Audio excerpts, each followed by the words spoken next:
Have you any idea? Have you any idea how successful censorship is on TV? Don't know the answer? Successful, isn't it?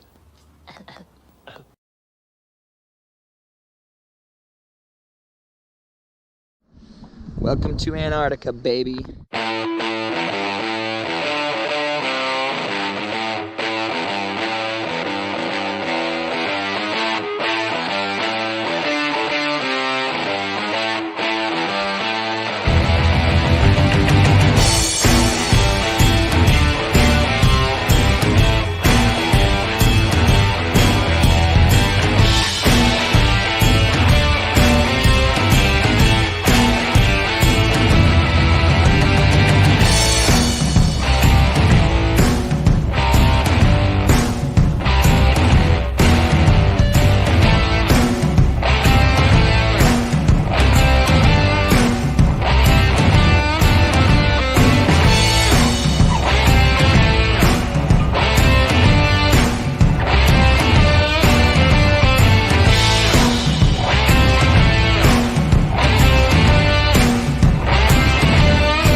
Stormy seas on the Great Bay.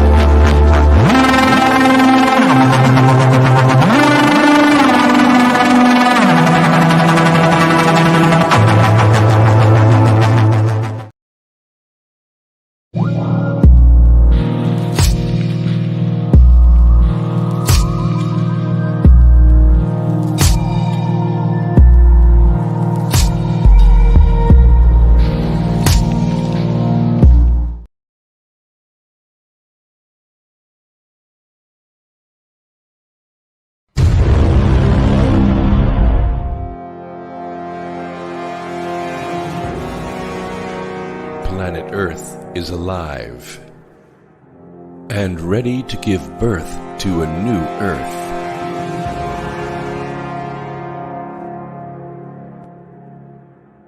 The final battle for the souls of mankind begins.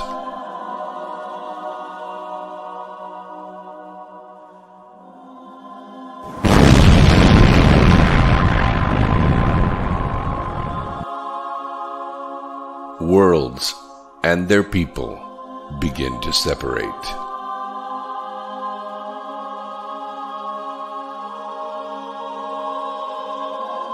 This is a story of the origin and destiny of Earth and its people. During the flood, two planets merged to form the planet upon which we live. One day they will come apart, just as the spirit leaves the body when its time in mortality is done. That day is upon us.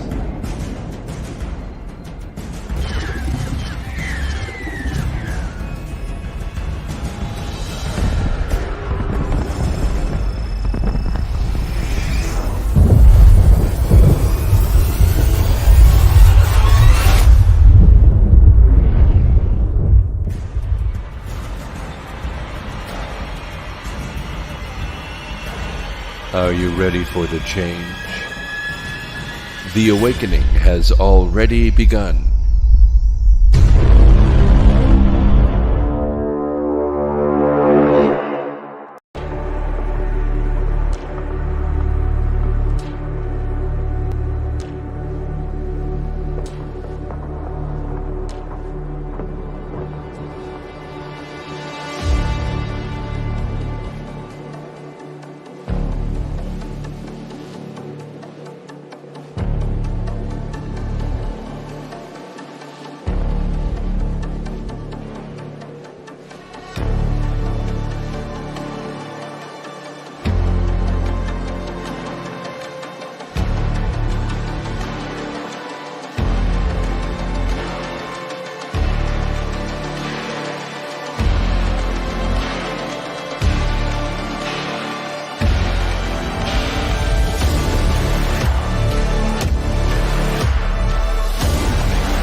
Boom! It is election day. Good evening, good afternoon, good morning, wherever you are. This is Captain Doc Skinner on board the Starship Pariah. And wow, it is a huge day. It is a huge day. I appreciate you guys are going to be hanging out with me tonight. It's going to be a long night. We're going to have people popping in. So stick around. You never know who's going to come on my show.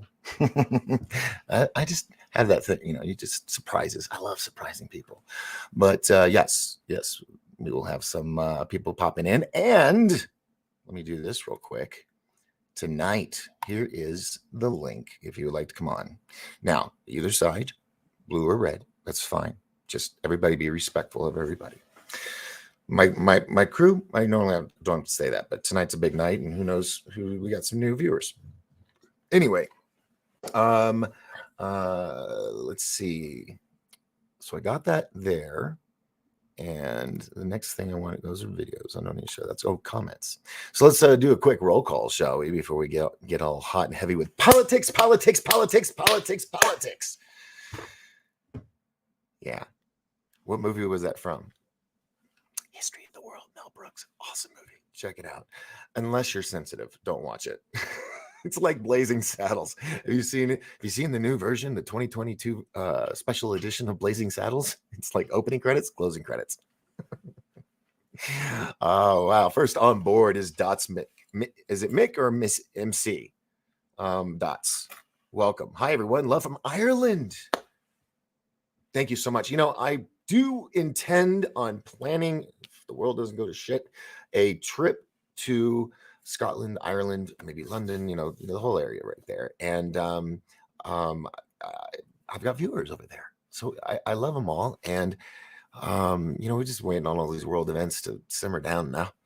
See if, traveling would be easier. So when I come out there, you have to come out and have a drink with me or something. Because I'm telling everybody, I choose not to drink. Okay, that's just the thing. I wasn't like court appointed or anything. It was just done with it. But an Irish pub, I'm going to have a beer. Somebody else will be driving because I don't know if they drive what side of the road. But anyway, I love Ireland. Never been there. It's always been a dream of mine. So thank you so much, Dots, for I'm gonna. Is it Dots Mick or Dots MC? Anyway, thank you for hanging out with us tonight. We got a lot of people from other countries that are keeping a keen eye on this event tonight. So let's continue with the roll call. We've got Andy Cowley. Welcome. Which way do we think I will go? I don't know. I mean, it's everybody's choice. That's the beauty. If you live here in America, that is our God-given right to vote freely. And, I'm going to be you see, I got a tie on tonight. Did you notice? I had to do the hat because I will show you. Boring, exciting, alluring, mysterious. What does that bull mean on his head? That is actually a bison, and that is from Hungry Buffalo restaurant up here in the mountain, which is just amazing. Anyway, I would also like to say that this will be my last Dr. Pepper for a while. Not by choice, because it's too freaking expensive. Everything's too expensive. Could get a 12-pack for tonight's event, which would have gotten me through. I know a lot of you are bitching about your pancreas. Yes, I know. But I'm getting, and I've actually gotten these cheap ass, they're supposed to be good, but I don't know, these sparkle ices. I've been drinking these, 0 sugar. So we'll see. But, another year older, having to do the things that I need to do, pay attention to stuff. Moving on, we're going to get into all this. We only have 2 states. We've got South Carolina. For some reason, it's in the red. Let me pull this up so you guys see what I'm seeing. So this map right here is elections overview from PBS NewsHour. I also have live analysis from, well, no, that's not it. That's not the one I was thinking of. Politico. So, there's really nothing there yet. Not much. I mean, there's a little bit, but we will see. We will see how it plays out. But here's all the main people. So we'll keep a track of that as well. So let me go back to the map because I like visuals. So right there, we've got Vermont. It says 0% of expected vote. And I guess I'm not sure why they're lighting them up already. And then maybe we'll figure this out. We'll figure this out because we've already got issues in Maricopa County here in Arizona. Like, Jesus, I mean, come on now. Christina, British and Proud. Hi, all. I love you, girl. Thank you so much for hanging out tonight. I love this. I mean, I feel like I got a larger international following than local following. I'm going to be cherishing this stuff. And we've got people that'll be jumping in just a minute after I do some roll call. Gentlemen, I see you down in the waiting room. I'll get to you just one moment. Let me say hello to everybody, and then we'll bring you guys in. Malia is here. Welcome. Cheers. Malia just went to Scotland. I've told you guys that story. She went to the Loch Ness Lodge, and it was my family crest was on the wall. That's pretty cool. All red, hopefully. Oh, you guys are talking now. Remember, if you want me to post something up on the screen, or you have a question for me, put @doc and then your question or your comment that you want up on the screen. Okay. And God, I wish there was a way. I mean, there actually is ways, but I was gonna go. I'm so broke, I can't afford a real Dr. Pepper. If anybody wants to like give me some coffee money, hell yeah! Everybody's giving money to the politicians. Why can't us podcasters? So moving on. You know, I hate that shit. Terry Reesing is here. Hello, darling. God bless America. Amen. Red, white, and blue. Oh, God. You know, all I'm missing is a beautiful female co-host at a table. That's what I think. That's maybe if I was to come back, that's probably how it would be. Somebody, yeah, it's a possibility, and I'd probably tie. Oh, we got somebody else. Okay, I'm gonna bring you guys in just one more minute. Let me check everybody. Did I get everybody? Oh no, Hectic Stargazer. Well, where'd you go? Hectic Stargazer. No, that's Christina. Where did Hectic? There we go. Christina says, "Don't go to London. It's a crime capital. Very dangerous these days." Damn. You know the big reason why I'd want to go to London, and well, I mean, years ago I wanted to because I wanted to go and be an actor at the BBC because they didn't have that many American actors or people they'd have British actors acting American accents, and I thought I could do something like that, and just it didn't happen, didn't play out. Make sure Reba's here. Hello, darling. Hello, welcome. And the original Old Dog. Hey, how's it going? Welcome aboard. Okay, so let's. I'm going to be bringing in some people, and I'm going to be watching them, but I'm also going to be watching the chat. If you have questions for them, you should see their name at the bottom screen, and just put at their name, and then I can post it for them to see. All right.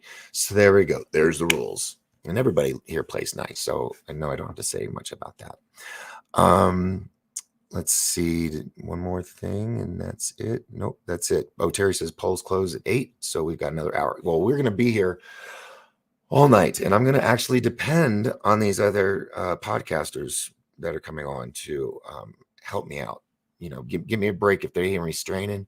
Come in, so I can take 5 minutes, go gargle some salt water or something. It's going to be a long night. And let's pray. Let's just pray that they don't draw this out for days. I mean, we have the ability to have it counted. If France can do like 37 million people vote all on the same day and they have the results by 10 o'clock, come on now. All right. So cool. Chat room stopped. I'm good to go. Let's bring in our guest tonight from Australia. We have Dave D. How you doing, sir? And also from Australia, Mr. B. Hello, Mr. B. How are you? Fine, thank you. And Big Blues, drunk turkey, right? Wait, hold on. Let me get rid of this. Let me get this banner and bring out this screen because you're covered up here. There we go. Uh-oh, why doesn't it say everybody's names? That's not cool. Guest viewers. No, but how do we... Where did everybody go? Normally it has your names down there. Hold on one second. Layouts. Background image hotkeys. Well, I'll be damned. That is crazy. It did the StreamYard did upgrade, but for some reason it's not putting your names up. So to my right over here to my left is Dave D. Big Blue is below. And in the corner over here, that's Mr. B. And these guys, they talk a lot like me. So I'm hoping they can help me carry some weight tonight. And it's really cool because, Big Blue, where are you located at? Not I'm specifically, located but state. in Texas. Oh, yeah, that's right. Yes. So, yeah, good. We got some locals and we got some out-of-towners. I like that. And then whoever else decides to come on board tonight, the link is directly below the boys. It says StreamYard.com xtamur68.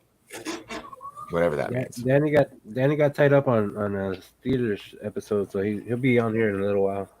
He'll jump on. Fantastic. Now, guys, I'm not used to wearing a tie. I'm like, we're gonna do breaks. So there'll be moments where our screens will black out. Doesn't mean we're gone. Just means pit stop. We're doing a pit stop, or we're going out for a cigarette. Whatever you guys got to do. Because this is gonna go on for several hours. So I just want everybody to be prepared for that. Make sure you're stocked up like I'm not. God, I hate being broke, but but I am. I'm not promoting this because hold on. Let me see if I even want to promote this. Because this would be a good sponsor because they're everywhere in grocery stores. Oh God, that is not good after you've brushed your teeth. That's like Sprout. You just brushed your teeth. I jumped on a little late. Are you under the weather today? Me? Am I under the weather? Yeah. Is it because of my raspy, voice? Yeah. And what is it you're drinking, Doc? I'm drinking sparkling ice lemon lime, zero sugar with vitamins and antioxidants. With sugar? No, zero sugar. Zero Oh, sugar. yeah, okay. Fair enough. Yeah, you want to hear something really? I got a confession. Doesn't sound nice. I couldn't, I can't afford just Dr. Pepper, so I had to go in my cabinets and I found a 12-pack of Dr. Pepper Zero that I got by accident. I grabbed it in a rush, and I put it away, thinking I'll just give it to somebody that loves that no sugar taste. And man, I broke down. I had to drink it. But I've lost 6 pounds. So that stuff's full of chemicals. I know, and that's why I didn't like it. But I was desperate. It was late at night. I was cleaning the house. All right, Eric Rizzo just jumped on board. Welcome.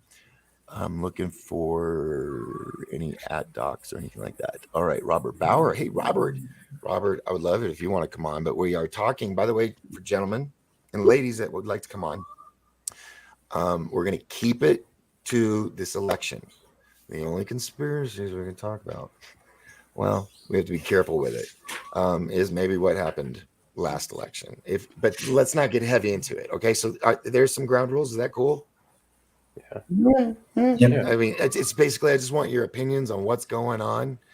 I mean, like immediately, Maricopa County, boom, they're saying like 20% of the machines, there's an issue with the time stamping on it or something, which is important. So, do you think we're going to see a lot of this play out, or do you think it's going to feel solid? Let's stay around that. Okay. So, what I'm going to do is for Robert, I'm going to put this back up again real quick on the banners. Robert, there's the link. Actually, what I'm going to do is I'll just put it in the chat room too. So let me see. Well, let me do that. So everybody has an opportunity because, wait, hold on. Where's that? Okay. So everybody, everybody, you have a right to vote. I want to have everybody have a chance. Now, there's not going to be arguing. There's not going to be yelling. None of you guys are going to do that. I'm just saying, anybody that's new, just want you to know we're very That took friendly the here. fun out of it. Yeah, yeah. Now the Aussies, on the other hand, don't We're all cool. No, we're cool. We're cool. No, we're just cool as critical cucumbers. thinkers. We're just critical thinkers. We don't have political correctness so much here. Yeah. I don't know. Mr. B is on the opposite side of the country to me, aren't you, Mr. B? I have, Mr. D. Oh, How I'm are sorry. you, mate? Sorry, I forgot to hit enter. There you go, everybody. And Robert, love to have you back on. Robert was on last night. It was first time he's been on, and just very intellectual. So I enjoyed having him. Hopefully he'll pop on tonight. Enjoyed listening to him, actually. Yes. Yeah, It's always nice to be around other wise people. It's just anyway. So yeah, there's the link, and I'm going to be looking up as well because I have a big screen, which has. I got the news on right now. House at this hour is 19%, 4% Democrat. Senate at this hour is 55 Dem, 45 Rep. So I'll be like popping up and looking there, and then I really want to do this. It's really hard because I have the link down here. I'll just put the link up every now and then. So I'm going to take it down so we can bring up the map. So as it changes, we can follow, and I can refresh it. So refresh and then do this, and I'll mute this, of course. Sorry. So anyway, there we go. As the moderator tonight, that's what's going to be going on. I'm going to be doing this. It's not that I'm not paying attention to you. I'm just trying to multitask so I can get the latest stuff. All right. Yes, sir. Okay. So Big Blue, since you are here in the States, what's your gauge on the pulse of Texas right now? Well, I was watching it earlier. There's not as much of a turnout as they were predicting. There was when I went to go vote this morning after work, and it wasn't a busy line. There was 3 people ahead of me. I heard that in some states there's people waiting for hours, but I waited maybe 5 minutes. Mm-hmm. And there was an issue there with one of the machines, but there was already a sheriff there picking it up and bringing in a new one. So there was an issue with one of them there at the polling station I went to. Mm-hmm. And here in our state, they actually closed down. Our county, they closed down the schools today. So I actually went to go vote in my daughter's elementary. That's where you voted? Yes, sir. Yeah, I had to drive like an hour out of town to, I guess, the main part of our county because it's huge, Navajo County. And so I had to drive all the way out almost to, I think it's Holbrook is the name of it, to vote. And I walked in, I had to go through security and all this, walk through the building and get to the other side, and nobody. Now I did this on the 3rd because I knew it could be crazy busy today, and wanted to focus on all what was going on before the show started. So I got it out of the way, but I kind of realized, oh my God, I did kind of screw up because the idea of the red wave was everybody vote on the same day, and I didn't get that email till after the fact. So, so far, I'm really not sure. It's elections overview. It's added these 2, and I don't understand why it's only. I guess that's the red county, but the whole state voted red, or what's? Okay, here we go. Paul in Kentucky, 6% of the expect. Oh, this is only 6% of the vote that they're showing. Yeah. So there's oh my God. Yeah, we're going to be here for a while. So this is how we're going to keep track of stuff. Okay, guys. So if you see something or if a state pops up or text, let me know. We'll click on it. We'll check it out. Okay. Yeah, it's going to be a late one, I guess, because what I was listening to is there's a few states that don't start counting the mail-in ballots till 5 p.m. That's their state law. So day of election, 5 p.m. is when they start. I think they should start at midnight. That way they can have all of them in by 5 p.m. Yeah. Hey, am I frozen to you guys? Yep. A little Oh, bit. You're frozen. I'm frozen. Hold on. I'm going to remove myself and bring myself. There we go. That's what happens when you wear Ronald McDonald's tie. Oh, come on, Doc. I shouldn't do that to him. And how are you, Dave? All right? I can't hear him either. No, you can't hear me. Sorry. Yeah, I had to lower my resolution. I was doing maybe- 1080. I put myself on mute. And- I've unmuted myself.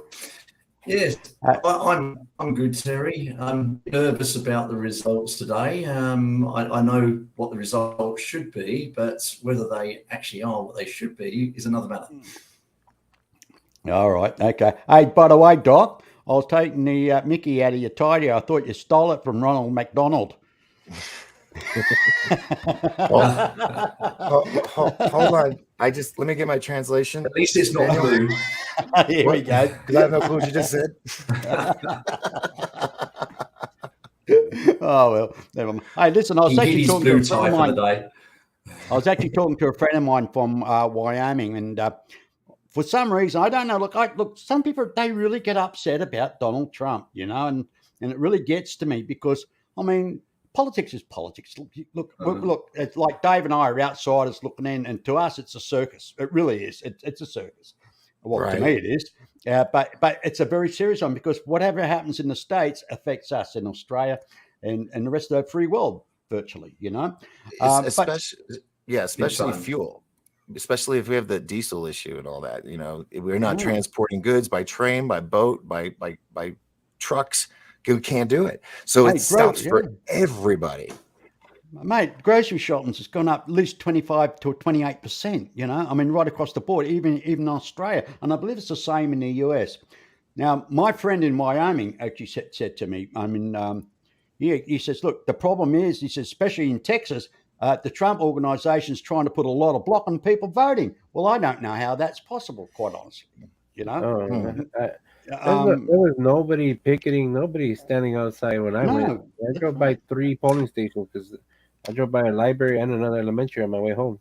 Yeah, I didn't see any of that, but I do remember hearing something. It was like a PSA video saying how to vote and make sure you don't wear any kind of political attire. And I remember that used to always be the way.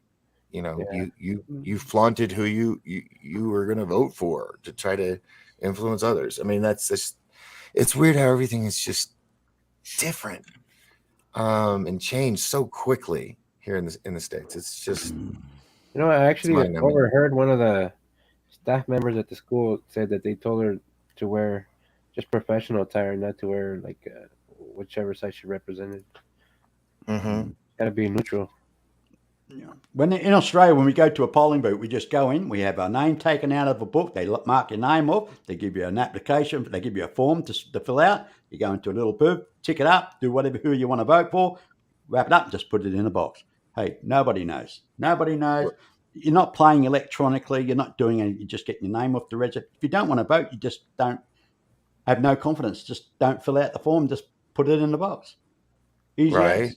But we have to vote by law. I think we should have voter ID. I think we should have voter ID though. We don't have that here, and anybody can go in and just say they're you. If they know your address, they just tell your address, and then they put you down. There's no security whatsoever. Well, that's I believe that we should have our ID that shows that we are a U.S. citizen, period. Yeah, absolutely. Period. That's it. Driver's license or passport, period. Yeah. And of course, those things can be forged and whatnot, but it's just, I don't understand how it doesn't make sense to people. If you were, if Australia, how would you feel if like 20 cruise liners of Americans came over during your voting period and voted for somebody you didn't believe in?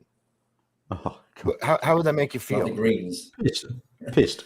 Wouldn't be Yeah, very yeah. happy. Yeah, And, I that, wouldn't and, be and very that's happy at all.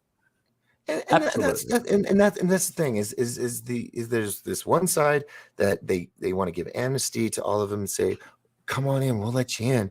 You just got to remember, vote for me as prom king, you know, and that's what it is. It's they're buying votes basically when they do that. But you know, what happened here in Ohio? Well, Doc, Doc, I've got to say, whatever happens in America now affects the rest of the world. So I'm just as much on tenterhooks as anyone in America at the moment. I know how important this is, and I know that if you don't take back both houses today, then it's going to have ramifications not only in the US but throughout the world. If they know they can get away with it there, they will do the same thing here. I'm praying for that big red wave, and I think if we get it, it will make a big difference. This could be the turning point. I hope so. Doc's frozen again. Well, I just froze him. I just froze him. Yeah, no. Everything just went. All you disappeared. There's Big Blue. Oh, and there's our names. Now our names are there. No, Yeah, names are yeah. That's weird. That's weird. I didn't do nothing. But yeah, you were mentioning that, and everything just went blacked out. Yeah, we're probably gonna have some issues tonight, but whatever. Probably the internet's just lagging. It's over busy. It's very busy because of the election and everything else. Heavy traffic. Yeah. Well, I woke up this morning and excited about the wave and just getting some coffee. Actually, I had hot chocolate. What was it? Yeah, hot chocolate. Hope your day gets better. Shut the fuck up! Positive energy.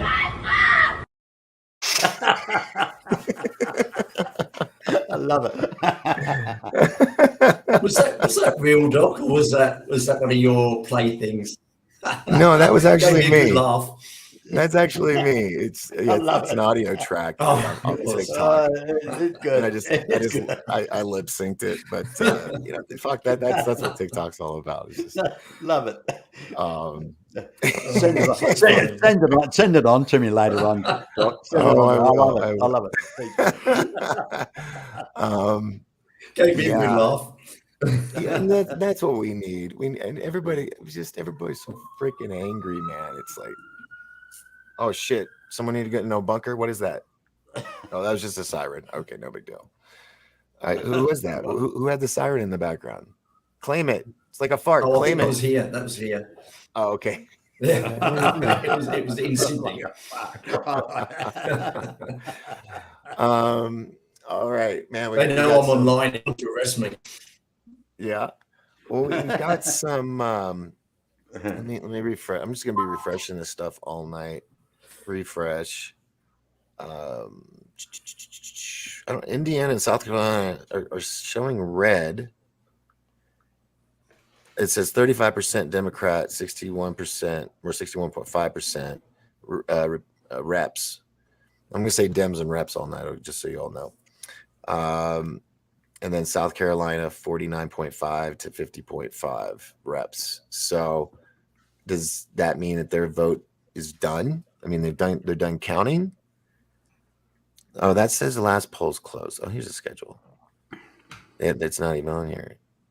I'm confused how this is laid out and what it's supposed to say, but we'll end up figuring this out by the end of the night. I can guarantee that. I'll be like, I got this down. Just not right now. And then the PBS page. Let's see. I'm going to refresh that and bring it on over here. So it's just showing, those two states. So I'm guessing Scott won as I guess it's the governor, and then Matthews, Democrat, did not. Paul won in Kentucky. Booker did not. In Vermont, Welch, and this says 1%.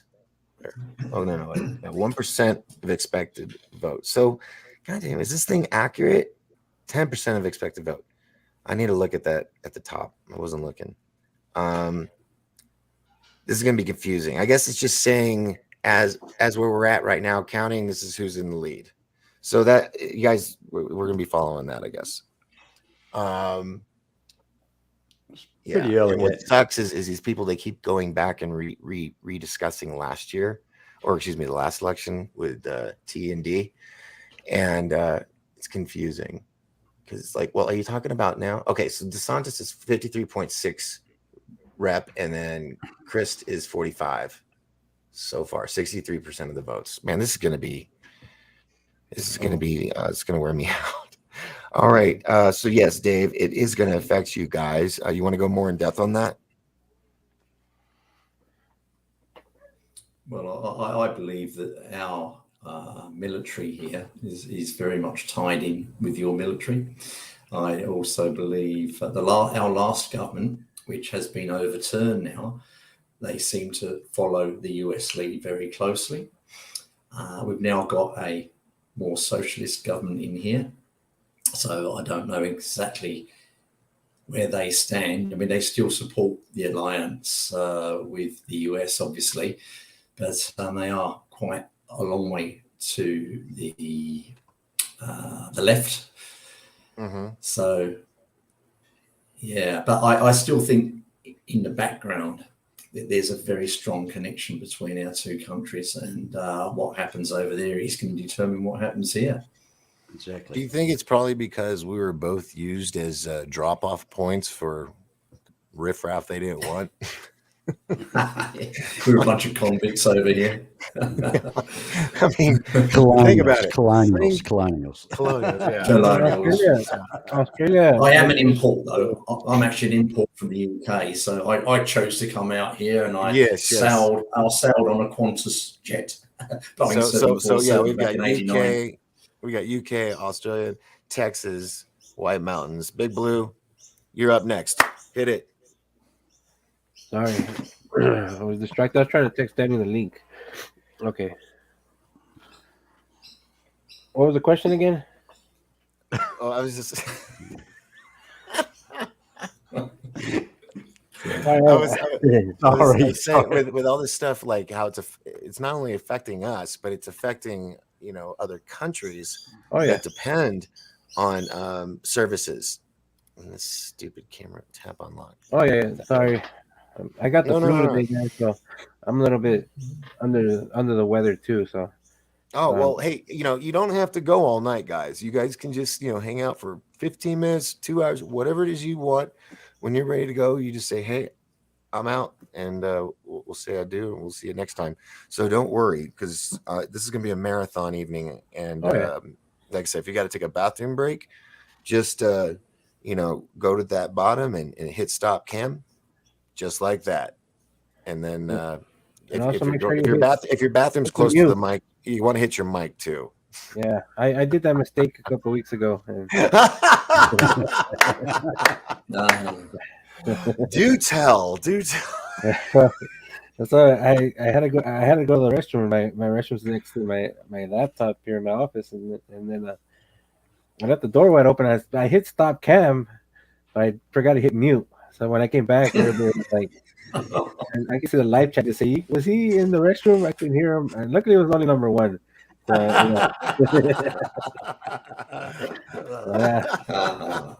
That's funny, dude. Special effects. No, like this one woman. She had her laptop doing a Skype meeting, and she thought the camera was off of her, and she took the laptop in with her. She sat on the toilet, put the laptop on the ground prior, and then you hear everybody going, "Oh my god!" She's like, "Oh, slap!" Yeah. I just always think I'm always on camera, no matter what. Even if I'm in the woods, I'm like, someone's watching. Someone's got What about What about that guy from CNN that thought he was on in muted or he's shut his camera down and he hadn't, and they saw everything he was doing? I won't go into details, but it was. Oh yeah, there's Oh, yeah. there's many stories like that. I think it Like was CNN. like the woman that was on, I don't remember what channel it was, but really beautiful blonde, short hair, and she, didn't realize her mic was still hot and the camera was still recording. And she went off on the whole Jeffrey Epstein thing on how she and her team knew about this. They had the witnesses and all this, lined up, and the mainstream media said, "Nah, just put that under the rug over there," And she was pissed. I mean, she was going. You can look it up. In fact, I can't remember her name though. But yeah, there's a few of those, even like presidents and stuff. They don't realize, especially Brandon. Oh my God. Anyway, God, that's what I should have. I should have, but I'll probably get a copyright strike. I got one last night, and I'm going to get another one tonight. I don't care, even though it's really limiting the viewers because, golly. Anyway, all right, so Big Blue, what do you think about that? We're not going to be able to supply these other countries. You think they're going to start hating us? They're going to want to, go, think we're weak. Yeah. And, Well, what do you think? I was actually listening to PBR this morning, and I was listening to a story about Italy. About how the 37 million. Yes. That voted. Yeah, I mentioned at the beginning. They voted that day, and that night at 10:00 they had the results. Yeah. 37 million people in Italy. But there were also like a secondary story where they were saying how they're kind of wanting to back out on the help that they're giving Ukraine because they feel that we're not doing enough and they don't want to give military aid. They rather just take refugees, and they want us to take all the blunt of giving them money and the armor because we can afford it and we're a richer country than they are. And Yeah. I say that's not fair. War Incorporated. But because there's a lot of people. I mean, if I drive downtown here in San Antonio all the time, and there's tons of homeless people who couldn't even afford a hot shower, a hot meal. Yeah, all these tent cities that have popped up everywhere because no one can afford to live. Yeah. It's so amazing how in just 2 years, and that's just the facts, folks, how much inflation has happened. There are companies, there are business owners, no, not all, just I know of personally, but that are marking stuff up 500%. Oh yeah. And there's nothing. I think there should be a cap, because when I grew up, I was always told whenever you had a business, you always took the item and you added 35%, and that was the price you sold it for. So you got that little extra 35% income. Now it's ridiculous. 500% profit off of a purchase. I mean, I was at the grocery store the other day. Nothing was under $5. Yeah. Nothing. Like I do have the flu. I literally went to go stock up on some Gatorades, electrolytes, some water, some tea or something. I mean, I had like 5 items in my cart, and it was almost $50. Yeah.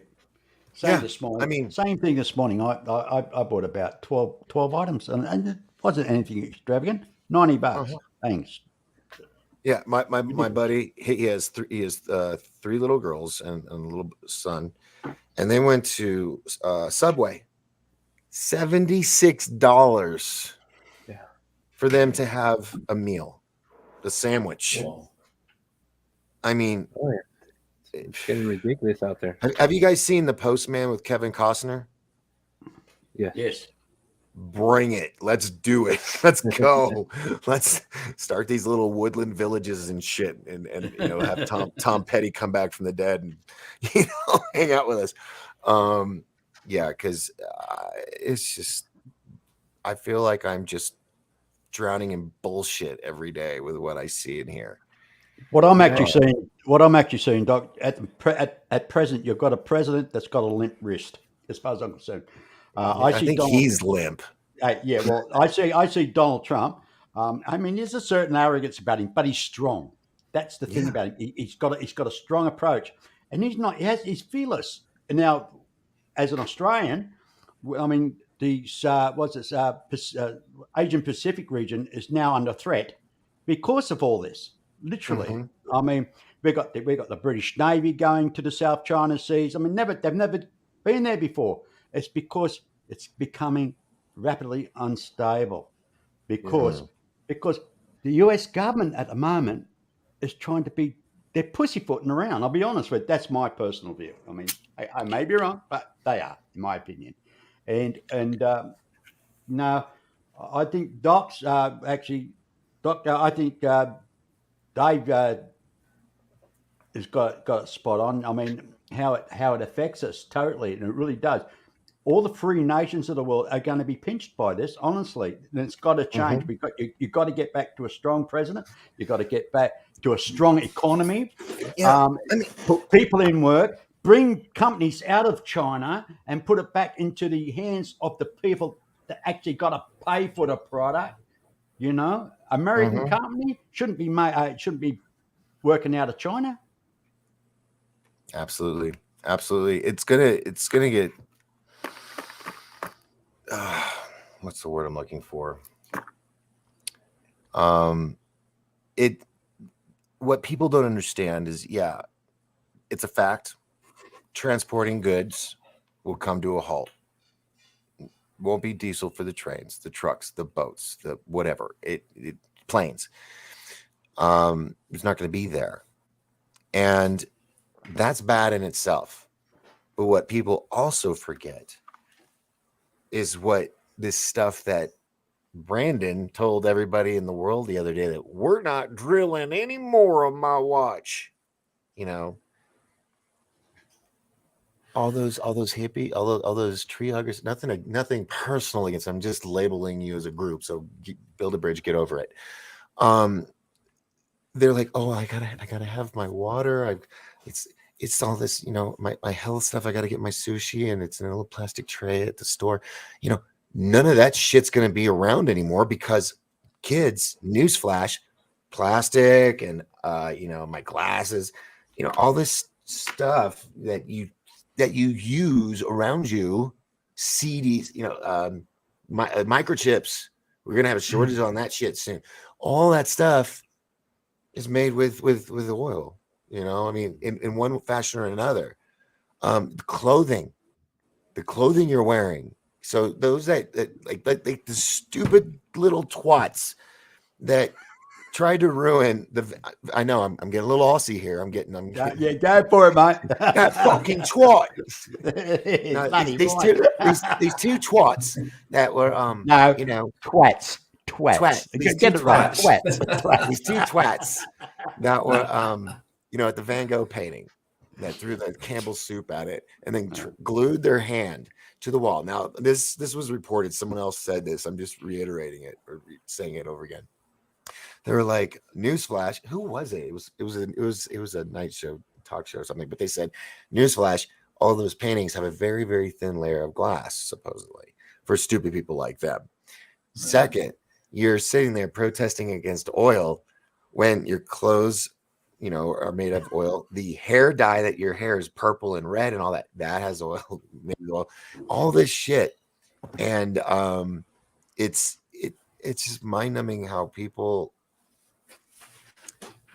I'm sorry, people are fucking stupid. Yeah. I am in my 50th year of life, so everybody's a dumbass. I can see a new industry starting up there, Doc. I mean, hydrogen fuel. I mean, hydrogen power vehicles. Running on water. Just drawing water out the exhaust. The hemp industry coming to be. I mean, we'd be able to burn our clothes and enjoy it at the same time. Ladies and gentlemen, from Drunk Turkey Show, we got Daniel J. in orbit. What's up, sir? Not much, man. Hanging out here in space, high above the ground, where it's safe. Yeah. I like it. From a Yeah, highest perspective, I like that. he's got the clear view of everything, what's going on. So, Exactly. Yeah. Exactly. so Yeah, have you been stalking us from the whole show, or did you just pop in now? I've probably been listening to probably the last 10 to 15 minutes. I had a Oh. State of the Steelers show that, again, we want to thank you, Doc, for putting your voice to our intro. We appreciate that. And the guys wanted to Yep. say thank you as well. Yeah, my pleasure. It's fun. It's fun for me. I love doing that stuff. So, all right. So you have been listening. So you gave that away. So what's your take on this? Now that if we stop drilling oil and we don't have diesel and all that, I mean, it's not going to just affect us. It's going to affect everybody. What's your thoughts? Well, I work in my daytime job is in the solar field, and we talk about how if you go away too far away from coal and the electrical, as far as your electric company goes, that's can put a huge damper in the usage and also in the potential for blackouts and things of that nature by Mhm. trying to go to so much green, go to the electrical cars and things of that nature. I'm all for solar. We sell the solar systems, but there has Right. to be a partnership and a combination between the two, in my opinion, when it comes to that aspect. And if you were to stop, doing the coal and the burning, uh, I don't think that's the right Oh yeah. direction to go. Thank you for saying coal. I left that out. Yeah, not only oil, but yes, coal. He wants to shut down all the coal mines, and it's like, goddamn, common sense. Hello, McFly. Those are jobs. Those Right. are some of them careers. Multi-generational jobs that their father, their grandfather, their great grand did. And this Brandon has got he's threatening. He goes, well, I got the veto pen. Fucking gangster wannabe. Jesus. It's just so blatant. If you guys haven't figured out what side I'm on, well, just stick around. But yeah, it's getting whacked. Anyway. Sorry, Daniel. Your turn. I don't have my Dr. Pepper. I'm drinking this shit, and I'm not feeling normal. Yeah, no, I'm not for the completely going away from coal. I understand the benefits of green and renewable energy and things of that nature, but you can't go one end to the extreme to the other as well. I think there has to be a partnership and a collaboration between both sides as far as that goes, and there'll be a happy medium. But as far as completely shutting it down, you're absolutely right. You're looking at the infrastructure of jobs. You're looking at the economy taking a hit, things of that nature. We're already going backwards as it is as far as cost and inflation. To continue to put ourselves or dig ourselves into a hole by not utilizing energy in that manner that is less expensive and basically available to us, then I think that's an issue, in my opinion. Well, it's like the Well last said. time. Remember when somebody put on there right out of the Obama playback?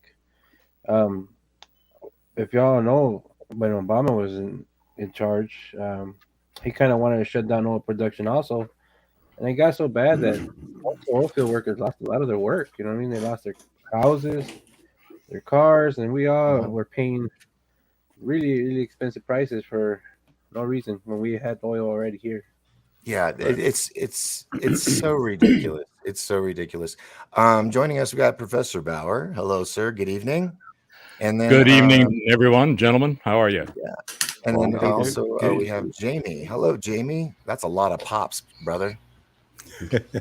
Thank you, thank you, I thank you, I, I thank you, thought thank I you. I thought I had a problem with pops, but yeah, much respect. Hey, how y'all doing? How you doing? Hey, Doing Jamie. good. Great. Now, Jamie, I'm going to get to you in just a minute, and I just realized I haven't been prudent with the chat room. Edward Sosa's in the house. Phoenix Starboard. I'm going to do this real quick. Kim B, welcome. Drunken Turkey Show, of course. Jamie Garza, Steeler Nations Australia. Hello. And John P. Adventures is here. Yes, I just don't want to make everybody too small. So I'm China life expectancy not going up. I don't know what that means. Anyway, Spaceman is in the house. Elise Marie. Good evening. Good evening. All right. So we need two more, and then I want us all to sing the Brady Bunch. We just need two more guests. I get to be Marsha. I'm Alice. Oh. That's it. Oh, I've gone man. off women. That's funny. Hey, by the way, Doc, we're talking Yes, sir. about fuel. Now, Fuel in the election. why isn't anybody focusing on beryllium? Is it beryllium they call it? It's the opposite to uranium. Now, the pollution output on that is very little nuclear waste on that, but it produces electricity. And on the same token, you cannot weaponize it. That's true. Are you talking about thorium? Yes, same thing. Yes, same Thorium, thing. yeah. Yes, Yeah. yeah. Well, I mean, one of the things that I find fascinating is there's a number of, there's one company in particular over in Europe, I think they're in Switzerland, but they have gone off the bench. They did their patent, they did off the bench, and they're now in production of basically small nuclear devices that are Gen 4 that can't melt down. And that's just one of the things that I think is coming around the corner. I think that there's, you all know Stephen Greer, right? Oh yeah. Oh yes. As our So would he's say. got a big announcement he's making, I think in a week or so down in Phoenix, where he's doing a 2-hour webinar on particularly 4 technologies that have been around for a long time. They're the John Keeley and the Tesla-esque, etheric energy generators. And they've been around, they work, and they're about to be unleashed onto the world grid. And what's interesting about that, one of the guys that I know is doing a lot of electrical work for a number of small businesses and municipalities in the area where I live. And I was telling him about, these energy platforms that are about to come online. And he said, well, shit, there goes my job. And I said, no, when these things come online, the current infrastructure that we've got is basically got to be taken down. It's got to be modified at a minimum, but most of it's going to be replaced. So there's going to be a shitload of work, in my opinion, for making that transition.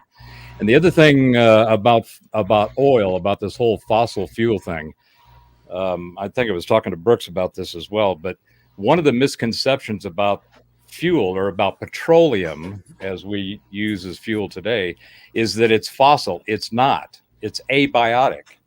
It's something that's the result of the natural geologic processes of the planet. And that's why dry wells eventually become wet again, and there's more oil than anybody can possibly consume. We have enough of this petroleum in the continental United States to last for at least 100 or more years, just to power us. the same in Timor Sea as well. Yeah, exactly. So the whole narrative in the climate change, used to be warming, and I was totally on that train when it first came out in the 90s. I said, well, that makes sense, with the little bit of knowledge that I had at the time. But the fortunate thing about time is you get more knowledge if you're paying attention. And the whole narrative about this CO2 and fossil fuels and the pollution thing is completely hijacked. Is one of the things that I think we talked a little bit about last night, Doc. Totally. I mean, the change in the way that the words are defined and the way that they are then used and then constructed into these sentences, these mind worms, is one of the most successful. I got to give these folks an A+ on that front. They have done an exceptional job, right? Oh, they've had hundreds of years to perfect it. And what's also annoying too, back in 1970, the planet was 2 degrees warmer than what it is today. Yeah, it's scientific fact. Now they're working off satellites, and a lot of these satellite readings don't get correct readings. So they call it mud readings. They do an average on the mud. That's not accurate. It's definitely not accurate. Well, it's not only the metrics. The problem with the metrics that they're using, the measurements and the numbers and the charts and scales and everything that they're throwing at us, is that it's all highly manipulated. You can cherry pick and create error vectors and around the lines and create an entirely different narrative from the base data that you start with. And this is one of the things I was harping on about, the problems with science and the current science system that we have. It's not, you got to follow the money, because that money has completely hijacked where the science has gone and what it has. Carbon tax. Exactly. Oh, yeah. All for carbon tax, mate. All for carbon tax. And you and I and everybody else is going to pay it across the counter. Yeah, it's like company's not going to pay for it. We I already paid are. my tax for climate. So that's solved now, right? I know. Years ago, Yeah, I put enough quarters in the slot. It should be ready to go now. It should have good weather, because I put enough tokens in. It's gotten crazy. It's gotten crazy. A cycle. Look, the planet goes for a cycle. People got to realize under Antarctica there are 6 active volcanoes. I mean, hello. I mean, sure, it's going to melt the ice, and they don't tell you that glaciers have what they call a 40-year freeze and a 40-year thaw, and it's a full 80-year cycle. They don't talk about that, I mean, when explorers first went down to Antarctica, they didn't walk onto ice. They walked onto shorelines. Well, then you have things like the Piri-Reis map and the Orthonius Phineas map that actually show contour that is as accurate as you can be in their cartography, where you can see the actual coastline, and there's maps that show the entire continent with mountains and lakes and rivers and streams. Exactly. And that is all of the at least known rivers in the cartography that they have shown on these maps. We have finally verified with LiDAR and various telemetry systems. So the narrative is that ice, if you're on the west side, that they think that the ice is 20 to 30,000 years old, but on the east side, it's 20 million years old, based on these ice cores. Like, okay, well, you probably need to keep doing some testing, but your initial data is very interesting. And then you have all of the the stories about Amber Bird and the whole Nazi connection and the moving of technology and base creation down there. And then you throw in some of the remote viewing, and it's actually the place where we are apparently originally Martians, and we escaped Mars and came here and crashed onto what is now known as Antarctica as a continent, which wasn't where it was. It was up higher in a different climate, which is why it wasn't covered with ice. Well, that civilization is apparently the one that seeded all the different races that we have on the planet here. And you go, well, that's an interesting story. Well, according to the people that are going out and doing all this telemetry using things like RV and different types of microwave technologies, they're finding things that look like structures, look like there may be something that might have been there at some point. And if you doubt it, all you got to do is look at the recent LiDAR scans they've done over Central America. And in Guatemala alone, they found over 60,000 buildings that they had no idea was there. And that's just covered with bush. What's covered down there with that solid ice? Yeah. And I'd like to add something to all this, guys. So hold on. I want to give James. Jamie's been really quiet. I want to give him a chance to speak.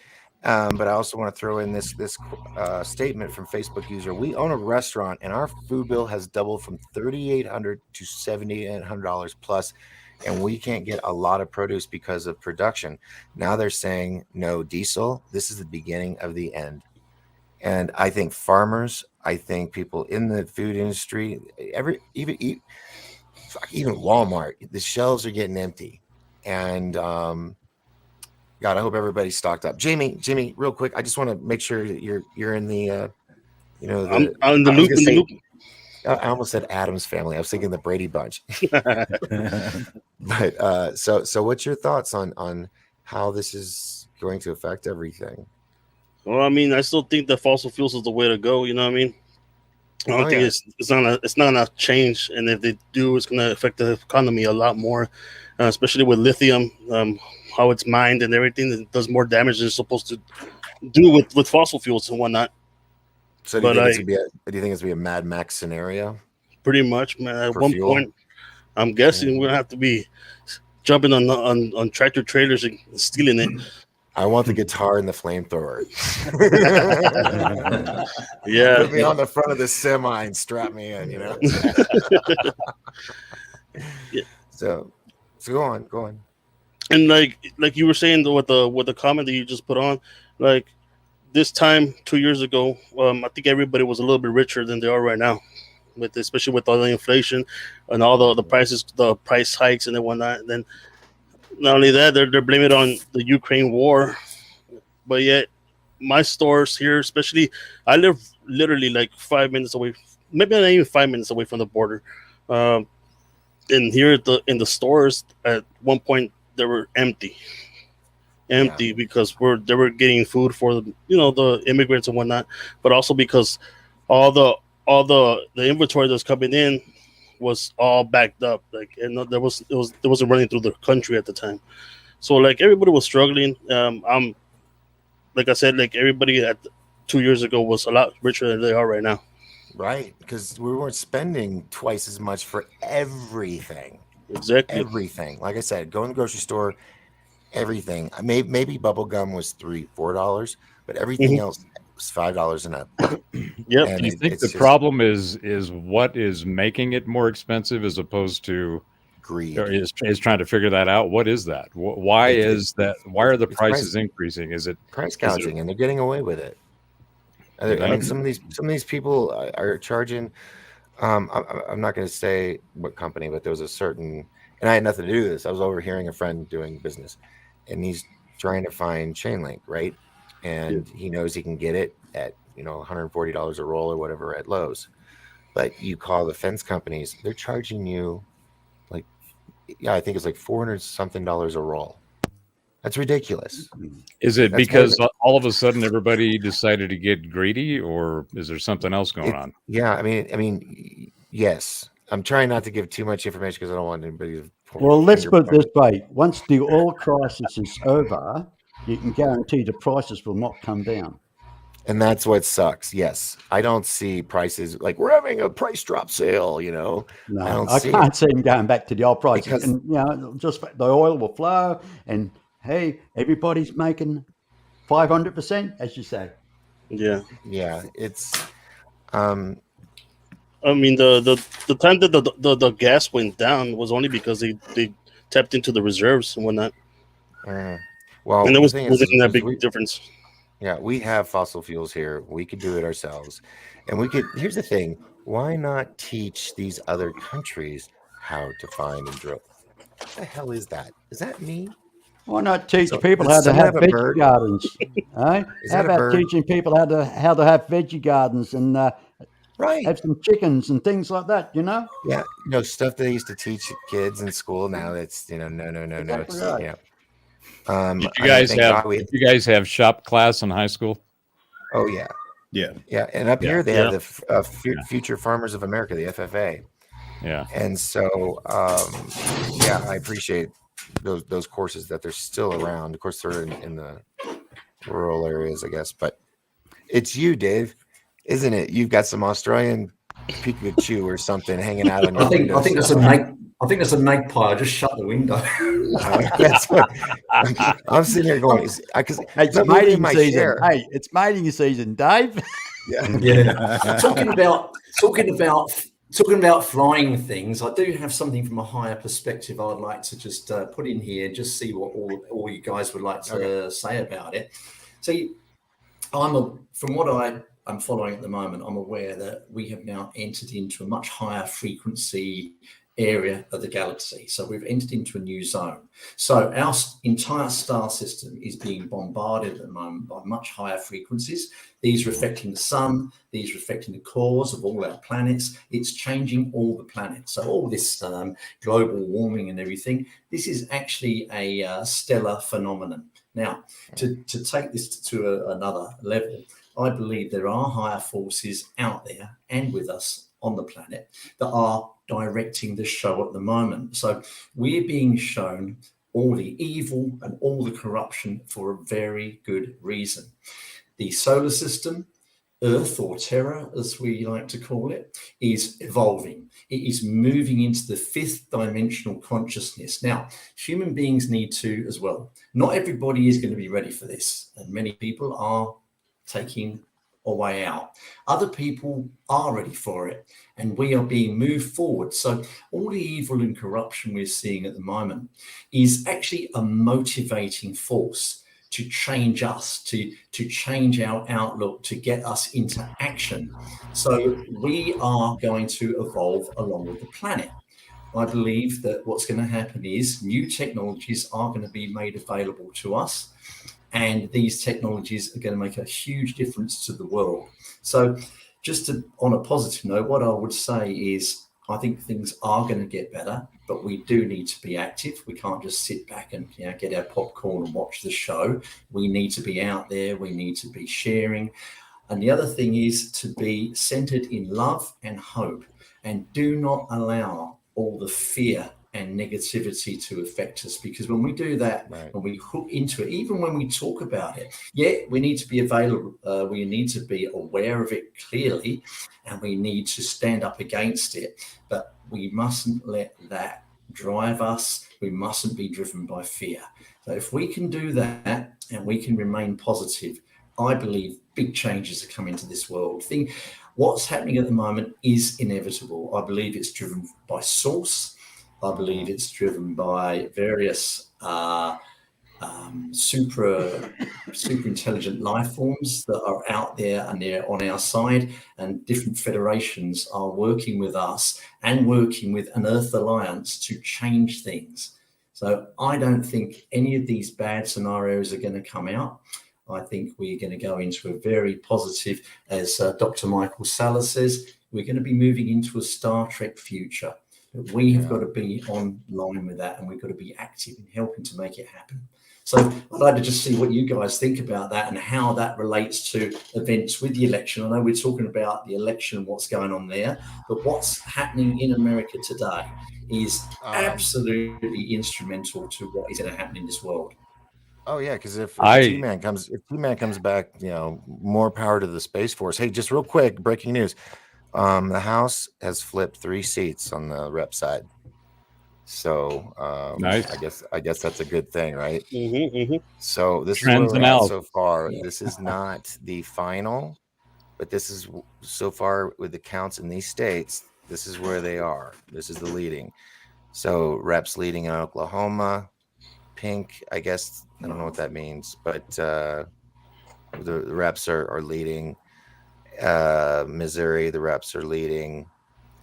Same with Indiana, Kentucky, South Carolina, Alabama, and Florida. So I'm excited. This is going to be interesting. This is going to be an interesting evening. So anyway, I'm sorry. So with your question, guys, he asked, the future of everything. Like, I'm excited about space travel and Star Trek world and all that. I grew up with that. That's what was promised to me by George Jetson, and I plan to take what is mine.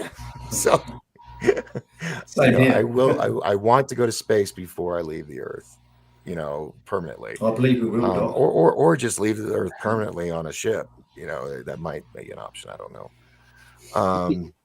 Dave, I think my perspective of what you just said, the totality of it, I completely agree with. I think I have a couple of things to add. You were talking about the energy, this fifth dimensional transition for our consciousness, and we're here to be a part of that.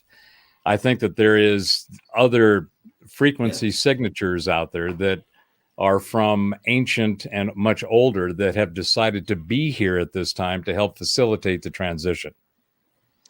You make a good point, Professor Bauer. What if politics and elections and all that are a way to get us as a society, as a group of people, to be on a certain low vibrational level with all the angst and the anxiety and, oh my God, you vote for him. Oh my God, you vote for her. Do you think this is part of all the MK Ultra kind of stuff that goes on in the world so that the powers that be can control the masses? Well, I think that MK Ultra is one part of it, but I think there's higher intent and frequencies that are, have more of a herd component around the entire globe, and therefore everything that's on it, including us. So all of the things that we're seeing with the it's basically it's a weaponization of the emotions and the thought. It could, because if you listen to the things that cause the angst and the frustration, they all have one common characteristic, and that is a high level of emotion.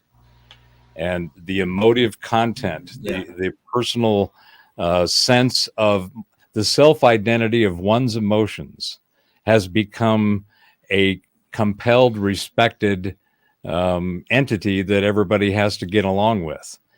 And at the end of the day, we people who at least have some level of emotional and intellectual maturity, you realize, your emotions are one of the most powerful things that we experience in this materium that we're in. And those emotions are extremely powerful. The most powerful one is fear.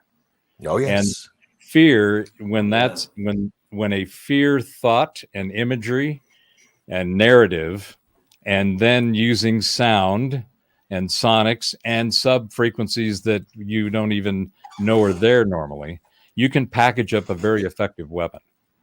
You can take all of those things and you can deploy it to drive and herd the masses.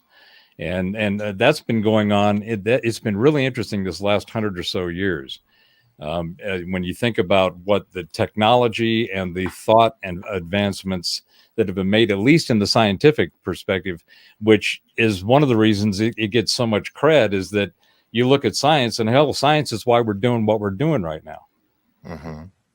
Back in the 90s, when I was doing my corporate tech stuff, we had an ISDN line from Atlanta to our office in Plano, Texas, and we would do video calls, right?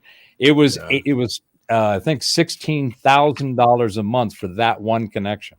But you had a big ass pipeline right into. Oh, we were doing a mil spec software development, so we had a bunch of regulations and restrictions. So, but my point is that actually, this is what I wanted to also mention. The part of what you said, Dave, reminded me of the idea of self-organization, and this applies to not only what I think is coming is this model that's a self-organizing community. It's going to be like-minded people with common interests that are able to join into that group and get the benefits of being a part of that group, which is obviously at a minimum just being in the group. But then you'll be able to set up your own systems of exchange of value. You'll have transactional capability that will be simple and secure and between one another, peer to peer. And that's the way when I do blockchain and crypto consulting. And one of the most common questions is, what is this blockchain? Because blockchain is what makes cryptos to be. You couldn't have cryptos if you didn't have the blockchain. And the blockchain is a technology of tokenizing information, what Leibniz called the monads, right? So every transaction can be done instantly, one-on-one. And when you think about it, before we had any kind of currency in civilizations where we needed a common exchange of value, before that was in place, what did we do? We bartered. I live down the road. I got chickens. You got sheep. We decide what the numbers are between, and we make a deal, and we're done. Right? Yeah. So I think that's what we're about to see, is that kind of rollout of technology that will usher in this, kind of golden age that I know. And on the shows I was doing back in 2019, we were saying that it was the 2020. It would be the soaring 20s, because all of these things were about to come out and about. I was expecting the 20s to be roaring and exciting and money and everybody would be doing well, and it's just the opposite. Well, I think one of the things also that you had mentioned, Dave, about the planets and the cycles, I think that we're coming to an end of a particular 400-year cycle. That energy is waning off. It's that frequency set is no longer going to exist because there's a new frequency set that is transitioning into. Well, the folks have been riding that 400-year cycle are the ones that are kicking and screaming right now. They're the ones making all the noise because they at a minimum, whether they're aware of what they're experiencing or not, they're being affected by this frequency change, which is a cycle within a cycle within a cycle. Yeah, the age of Aquarius. Well, there's all kinds of different delineations for it, but the way that you measure it is by what you see, right? Do you see any of these kind of patterns? Do you see these things cycle over and over again? So I think that the end of that 400-year cycle, that energy is just dissipating, and all of them have been holding on to it and using it. They're like, oh shit, I'm falling off. Yeah, screaming and kicking on the way down. Yeah. Because part of what's happening, and this is where I think a lot of the angst will be in a very profound way, is that when people realize the amount of things that they have been taught, that they know, and that they hold dear to their understanding of the world are completely different. There'll be this, wait a minute, religion is what? It's a story that's been plagiarized from another story, has all these commonalities across all these different cultures. It's a theme, it's a meme. It's about obeying. Well, that's what societies and religions that they're all trying to do is use persuasion through projection to herd the mass. And the energy that's required to do that. See, I think I was saying this last night on the show, but if you've got something you're trying to sell that you want people to adopt and adapt to, then you've got a product. If the consumers consume it, if they say, yeah, I want some of that, and it doesn't matter what it is, from shoes to theology, it doesn't matter. How many billions of dollars is the Evangelist Church got in TV networks?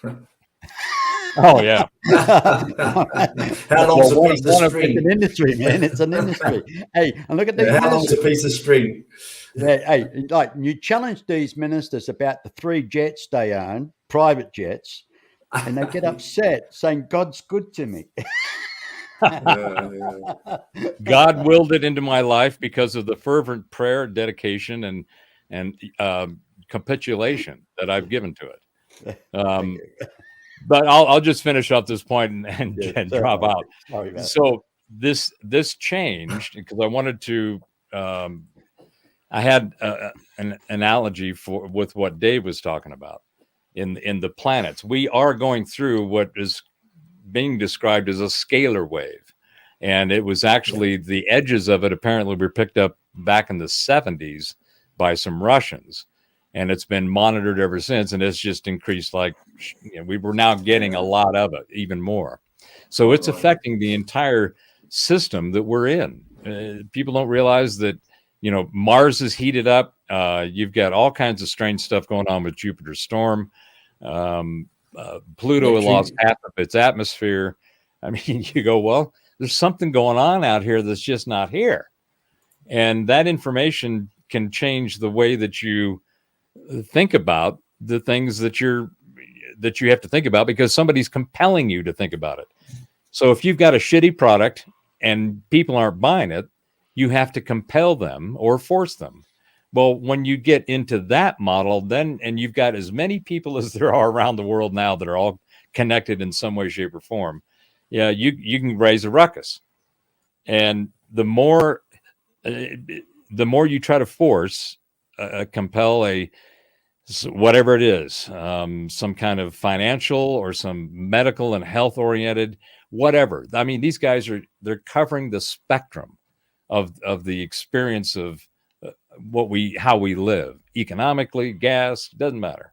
And where you can live, where you can't, what you can say, what you can't, what you can wear, what you can't. I mean, there is this incredible overreach that they've done, and they've done it with a complete lack of incompetence. And in fact, I was calling it during during the middle of 2020 as I was watching this stuff unfold. I said, "There's something wrong with these guys." I mean, everything they're doing is just blatantly they haven't thought through, and it's clear because of the results suck, and now they're trying to figure out how to clean it up and so forth. But to me, it's like stepping on your dick and shooting yourself in the foot. I mean, you're taking yourself out so hard, and how can it be not even obvious to people who have a modicum of common sense? And I think that's, like I was saying, I think yesterday too, I think one of the underlying energies that's involved in this election is this virus and vax fatigue. I mean, it has hit so much stuff, and it has caused so much angst on every level of everybody's life. If it's gas but food's okay, well, okay, you deal with that. If it's food and then gas, okay, or this is across the board. This is touching every part of our daily lives, and it's been so profoundly fucked up and so poorly executed. Even the common person who's not quite aware of what's going on yet can see it. Yeah. So there's more of that energy, I think, coalescing into a self-organizing collective, and it's kind of morphing and moving itself around the planet in chunks and waves. And this is what we're seeing tonight in our election. And what's the opposite of fear? It's love. So we need to fight this with love. If we stay centered in love, and that is a much higher frequency than fear, it actually protects you from the fear. Yeah. Have you been to America, Dave? Yes, I have. I've visited 4 states so far. We're kind of fucked up recently. We I don't know. It will get better. Some of us are really God, I've been fucked up since I was a teenager.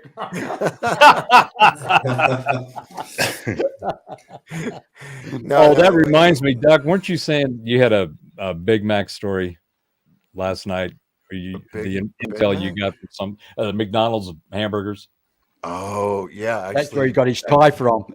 Yeah, no, it was about Rabbi Finkelstein on the Nazi radio podcast, talking about what they do with all the excess meat. We'll say so. Well, I got to what as Mr. B was saying, you do have that drive-up window look going on. Can I take your order? Yes. Hold on, Dave. He's my manager. He'll take over. Dave, can you help us with a cheeseburger? They don't want pickles. We don't know what to do. It's not a button on the register. It doesn't have the picture. We don't. What do we do? You want that with flies?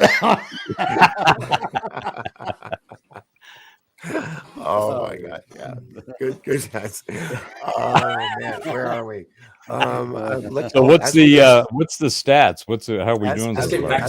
As we've been talking, this is just going up. Rep 61 on the House, 28 on the Dems, Senate 36 to 36, 6 Dem, 14 on the reps for governor, and then we have 3 flipped in the House.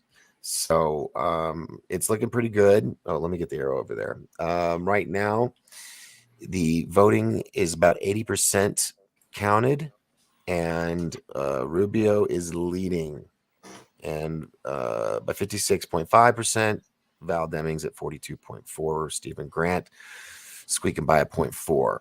So I think it's going to be a litmus test with Florida. I mean, even though we kind of know, but we shall see. Because if you look at this, look at the bottom left corner, it'll show you how much of the votes have been counted.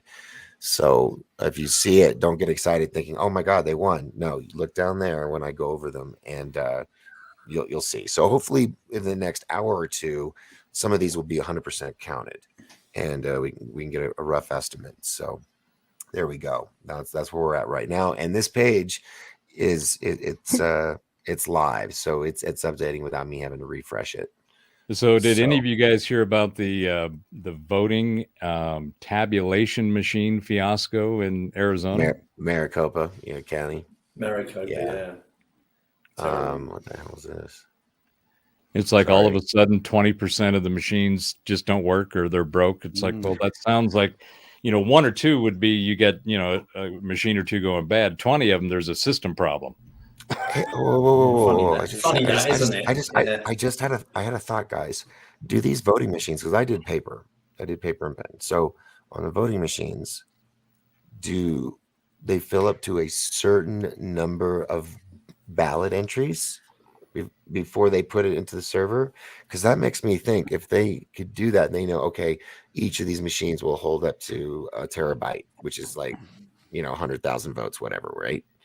I'm spitballing numbers.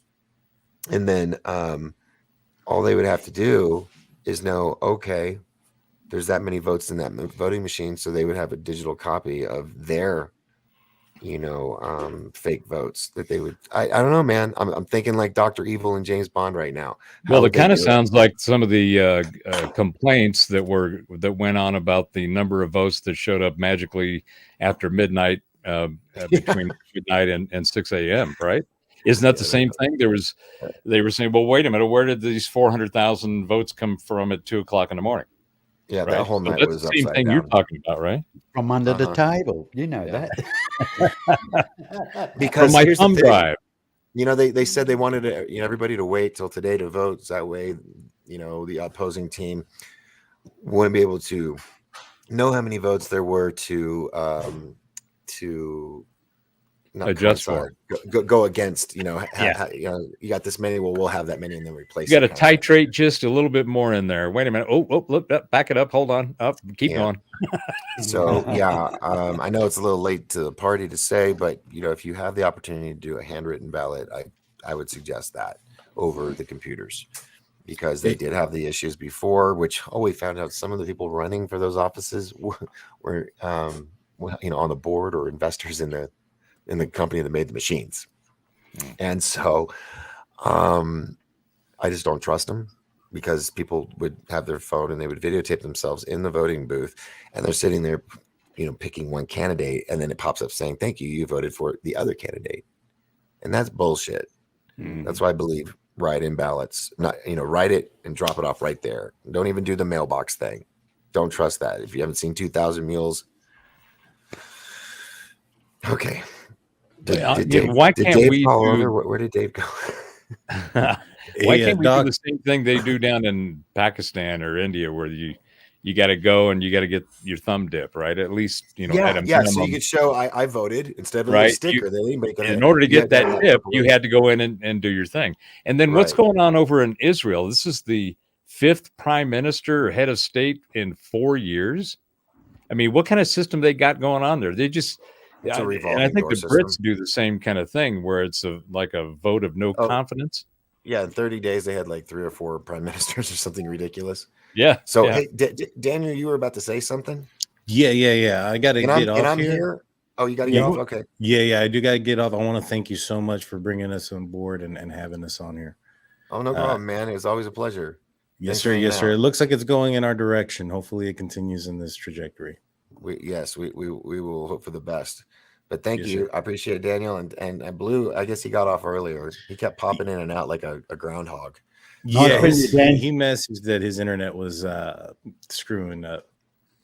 Okay. All right. Well, I appreciate you guys coming on board, and we'll see you on the flip side. Yes, sir. Y'all have a good one. I'll be in the line. Take care, Daniel. Oh, thank you. Yeah.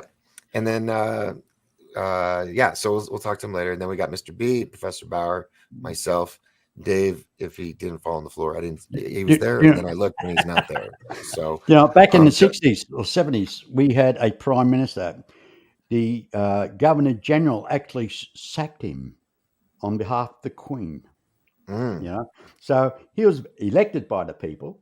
His name was Gough Whitlam, and apparently he was doing a bloody good job, but he was going against the narrative, So they decided to sack him, and it's like just overturn the government because the Queen said so. She had the authority. It's like our opinion didn't count. Oh, did you hear that Prince Philip, had a talk that he walked out like his tail between his legs after talking with the king, and he basically told him, he was like, "Yeah, you got no more royal title. You are just an average guy. Deal with it." And he goes, "You can still hold the title of Your Royal Highness, but you can't do any royal stuff. Nothing." Well, the thing is too, We've taken the royal out of Your Highness.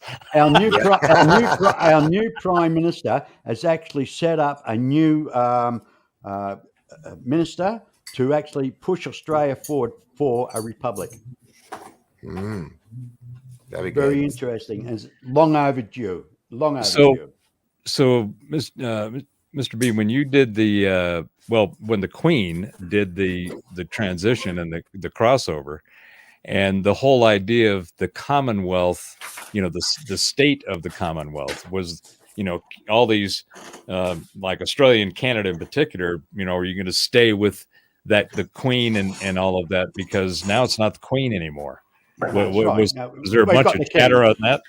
The king is the head of state, but like Dave will tell you that, I mean, back was it 1970, Dave, or 60s, late 60s, early 70s? Gough Whitlam was sacked by the Governor General. Oh, that's right. Yeah. I mean, it's like just lose all power. But the new government today has actually put in a guy which is going to push for as a republic. We're going to hopefully oust the royal family and become a total republic. So that's like the separation of, I guess it's the crown over exactly the land, right? Yes, exactly right. Yeah. So going the same way as like America has actually. So then you guys, becoming a sovereign republic. Yeah, become a republic. That's right. Totally republic. Our Prime Minister Albanese, he's a Republican. I believe that they're going to wait a suitable period of time after the announcement of the Queen's passing. But I believe if he wins the next election, he'll be pushing for a republic. So that will finally break away from the British monarchy. I mean, when I was in the UK, I was a big monarchist. I liked the institution. I came out to Australia. I applied for citizenship, and I just can't see the relevance of having a royal family here. I would like to have an Australian head of state. Yeah. Well, that just explains why I'm having such a hard time understanding you and your accent. You started off in English, and you're down here speaking Aussie. So you got an English Aussie mix. International flavor, we call that. International flavor. Okay, go with that. It's funny. It's really strange. Last time I went to America, I went to California, and only one person there picked me as from Britain, and that was someone from Wales. And for some reason, everybody just seemed to know I was an Aussie. But over here, I mean, if you talk to an Australian, they'll say, "Oh no, he sounds English every time." Yeah, pommy. I can flip back and forward without realizing it. Yeah. A pommy. Do you know what a pommy POM stands for? Prisoners of Her Majesty. No, Mother England. Prisoner of Mother England. Mother England. Oh, yeah. But we're forgetting. I thought it was prisoners. We call them pommy bastards. Whinge and Poms. Well, that's another one. Oh, that's great. Oi. Terrific, mate. Gotta have a bit of fun. Aussie. Oi. Anyway, back to the election results, eh? Yeah, it's moving fast, especially in the House. But nobody's at 100% yet. Florida's at 82% voted. So I'm hoping we're gonna have some results. I just hope there's no certain states that are gonna drag their feet just to make us wait another day or two. Because I would say have them secede. Get them out of here. Whatever state you are. I think if they do, it'll be in the face of an overwhelming change. The ones that will be outliers we'll have to wait on will be, okay, so what if it goes our way, we got another one, but we got all we needed right now. Right. But let me ask you, Dave, do you think that the red energy or the red color, which is representing an energy in a certain direction. Do you think that's being influenced by any of the waves that you were talking about? The 5 waves of energy, as they've called it. I do. Yeah, I do. And I also believe that we were taken far to the left to motivate change. And at the end of the day, it's all about balance. So you've gone too far to the left. What this is going to do is push us right to the right. Now, I happen to be more to the right, but I also believe in balance. And what I would like to see, especially in the US, is an achievement of balance. So It's I a wake-up believe call. recent developments are very interesting. Oh my Do you know God. what?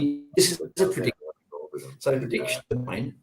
So hopefully in the next hour or Sorry, I two. can hear some. Oops, someone's playing a video.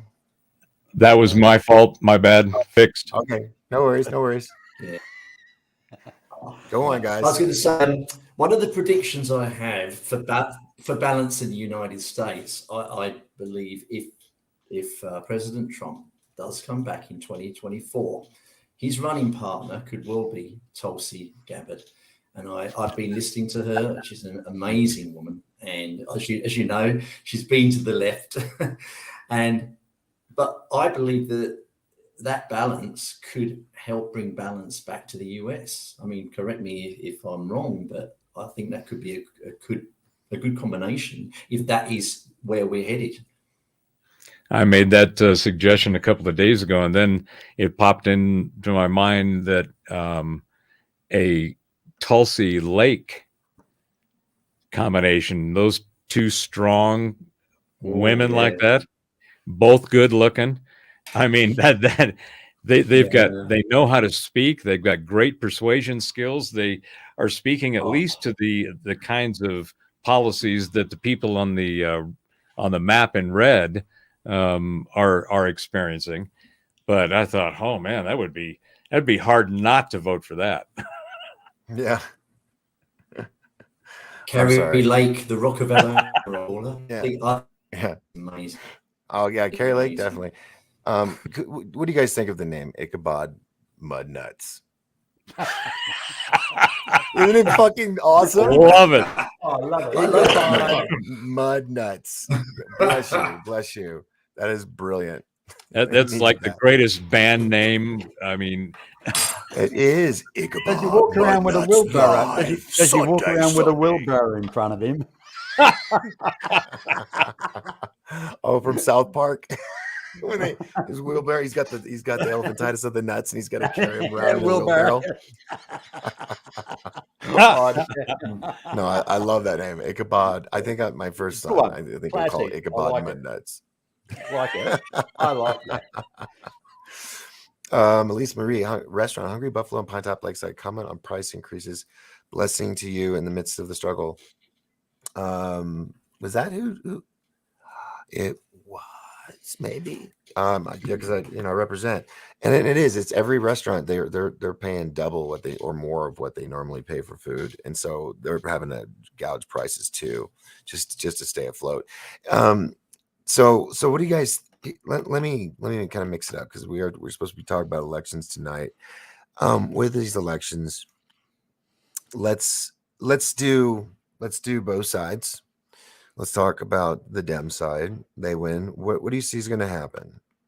Do you think the prices are going to go up more? Are they going to drive us out of house and home? Or is it going to be the Republicans that are going to do that some weird way that might be perceived by others, not me, but how do you see this playing out? What's your prediction? Well, I personally feel that if Trump wins, you'll see the federal government will start slashing a few prices just to put a bit of candy out there, because they will start panicking. The little asses will start going like that, and they will panic, and they will put out a fishing line there with a bit of bait on it, and of course a lot of people will fall for it. But if everybody sticks to their guns, I think Trump will he'll sail through. no worries, honestly. But Well, I think there's a bit of concern going on at the moment, for sure. well, yeah, like I mentioned that T-Man was in Ohio last night, I think. And he also announced that he's gonna make a big announcement on the 15th at Mar-a-Lago, which I think he's doing because it's the day after his daughter's getting married. So he wants to focus on that, and then he'll make the big announcement, whatever it is. But while he was in the White House, South American countries were sending caravans of their prisoners and just people they didn't want, sent them directly to us. And he was like, they need to go back, and these countries weren't taking them back, like MS-13 and all these gang members. So Trump was like, well, how much are we giving them? $250 million a week. Stop the checks. Gets a call the next day. Yeah, we found out you're not sending money anymore. He goes, yeah, you aren't taking your people back. So, you're sending them all these, they're killers and rapists and, thieves and all this stuff. So, yeah, we're not sending you any more money. Next day, the leader calls and he says, he's a great guy, got some street sense. He's smart, I like him, good guy. So I told him, if you don't take people back, then no money. And he's like, oh, we'd be glad to take the people back. We love MS-13. So they're all going back to Guatemala. Yeah. Oh, yeah. Yeah, but if Trump loses, mind you, they're going to screw you rotten, mate. You're giving them an open book, an open checkbook to say screw you rotten. I think those that are truly woke, not that fake shit, realize that it has to happen. So what was your question, Doc? It was if the Dems lose or if or win. What do you think on both sides? The only win that I think is possible would be to keep a split in the Senate, maybe 51 Republicans, 49. So then the VP vote is just cancels it, right? Mm-hmm. So if they lose, I think there's basically, going back to Dave's cycles and the energy things that are going on, I think this is the beginning of a serious round of ass whipping, and it's not because of any, it's more because of the reason that the ass whipping is deserved, which is, look, you fucked it. You said you wanted the keys. We gave you the keys to the car. You've run it over the cliff. You've broken shit on the way and hurt people. And, you got all this collateral damage from you being in charge. You can't do it anymore because it's so blatantly obvious that it has been run by a bunch of people who are completely incompetent. It's like saying, I told you so. Right. And so there's going to be a lot of that. I think, I think that I told you so is going to be more of is what the ass whooping will take the form of, with the exception. There are some things, especially this whole virus vax thing, that needs to be seriously reviewed for the way it was handled and the outcome that was the result thereof. Yeah, that tribunals. Needs to be, tribunals. It shouldn't matter, what your ideology is, your theology, your ethnicity, anything that you as an individual human being should be a part of. You should be interested in at a minimum, because the stuff that's going to come out, that's already come out, is like I think I was saying, it's already heading in a downhill trajectory, and the slope is getting steeper. Yeah. More data is coming out, more information. You look at it and you go, no, wait a minute. So those of us that said the mask won't work at the beginning proved to be correct, but you gave us amazing amount of pain and cost because we spoke our minds, and just fortunate for us, we were correct and you weren't. Yeah. But and now they want amnesty. You made me pay for your incorrectness is not going to work. Yeah, and they want to let's just all forgive each other. We were in the dark. We didn't know what we were Amnesty, yeah. doing. Yeah, Full fuck amnesty it that. away. Hey, by the way, I've been looking over to the left to see you guys on the screen here and at the map. I've been ignoring on the right. So we have some final calls here. In Rhode Island, the governor is Daniel McKee, Democrat, wins governor race in Rhode Island. Henry McMaster, Republican, wins the governor race in South Carolina. Peter Welch wins the Senate race in Vermont, Democrat. Vermont governor is a Republican, Phil Scott. Florida, Maria Elvira Salazar, Republican, wins the House race in Florida's 27th congressional district. Tennessee governor, it will be Bill Lee, wins the governor race in Tennessee. Chris Sununu, Republican, wins the governor race in New Hampshire. In Florida, Corey Mills, Republican, wins the House race in Florida's 7th congressional district. Hold on, I'm slipping. Oklahoma Senator James Lankford wins, Republican. Florida, Ron DeSantis wins governor of Florida. It is official. I'm guessing. Can you scroll that down a little, Doc? Yeah, let me check this map real quick. It says 84%. So I guess these are estimates.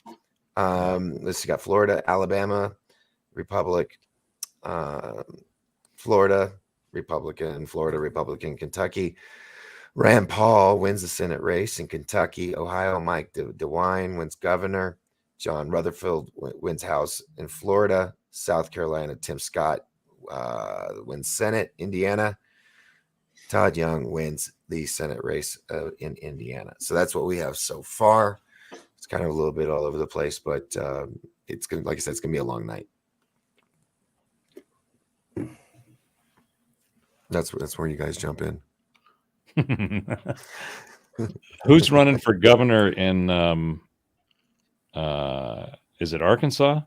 Biggest state, any state, right here. John Boozman against Natalie James, Democrat. Kenneth Cates for independent or other, whatever it is. Hey, did they get rid of the word independent and use other now because somebody got independently upset? You can only use independent if it's tied to you defining your identity. So you have an independent identity that you define. Oh, all right. I don't know what happened. AI went. And we're all supposed to intuit at a minimum and at a maximum inquire and respect whatever that identification is defined as. Mm-hmm. You're a what? I'm a trans gorilla based on some kind of funky gene experimentation, and I am now sovereign. But on weekends, just a carrot. but on Saturday nights, I'm a Furby. I'm a Furby dog. Saturdays are reserved for the furry dog. Yeah. I don't care if they call themselves a carrot. I don't care. Yeah. It's just don't force it on me. Yeah, that's exactly right. Yeah, but the whole thing with schools, though, putting kitty litter boxes and letting kids act like dogs and go by different names. I am just old school. That I am not cool with any of that shit. I think it's taking the kids' imagination way too far in the classroom. They need to just stick to the basics, but have the recess time, have their arts and crafts, let the imagination flow, but don't let it get. I mean, teachers are having to acknowledge children as animals. What the fuck? It's ridiculous. One of the things I find I'm very sad is, we have the school system. We don't have an education system. We have a school system, first of all. It's a schooling metaphor and model where you herd them in, that you give them rote, and as they rote, they get to pass out the ass end of it. But people you've heard of Montessori schools? Yeah. I got. They're around. Right. Montessori schools, those are very effective and well-known education systems where they treat the individual and focus on their skills and then give them, training and development in the skills that they manifest. Because that's one of the big problems is, our schooling system is designed as a stamp. It's like you come out conformed accordingly, stamp, you're good, move. Next one. And there's no individualness or individuality about that person. But that's just not the way we function. We don't experience life and our consciousness in that way. We are experiential beings. We want to go see, touch, smell, taste. We that's our curiosity. Our nature is to move forward. But so when you try to constrain or filter that natural motion, that natural energy, all you're going to do is screw it up. And that's what they've done. I have to say, I've got Twitch people in tonight, and good couple good questions in here. And I want to ask, Professor, do you know where the word or the meaning of the word school is?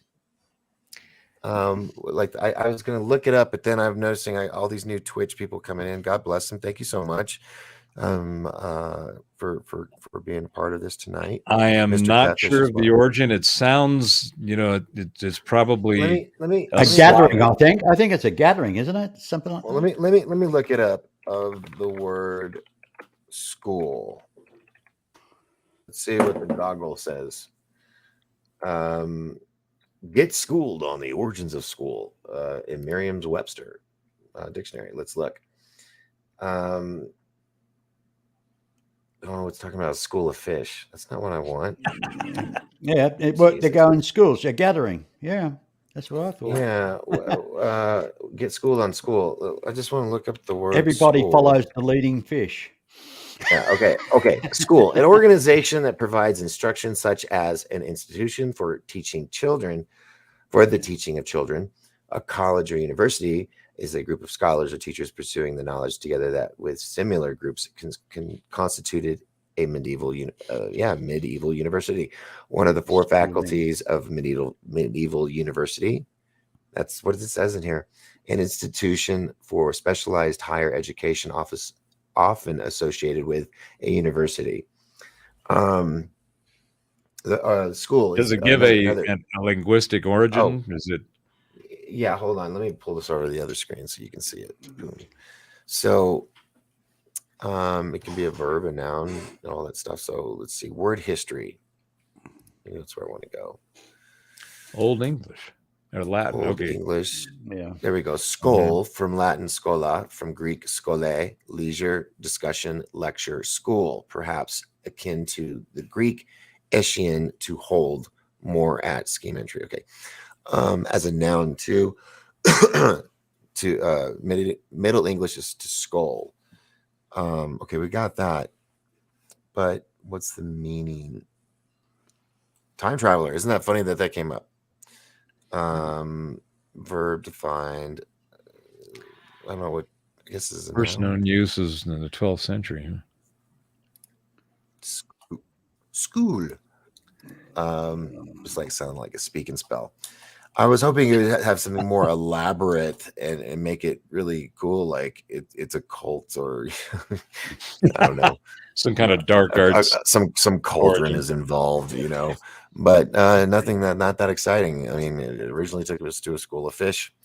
Now Mucus Frenzy, interesting name, says the Doc Force, who do you think Jesus would vote for? That's a good question. Would Jesus even vote? You think he would just be the minister at the inauguration, and no matter who wins, they would say, do you swear? And to God, they would have to swear because that's Jesus. I don't know if he would vote. I think he might be against it. But then again, he did push. What if the vote was for him? Well, I don't know. I mean, he did make comments in the Bible about how, you follow the government, kind of do what they say to a point. We have to have a system in place. But yeah, I don't know, man. That's a good question. Who would Jesus vote for if he did vote? What do you guys think? I need to know what who is. So Jesus. What are my options? Voting is what am I voting for? Oh, in this election, let's say. Yeah. So if I'm voting in this election, do you think you would go Republican? I think over the last 2,000 years, that he's acquired a level of knowledge and information and experience that would give him the perspective of understanding the differences between the two. And I think that he would see the organic societal growth and the need for capitalism and enterprise, and he would look over to the red guys and go, not bad, could be better. And then he looks over the guys on the left and the blue and he goes, you fuckers can't even start a push mower. And so he looks back over here and says, okay, let's go with the guys on the right and in the red. Now, actually, I reckon he'll say, stuff it, you guys can't do it. I'll run for president myself. Yeah. Yeah. Oh, let me do this. I'm going to get rid of this real quick so that we can see Mr. B. Now, I'm really excited that we've got Twitch people on here because we normally don't. And I'm just thank you. You probably one of the first. So we appreciate you being here. God never intended for the schooling simulation. It is inhuman and evil. And I'm wondering if you guess if you're younger, if you've had to go to schools with like metal detectors and stuff. I didn't have to do that when I was a kid. I'm sure you guys didn't either.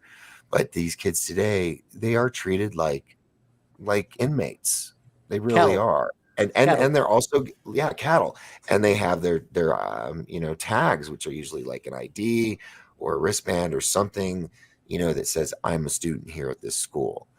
And it scares me. If I had kids right now, I'd probably be homeschooling. Now, I want to be a teacher.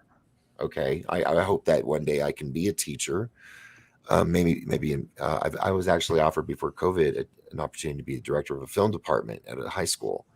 And I would have taken it because I was always told, you have to have a 4-year degree in college, all this. And I was just shy of a degree.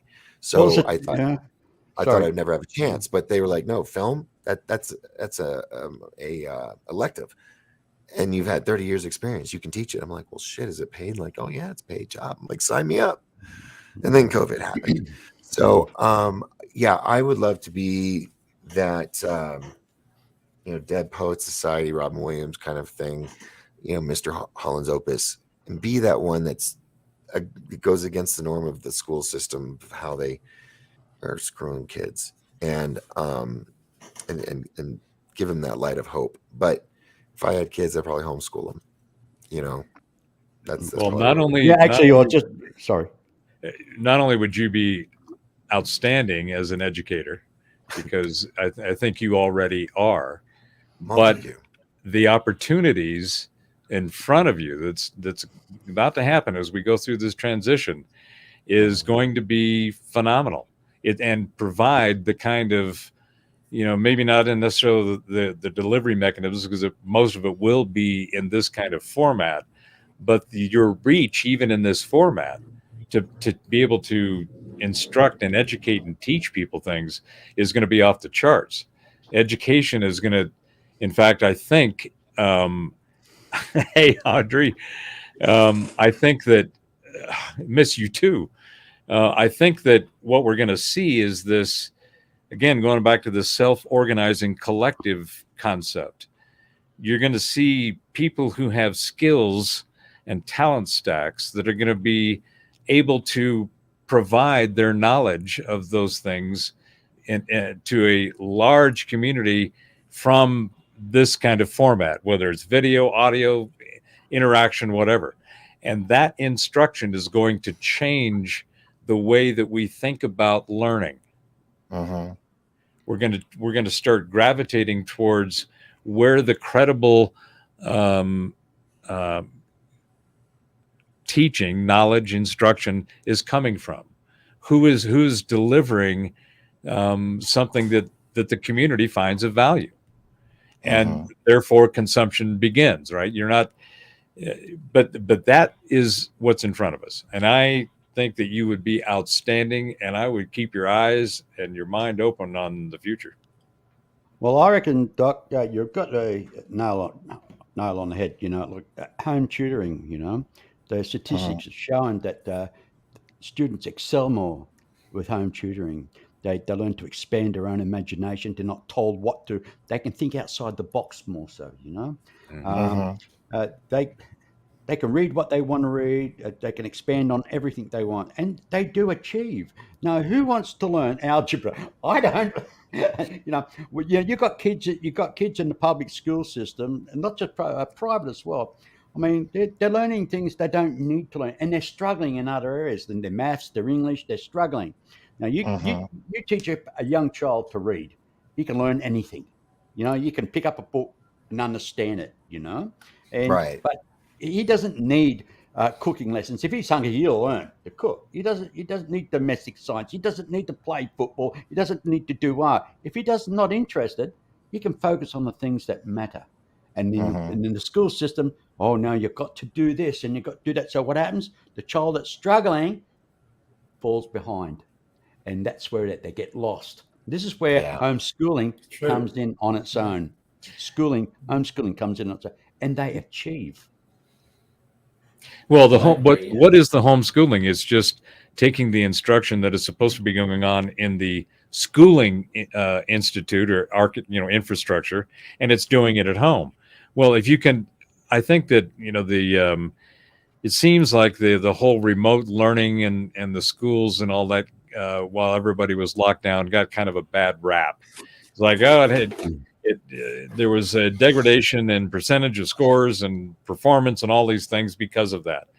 And I'm wondering how much of that is actually real myself, because logically, if you've got good content, and this is what I think we're going to see the rise of the independent content creators. That is, we've got content out there now.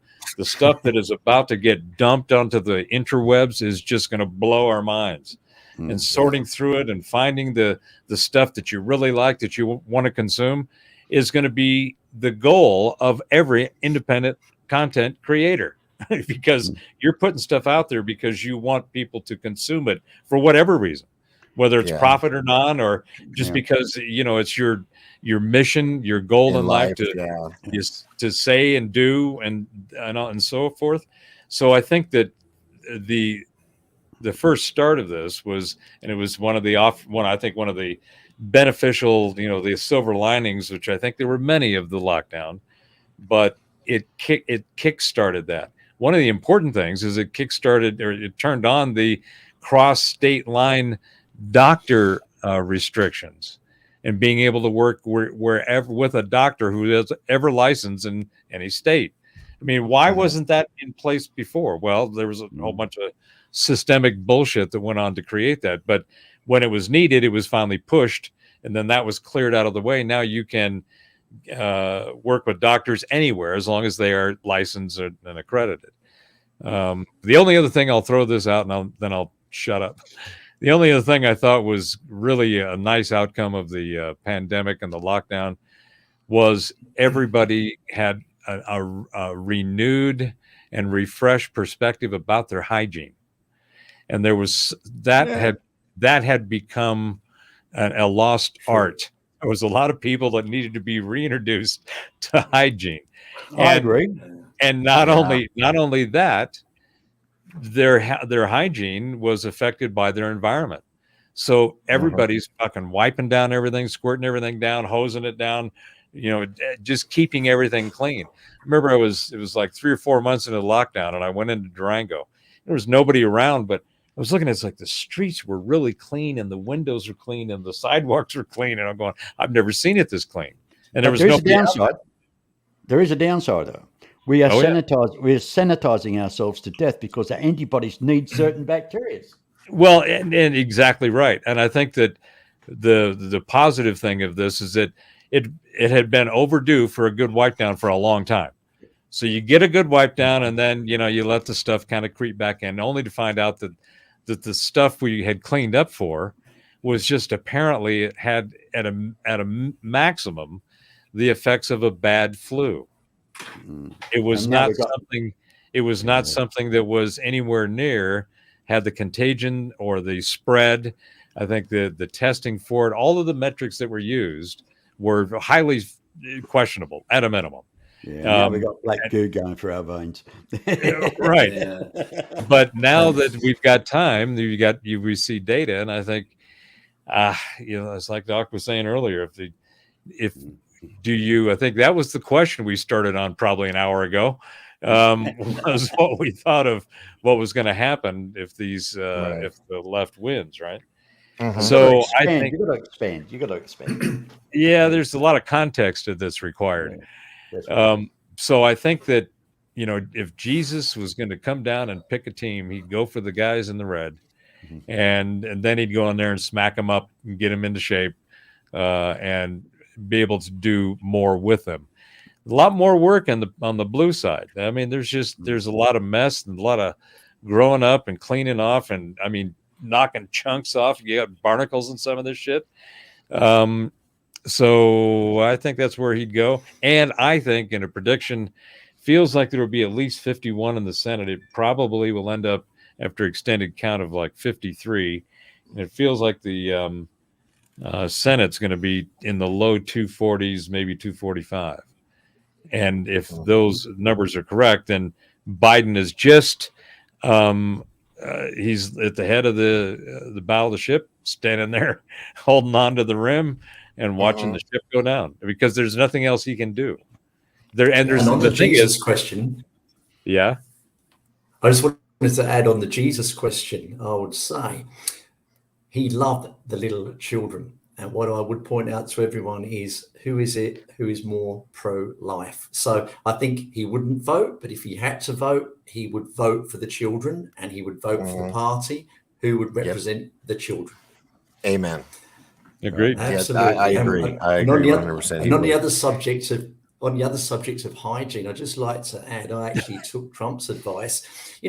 People say, "Oh yeah, he pushed the jabs and everything," but he also recommended that we take a certain product. Well, I started making my own quinine, and that was about 3 years ago. And I can say I take it with zinc, and I take it with vitamin D, B, C. I have not even had a cold or a sniffle or any form of illness for 3 years. Now, I always used to get colds and that. And the moment I started taking this, I would take 40 tablespoons a day just with my zinc and my vitamins. I noticed the change within 2 days. It seemed to affect me on every level. It affects me on the physical, the emotional, the mental, and even I felt more spiritually connected after taking that stuff. Maybe it was in my mind, but I honestly believe it's had a big change. And I just use organic grapefruits and lemons. And I've never been fitter in my whole life. So we've gone all the way through the COVID stuff, and I've never been healthier, never fit. Hey Dave, I've got a better solution. Just knock back a bottle of Jack Daniels every night. Hey, nothing survives in alcohol. I do like more wine. I like a bit of Sauvignon Blanc. And there we go. Well, I really appreciate that. I really appreciate that segue there, Mr. B, because I just realized that my glass is empty. My mouth is dry, and it's time to refill. So I'm going to go refill and be back shortly. Okay. So guys, when you leave the camera at the bottom, you'll say mute and stop cam. Go ahead, just mute and stop cam. That way you're still here. If you guys need to take a bathroom break or whatever, that's fine. I'll play some of my random weird stuff to kind of give us a break here and there. Hey, show us that video you made. The one with the planet blowing up and everything, with the nuclear bombs going off. The one. The one that I played at the beginning of the evening. Yeah, I like that. That's Brooks Agnew. I know. His book, The Birth Series. Yeah, I like that. Yeah, it's good, isn't it? I like it. I will play that for the people. I wouldn't mind a little video clip of the nuclear bombs going off if you can pass it by. Yeah. Okay, here it is. So it's about a minute and 57 seconds. So that should give us all a minute to whatever. Yeah. So all right, I'm gonna play this real quick and then we're gonna come back with the numbers. It is election night 2022. I'm Doc Skinner here on the Starship Pariah with my guests, Dave D, Professor Bauer, Mr. B, and others. I'm going to put the link to join us in the chat room in just a bit, but I'm going to go check on the four-legged critters and go from there. So we're going to play this right now because Mr. B asked. So here we go. Thank you.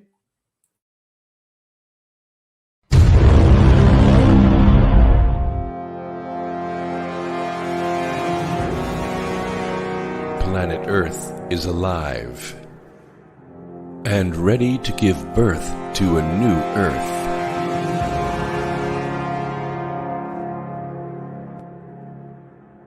The final battle for the souls of mankind begins.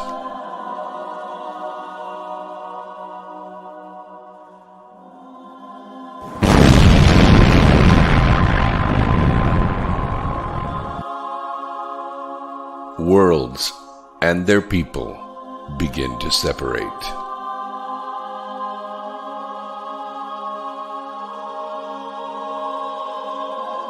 This is a story of the origin and destiny of Earth and its people. During the flood, two planets merged to form the planet upon which we live. One day they will come apart, just as the spirit leaves the body when its time in mortality is done. That day is upon us.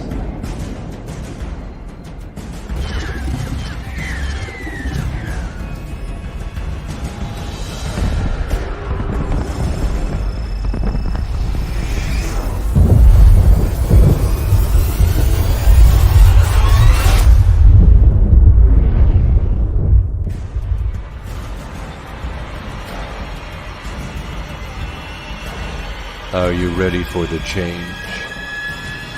The awakening has already begun.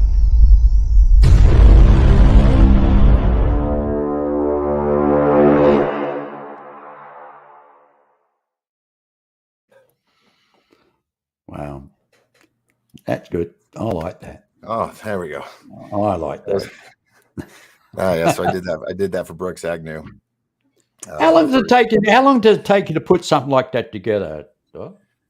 A day or two, maybe.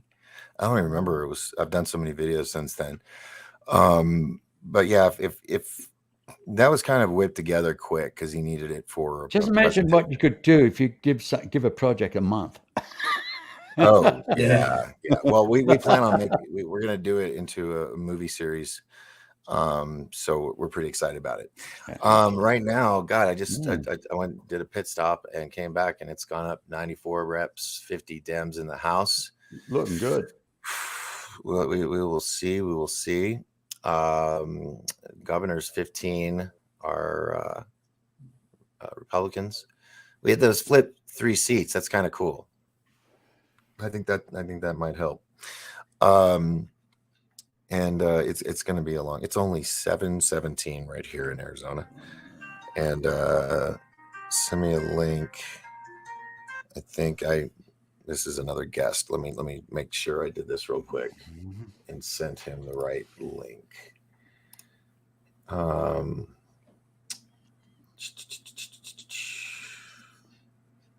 Facebook, of course, is the only website that takes a moment to get started with. Everywhere else, it's like lightning fast. Checking it out. While you're looking that up, Doc, I had passed the big screen in the other room, and I've got the election going on Fox, and they had DeSantis had just given his victory speech. He won by 59-40. Wow. Okay, that's. I mean, there we go. A 20-point spread, and apparently Miami-Dade, that county is about to go red, and that's the first time in 30 or 40 years. I think they said. Wow, that's historic right there. But on that persuasion and competence perspective I was talking about earlier, DeSantis, that guy can deliver in a speech. He was fired up. I was standing there listening, going, "Yeah, I want some more of that. Come on, bring it on." He's a pit bull. You're looking at the future I like these president politicians here for sure. Yeah, I like these politicians that see right through the BS and they call people out on it. Latest race call so far is looking pretty red. New York Senate is Democrat. Virginia Democrat in the House. South Dakota's Senate is Republican. Well, you guys see the list that I'm scrolling down right here, so you can see. Wow. Look at all that red. Wow. Hey, amazing, isn't it? That's so far. That's not guaranteed. You know what I actually really I find amusing? It's the way the government of the day act like children. They've got these little tantrums they go on, you know? And it's like, and it's like, hey, look, Trump put up this fence, you know, to stop all the illegals coming in, you Right. know? And I mean, it's just about completed, you know? It's not much more to do. Oh, no. Yeah, in our states, they had to actually they themselves got the big steel box containers and closed some of the gaps with two levels of steel box containers to You create think they walls. just say, well, okay, they've started. Now let's finish it and just tidy it up and just carry on. But no, Trump done started that. What we have nothing to do with it. What? Because Isn't that the power, Mr. B? Doesn't that demonstrate the power of the polarization of an ideology and a thought? Right. Yeah. I mean, there's vitriol that is focused on Trump in a way that it's hyperbolic, it's over the top, it's personal, and that is probably the most, I think, profound projection that they're expressing. Childish. Right? They're acting like petulant children who have been told mentality. It really is. It's a sign of a lack of emotional development at a minimum. It's arrested development. That's what it is. Yeah. And they need to be arrested. You know, there's back in the 1800s and through the early 20s or the 1900s and through the early 20th century, we had these asylums. We had institutions all over the country. They were huge. They could hold hundreds, a couple of them, thousands of people. And those are all gone. Well, those were put in place for I think the right reason, but they implemented it in the wrong way. There was a fair amount of people who just couldn't be in society for whatever reason, whether they're danger to themselves or to someone else. And at a minimum, I'm watching this the whole summer of 2021 and all the burnings and everything, and this chaos and mayhem and breaking in and destroying shit. And well, there's a fire burning, but hey, it really seems like more of a peaceful protest. It's like, wait a minute, I can't square what you just said with what I'm watching. There's something here that is a disconnect. And it is. And you notice how they all disappeared after Biden got elected?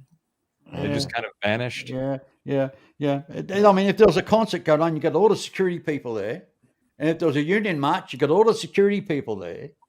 But you think the government building would be they'll have enough security people there to look after the place, but all of a sudden they weren't there. They were allowed to open the doors, go in, do what you want to do, you know? Well, wait a minute, Mr. B. I'm telling you, you can't do that. You're asking questions, and that's not allowed. Yeah, but it was staged. You know that. I know that. Tap the brakes a little bit. You're getting a little too, emotionally unhinged here. I'll go back to Facebook jail, I suppose. I'll go back to Facebook jail. Okay, I don't care. I can take it. See this face? I don't care. I think much of what we're witnessing is designed. It's by design. We're watching a huge show at the moment, and I agree with you, Dave. Yeah, it's got a specific. It's got a specific ending, I believe. Show us the evil. Show us all the things you don't want, but not just show us. Let people actually feel it, and it's being felt all around the world. Back to what I said before. That is changing people's opinions.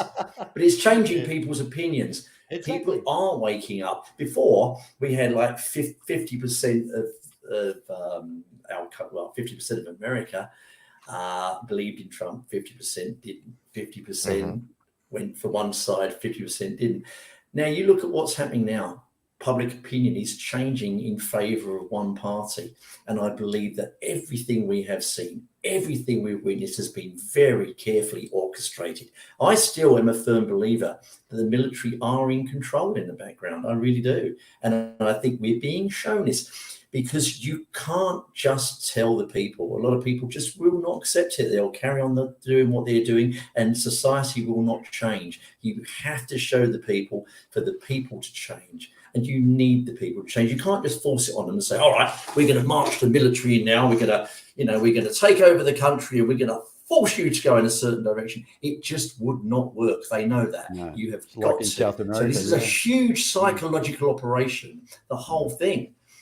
So I think to your point, Dave, one of the things I've thought about the last election, there was clear reason to do some analysis of what happened just by the data that was publicly available on the last election. Yeah. And there was plenty of information that has come out over the last couple of years that there was shenanigans afoot. So there was some fuckery, and to the degree that it may have changed the election you got to give them credit. They got away with it. But I think one of the reasons that the pushback didn't push back to the point you would think, hey, look at all the data I got, it's time to push back. I think one of the reasons they did, to your point, is that the best way to expose incompetence is to let it be in charge. Yes. Yes, yeah, exactly. Yeah. And do you remember Donald Trump just before the 2020 election? He said, I'll be disappearing for a little while. You won't be seeing much of me for a while. People thought, oh, he meant a couple of weeks, maybe a month or something. He knew fully well what was coming. He knew that they were going to steal the election. He knew it was going to happen. Now, I believe he had to stand to one side. People see him as a leader of the world or whatever. I believe that Trump is really a front man for a much bigger alliance. I call them the Earth Alliance or the Terran Alliance. Now, to take it further, I believe these are working from some of our off-world friends. They're working with them. And I believe Trump is part of this. And it seems to be orchestrated by this higher authority that has a lot more knowledge than us. I believe it does involve being able to peer into the future and see what's happened. And yeah, so I believe that Donald Trump was actually maybe happily stepped to one side, let this happen. Because imagine if he'd won, right? If he'd won. So yeah, everybody would have celebrated. He would have carried on his policies. And then at the end, he would have had to have stepped down because he could only do 2 terms.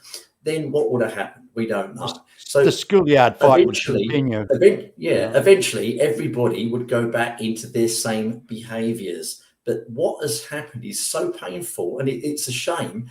So many people have suffered, have died, and are ill. But I also believe on a higher perspective, there not is a single person that has died who on a soul level has not agreed to exit this world. On a soul level, it's different to on the 3D level. So I believe people have moved out that were actually at some level in agreement with sacrificing themselves and going. That's good news for the house. What it will do, it will change society, and we also will find that things will not go back to what they were. Everything is going to change. Well, it needs to. If you look at all of the systems, all of the infrastructure, from energy to economy to housing to food, all of those systems were built for a time with the technology that was available at the time. The tech that's available now completely transforms that entire infrastructure. So like I said, the economic side, it includes the financial system and the banking model that we have. And that's, again, where this, I think if technology, if anything is done right, it works really well, right? So we got the different industrial revolution with the steam engine, and then we got, the petroleum engine that's run on abiotic fuel that is a natural thing that regenerates the earth, and that it does not, the CO2 contribution is not a bad thing. It's a good thing. I'm sorry. Trees need it. Trees need it to live on. But using the energy for what we have. The infrastructure is built on an energy system that we now can replace. So that is the big challenge: is the transformative disruption of what is coming with the change in availability and what we think of as energy is going to change the entire infrastructure. Everything changes, and and some stuff just needs to be taken down, destroyed, and wiped off, and just you start with your new model, and you have your iterative improvements as you go along. But that's one of the things that's also causing, in my opinion, a lot of this angst and constraint. People are getting it. They're transitioning, to Dave's point, into a different vibratory state in consciousness because of the cosmic energy that we are, as a system, as we know it, are traveling through. And it's affecting every type of telemetry that we currently monitor. And there's a whole bunch that we don't even know yet. Once we get into frequency physics, and it, to me, is going to replace quantum physics. It's all frequency. Total awareness. Frequency, and energy, yeah. Yeah, it's all energy. To me, see, I've been working on my model of trying to figure out how I navigate and understand this reality I'm in. And the three things that I've come to is this: everything is consciousness. If consciousness is not a part of your experience, then you are not a part of anything. Then your consciousness is not there because it needs to be there in order for you to be, period. Nobody can explain it. There's all kinds of incredible, awesome, beautiful, strange, esoteric, mystic definitions of what consciousness is from all kinds of different disciplines and religions and theologies and philosophies. But at the end of the day, there is no answer for it.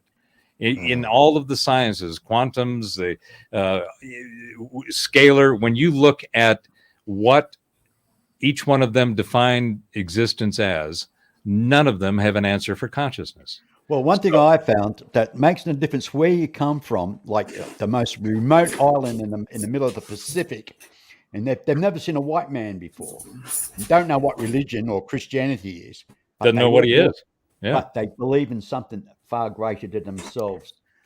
So far greater than themselves. It's within us. That is to me, that's what has been termed as the collective consciousness. We all are the result of the consciousness which makes the universe that we inhabit, that we experience. That consciousness has nature and habits. One of the habits, and actually the nature of consciousness, is energy. It creates energy. Because consciousness exists, energy exists. And it's because of consciousness that energy exists. What happens with energy? Well, it's the way consciousness expresses itself. What is the way? Sorry, my apologies. So you go from consciousness. Consciousness creates energy. Energy begets materium. Right. That is the model in the way I look at things, so that I can comprehend stuff. Anything else, a belief system, sciences, the theologies, the philosophies, etc. All those, whatever definition comes out of that by our consciousness is somebody's speculation. Well, science is proof. There is no proof of anything. No, there is a proof. Powerful in my mind. Science has proved at the moment of death, it makes no difference if you're an infant or you're an adult. The weight ratio that they cannot account for. They've done these, what they call people at death. They measure the bed. They measure where it's like a couple ounces. Their soul is like an ounce or so. Yeah, they've actually done these studies, and that's the energy field. That's the way that that's energy. Yeah, but it goes somewhere. It goes somewhere. It goes into the ether. The ether is the energy format. It's like, and I follow Taoism, and so the Tao is that which cannot be explained, but that which is. It's what all is on is. Oh, we know it exists. That made any sense? Yeah. But that is, to me, that's their definition of what we typically refer to as the ether, which is, I think it was Leibniz who described it as a foam in existence, and that foam is where all these frequency fields are. So you've got all these frequencies that make up what we experience, and we can determine and detect with the senses we have. And then we build toys to get outside of our ranges. We go, whoa, look at that! Didn't know that was there. This whole thing with the James Webb and using the infrared band, which is below our range, and getting the images they're getting, it's like, wow, you compare it next to a Hubble, it's like, that's an upgrade, I'm sure. It's like the first I think the only true radio. Sorry, Dave. My first transistor radio had 4 transistors. Now we've got 28 million. You tell them back then. I think the only true. They'll say you're crazy. I'd say the only true reality at the end of the day is consciousness itself. All reality comes from consciousness. I believe we are all fractals of source, and that's it. If you look at this, look at that, right? So say, how many cups are there? Well, it depends how many people are looking at it. Every single person looking at this is seeing something different from a different angle, and they interpret it in a different way. There is no one cup. So that's Leibniz. That's Leibniz monads. His whole concept was that everything was an information unit, but it was individual because and they couldn't be in the same place at the same time. So every one of them had a mirrored perspective of the reality that they're seeing, but from a different perspective. And that's exactly what you just described. And that's why we can look at this election, going back to the election, and we all see something different. I mean, I used to honestly believe, I know the truth. This is the way it should be. Everyone should see it my way. But no, it's not. There is no one truth. There are different truths. And the other side always do have valid points. So you've really got to take everyone's opinion. You've got to look at it yourself and not just take a stance and say, yes, this is the way it is. And it's people doing that has really caused the problems in our society, where people are so convinced that their reality is reality. But it's some not. People see different things in different perspectives. It's the official reality, or the sanction. Uniform. Yeah. The uniform. I got to tell you, growing up in the 60s and 70s in Southern California, and being a guitar player, long hair. I mean, we drank out of the water hose. It was great. We had the. I was in Sacramento in the 70s, so yeah. I mean, there you go. Yes. It's an ovation. I had a balladeer. Yeah. In fact, I was living in San Diego at a place called Dogs Beach and Ocean Beach, and I was on Dogs Beach of the beach in Ocean Beach. If that made any sense. But I had my balladeer, and I was living with my girlfriend. I had my '65 fastback Mustang. We ended up to her mom's. She took a kitten home with a whole box of the cat litter. I had my guitar in the back. We had done our laundry. I'm pulling all this stuff out, and I'm telling you this because you'll appreciate it. Pulling all this stuff out. In order to get it all out, I had to take my guitar out, and so I sat it on next to the car while I was getting everything else out. Got it all out. Got in the house. Got up the next morning, went to grab my guitar, and I never brought it in the house. I left it next to my car in the street all night. Oh man! And that was the end of my Ovation balladeer that I loved. Oh yeah, no, oh beautiful. Man, they're beautiful. Hey, Beautiful. Thank you very much. Yeah, there you go. Spaceman has joined us. Hey, Spaceman, are you walking? No, I'm at home. Can you not, like, you're doing like the stalker breathing in your phone? Oh, okay. You're like, hey, this is Spaceman. Yeah, I've got my headphones on, so yeah, might be. There you go. There, that's much better. Thank you. How you doing? Yeah, good. Yeah, just thought I'd join in since I was at home. So, you're not that ugly. You can't show your face, eh? No, look, I got a pretty crappy wireless internet connection here. Oh, yeah, right. Okay. If I try streaming video, I reckon it'd collapse it all. So we got. Whereabouts are you in Oz, mate? Queensland, Oh, Harvey Bay. Oh, yeah, I know that. Yep. Yeah. I know that place. Yep. Forget about It's it. north of New South Wales where I am. I think okay. I think I'm in the luckiest place in Australia, considering what all you other guys went through with lockdowns and all the other bull crap. Oh, I love Actually, we Queensland. didn't go I think so Queensland's a great bad in state. WA, mate. No, we didn't do so bad here. But Yeah? we're really Oh. enjoying the American election at well, not American election, the actual the election Midterm results election, here at the moment. Yeah, Yeah, it just the Yeah. numbers keep looking going up. pretty It's good. looking good so far. Yeah, Yeah, New awesome. York, I mean, I'm not Oklahoma surprised. governor is a Republican. Yeah. Colorado, of course, is blue. Massachusetts. In the House, these Democrats got 67 and compared to 122. Yeah. Yeah, man. But, It we've got the needs to Senate. change. Yeah, things can change. It's early. Look at all the states that have not been touched yet. Yeah. So, I'm sure they'll do everything they can to steal it. And, I mean, I here's the can't. thing. Here, riddle me this. Why is it I go over Texas? Nothing. I go over here. Nothing. That is odd, eh? Nothing. Considering Well, us all meant to be. those are the states that changed the rules to not count their votes for another 30 days. Oh, okay. Okay, that makes sense. They pushed it out, so it's like they're not counting tonight. We'll know in a They're month. all the corrupted ones. No, they haven't printed them out yet. Hey, I mean, seriously though, like, look at all the security we have with credit cards. I mean, even freaking gold lotto tickets are more secure than this freaking voting system. I mean, seriously, with the technology we have today, why in the hell haven't they got a thing where you can fill out a ballot and you put it through a bloody thing, it reads it, and then gives you a receipt, and then you can put that receipt in another box and they're counted separately by different groups of people. And if they don't match up, then they get reevaluated, like surely they could do something to make it more secure. It's definitely by design, to have those flaws, Right. Well, the whole thing is about ID.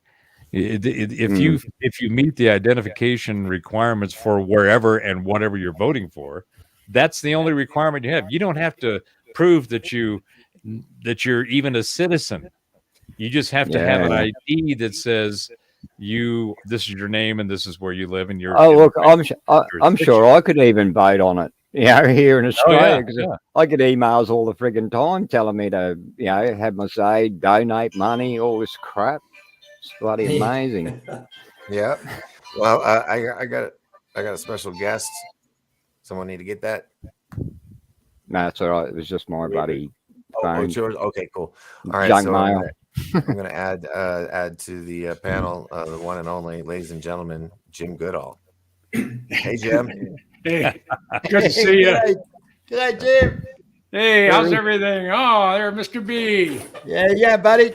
Hey, Yeah, We got a few See, losses in the house. I don't see him. Oh, there you go. I was going to say, where is he? Doc has a shirt and a tie. I know. And a And a jacket. Yeah, no, he's looking pretty flash, man. He looked Oh, like my God. Yeah, but he doesn't have any pants on, so That's Oh, it. he That's never the same. does. He never does. That's the same That's the same outfit he's got on in his avatar. Yeah. So well, we were telling him earlier that he had that drive-up window vibe going on, and Yeah. we all wanted to place an order. Order, please. Would you like Pizza a for foot special long hot dog with occasions. Yeah. I want to be flying at the moment. Jim, so Jim, you just finished up with the show. It lets you know where we're at. We're just basically going back and forth. We're checking out the election results and how it's going. It's an interesting thing because we're still way early in the game. Yeah. So we will see what happens. But it has been, the latest calls have been Georgia, New York, Oklahoma, Colorado, Maryland, as you see here in this list. And it's kind of looks sort of even. You think, okay, the Reds got it. Okay, it's kind of bleeding over. It's bleeding over. Got a little more, but we'll see. We've got a few more hours to kill. So well, look what happened at the last election. I mean, it was a definite Trump win, and then overnight the frigging thing went totally the other way. And And we got told Biden just got millions of votes all of a sudden. Just overnight, all at once. Yeah, yeah, just If So- you can't so say Jim- that one. Yeah, Dave, Jim, I've been told that Mr. B's sending me a Space Force hat. He and Doc were wearing now one. everybody's last week. going to want one. Everybody's Yeah. going to want one. I got- I love my Spaceballs hat. yeah, Yeah. mine's in the sleeping. Oh, hold on. man. Yeah, I decided to wear my grumpy old man hat today. Yeah. I decided to join the It Spaceballs. goes with the facade. Yeah. Yeah. I should have one of those because I get kind of irritated at idiots. Oh, And don't I you? voice my opinion. Yeah. I know a few I can pass your way if you want. Yeah. And, You want to really, if you really want to stir shit up, get a Trump hat. Oh, I have those. I have those. Oh God! Hey, Oh no! there you Oh, go. no. There it is. Okay. Yeah. Okay. Okay. Okay, Mr. B, your turn. Go get your hat. Okay, just on a sec, guys. I just have to actually, okay, just on a sec. That's Am better. I- So Jim, we are sticking. We're not doing UFOs or we are doing a little bit of conspiracy, but it's election conspiracy, and we're just sticking to this. But what happened here? Oh, yeah, that's okay. Remove that. My Rumble did not work tonight, so sorry to Rumble. And TikTok, or what do you call it? The other one went down too. So that Facebook. what Twitch. All right, so we're good to go. And yeah, so if you need to take a pit stop, Jim, all you got to do is hit stop cam like that. Yeah, and So- just so you know, that beautiful view behind me was a week ago as I returned from Hawaii. I spent Nice. 2 weeks on Oahu, and I spent 3 days with the Cousin Brothers and Michael Schratt on the Big Island. That was interesting. I got out of there with a probably a large number of dead brain cells. Which is, I mean, the Cousin Brothers have been to my place twice now, and they usually come for about 3 or 4 days. And Doc was there when the first time they came down, and it was just it's just nutso. It's just nutso. Yeah. There he is. Okay, I'm the only one who doesn't have one. Shit. Yeah. Yeah. Oh, Well, we the other one we here got to now. get Bauer one too. Yeah, I need me one of those. Yeah. Oh, God, now I'm jealous. God, guys, Yeah. Hey, Jim, That I've is got to sweet. say, I was Yeah. so envious of you. Yeah. I'd love to Pardon? go back to Hawaii. Oh, It's hey, my and- favorite. I was so and envious of you. It's my favorite place on the planet, Hawaii. I met my first Yeah. wife there, and I went there with my second wife on honeymoon. Yeah. Yeah. Hey, real quick, guys. A technical thing I want to get taken care of, so we don't have to deal with the issue throughout the evening. If you guys would be so kind, down at the bottom of your screen, you'll see mute, stop cam, and settings. You see the settings button? Yeah. Yeah. Okay, The can you all cog. click on that for me real quick and go to your camera? Or is it general? Yeah. Camera. Oh shoot, where is it? There's I was mute, going to see stop if you cam. could. I just wanted to see. Oh, it's in general. If you go in general, there should be your In broadcast senior. quality. So if you Settings. could make it to 720 instead of 1080, just in case, that will help our bandwidth, and we won't have the Okay, screen. I'm freeze there out. already. Yeah. Okay, All right. cool. Okay, cameras. Okay, 720. Yeah, So that way we have two Aussies on here. 1080 Yep. and 720. Yes, 3 of them, I think. Okay, I'm on 720, mate. I think. Yeah, I think Yeah. there's a 420 Yeah, too. If you're 720. just really, yeah. Yeah. It's Who just that else way is we on- won't there's we won't me have and glitch. Mr. B. Who else is an Aussie? Oh, we got 4 Aussies here, don't we? No, 3. Yeah. If I was Two. if I was a young man and single, I would move to Sydney in a heartbeat.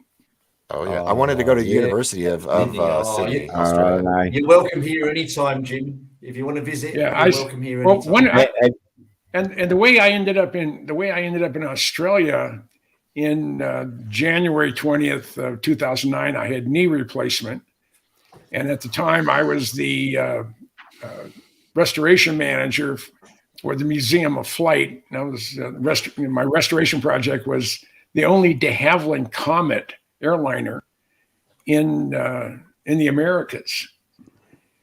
And I couldn't be crawling inside the belly of the Comet with a brand new knee. So I was off for 2 weeks. No, correction. I was off for 120 days, not 2 weeks. I was off for 120 days. So I'm trying to figure out where I want to go. And I've been looking for a friend of mine for about 40 years. And we used to work together at Xerox in Seattle. And I wasn't having any luck. And 2 days after my surgery, I'm getting ready. I'm going to book a flight somewhere. I got to go.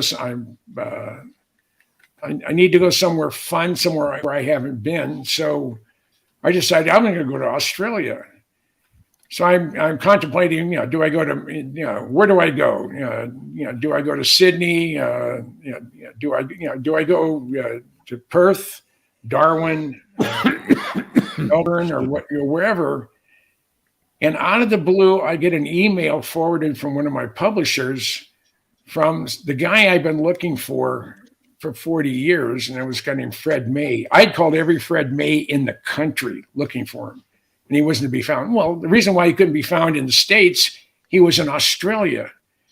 And he said he'd been in a bookstore in Melbourne, and there was a book on the B2 by Jim Goodall. And he said, well, there can only be one Jim Goodall who's that crazy into airplanes. So he forwarded an email to my publisher. Now, this is 12 hours before I'm going to make a reservation to go somewhere in Australia. And he gets back. I see this email from Fred May. I immediately get right back to him. The timeline difference had only been not more than 15 minutes from the time he contacted my publisher. They immediately forwarded it to me, and I immediately emailed him back. He calls me, and we talked for about 3 hours. And I hadn't seen him in 40 years. When I got off the plane in Sydney, and he was outside as they came through immigration, his hair was snow white. It used to be black. My hair used to be black. Mine was snow white. And I would have recognized him anywhere. And even though we hadn't spoken for 40 years, we picked up our conversation as though it's been a week since we were apart. And he lived in Little Bay. And his wife was a CFO of one of the largest privately held companies in Australia. So she gives me a transportation pass. So anything but taxis. I go on the ferries and trains or the buses. So I hit everywhere I could in Sydney. I went up to Newcastle, and then I flew to I call it Canberra, but they call them Cambry. And I got a chance to Canberra. Yeah, Canberra. And I had a chance to get a very, very good tour of the restoration facility and the museum itself there, the War Memorial. And at the time I was with the Museum of Flight, so it really helped when I gave them my card and said, "Hey, can I look at your stuff?" And they were very, very happy to take me over there and show me. So I was very, very pleased. But so I love Australia. Again, I don't like some of the critters you have there. But then I spent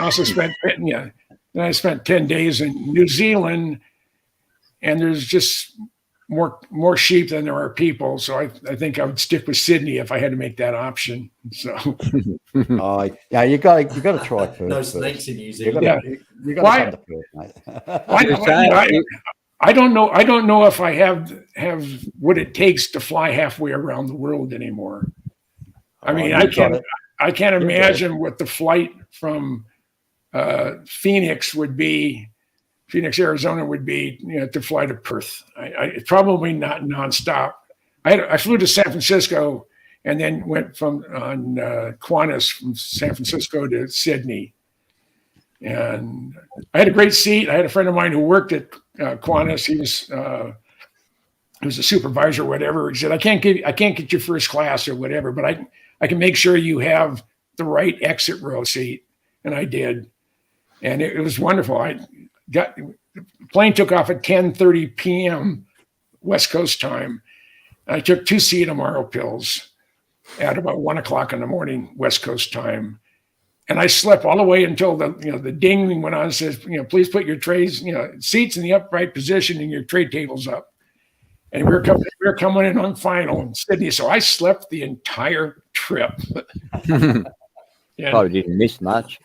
No, I didn't miss Mark because it was all at night. But it was. How long was that flight, Jim? How many hours? I think it's 15 or 17. One of the two. And where was it from to? San Francisco to Sydney. Ooh. I'll tell you one thing, Jim. Never have 6 Jack Daniels at 36,000 feet. It's when you land, and all your blood cells expand. You realize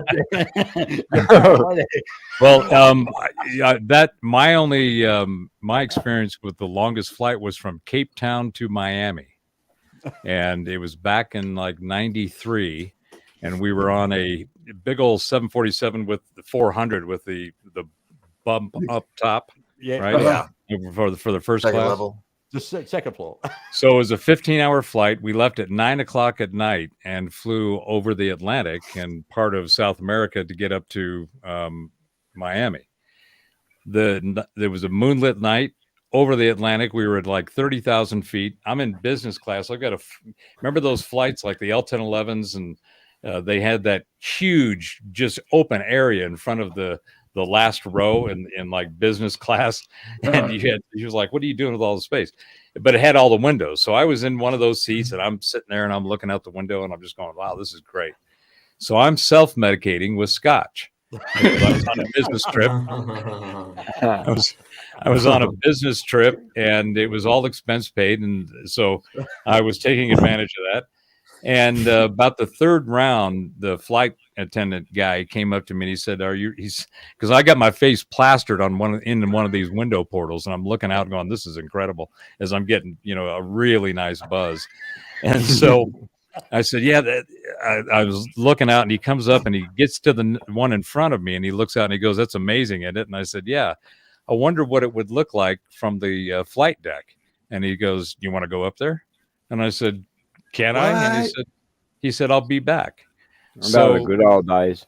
So he takes off and I'm got my face plastered in this window looking at this incredible, a couple of clouds over the Atlantic casting shadows, but we were like 35,000 feet. It was amazing. And he comes back and he says, come with me. So we went up through and into the hump, up to the flight deck, up to the cockpit. Wow. And he opened the cockpit and I sat there and I wasn't able to get anywhere other than just look out the window. And it wasn't as large as I thought it would be, but again, it was night anyway. So I'm sitting there drinking my scotch, talking to the pilots in a 747 going across the Atlantic.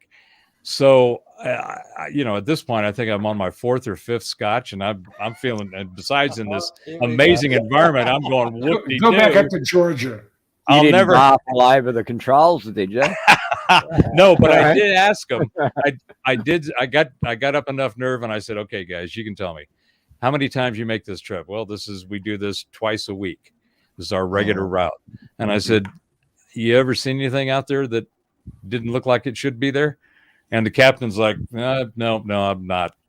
And I'm not falling for that one. No comment. The other pilot, and this was, back in '93, and the whole console and dash was just amazing. It's nothing like it is today, but it was just amazing. I was just looking at all these lights and radar screens and dials and things moving around, and I've got a great buzz on.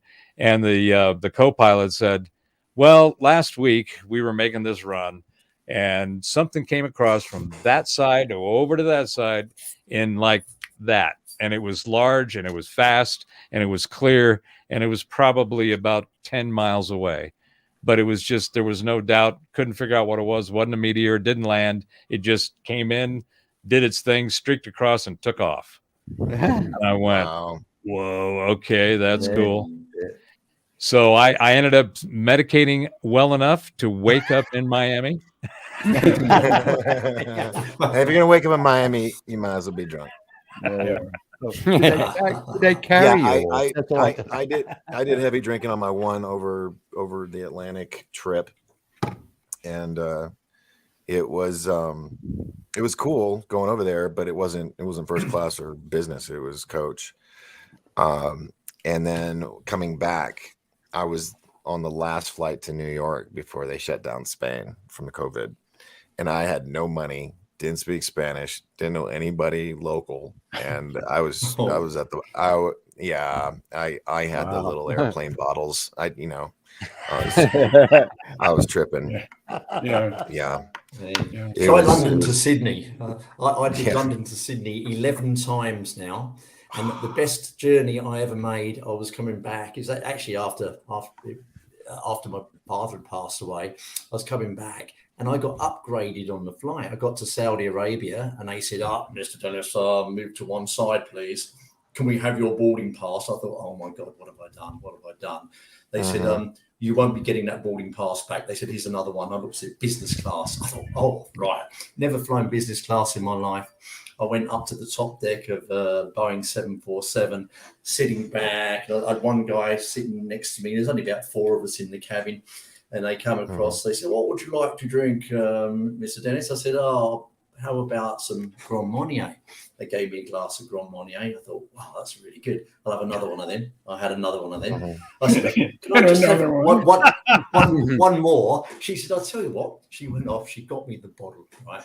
So I sat there. I drank the entire bottle of Grand Marnier, and then I shut my eyes, fell asleep, and I woke up, and they were serving breakfast, and then we landed an hour later. Brilliant! And I thought I was the only bloody drunk around here. That is perfect. You haven't had a fun flight until you can go from Sacramento, California to Osan, Korea in a C-130. That's loud. That's loud. 58 passengers. We took off from McClellan. We got about just before the point of no return, and we were bucking headwinds. And they said, "Hey, we got to turn back." So it was 5 hours out there to get halfway, because they're going about half the speed of a jet, and then we had to turn around and come all the way back. Then we took off the next morning. We're all just fried. We finally get into Hickam about 1 o'clock in the morning, and they're going to RO in there, and they're going to a different cockpit crew is taking us on to Osan, and we finally get into Billie about 2:30 in the morning. We got to be at ops at 7, so they wake us up at 5. So we had about 2.5, 3 hours worth of sleep, not very well. And we got back in. You see it in that web sitting. Your feet are freezing, and your head's broiling because you're trying to keep the thing warm. We're on oxygen because we're above 18,000 feet. It was 32 hours in the back of a C-130 to cross the Pacific to Korea. Oh. And that's cruel and unusual punishment. So, man, I'd need a couple of spa days and chiropractor and some massage after that bad boy. No, we got in about 6:30 in the morning, and we went right to Billie, and then from there we went to our workplace, the unit we were assigned to go to. So he had literally no sleep. And when I used to work for companies out of Germany and Switzerland, and I'd leave out of Minneapolis at 3 o'clock in the afternoon. You get into Amsterdam at 6 a.m. Then you take a shuttle either to Munich or into Geneva, and you get there at about 9 o'clock in the morning, and we're gonna have an all-day business meeting. You what? And I've only been on one commercial flight in my life, and that was going from Adelaide back to Melbourne. But we had to kill some time. When we got to Melbourne, the plane couldn't land straight away, so he circled around the airport or around Melbourne, until he could. But he pointed out to us that all the coloured lights on the freeways in Melbourne all make massive pictures when you're up in the sky. and you can only see them from the sky, of course. But yeah, I often wondered, like, because you get a lot of UFO activity in Melbourne. I was thinking, I wonder if they put them there for that purpose, to draw in, intelligent life or whatever.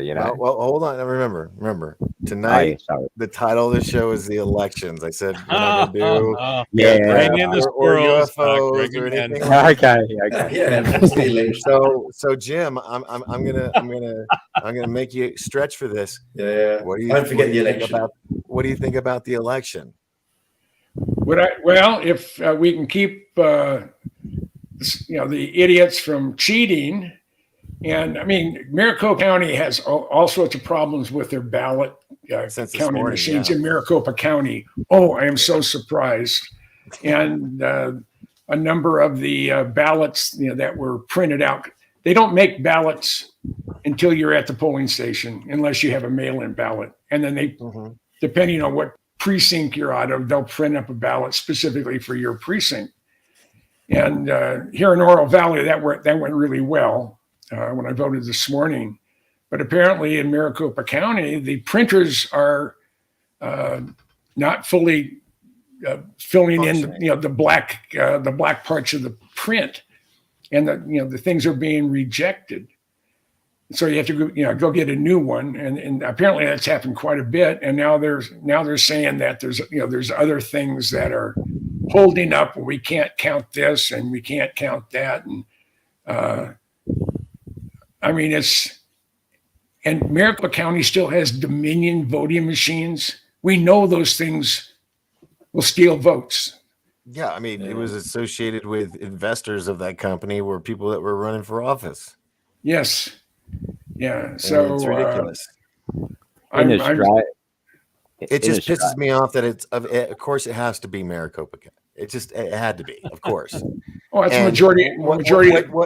And what did Carrie Lake? She was like, no, we need to check this. And the lady she went up against, who's hiding in her little hermit hole because she won't come out for interviews, she won't come out for a single debate, nothing, because she's scared of Carrie Lake.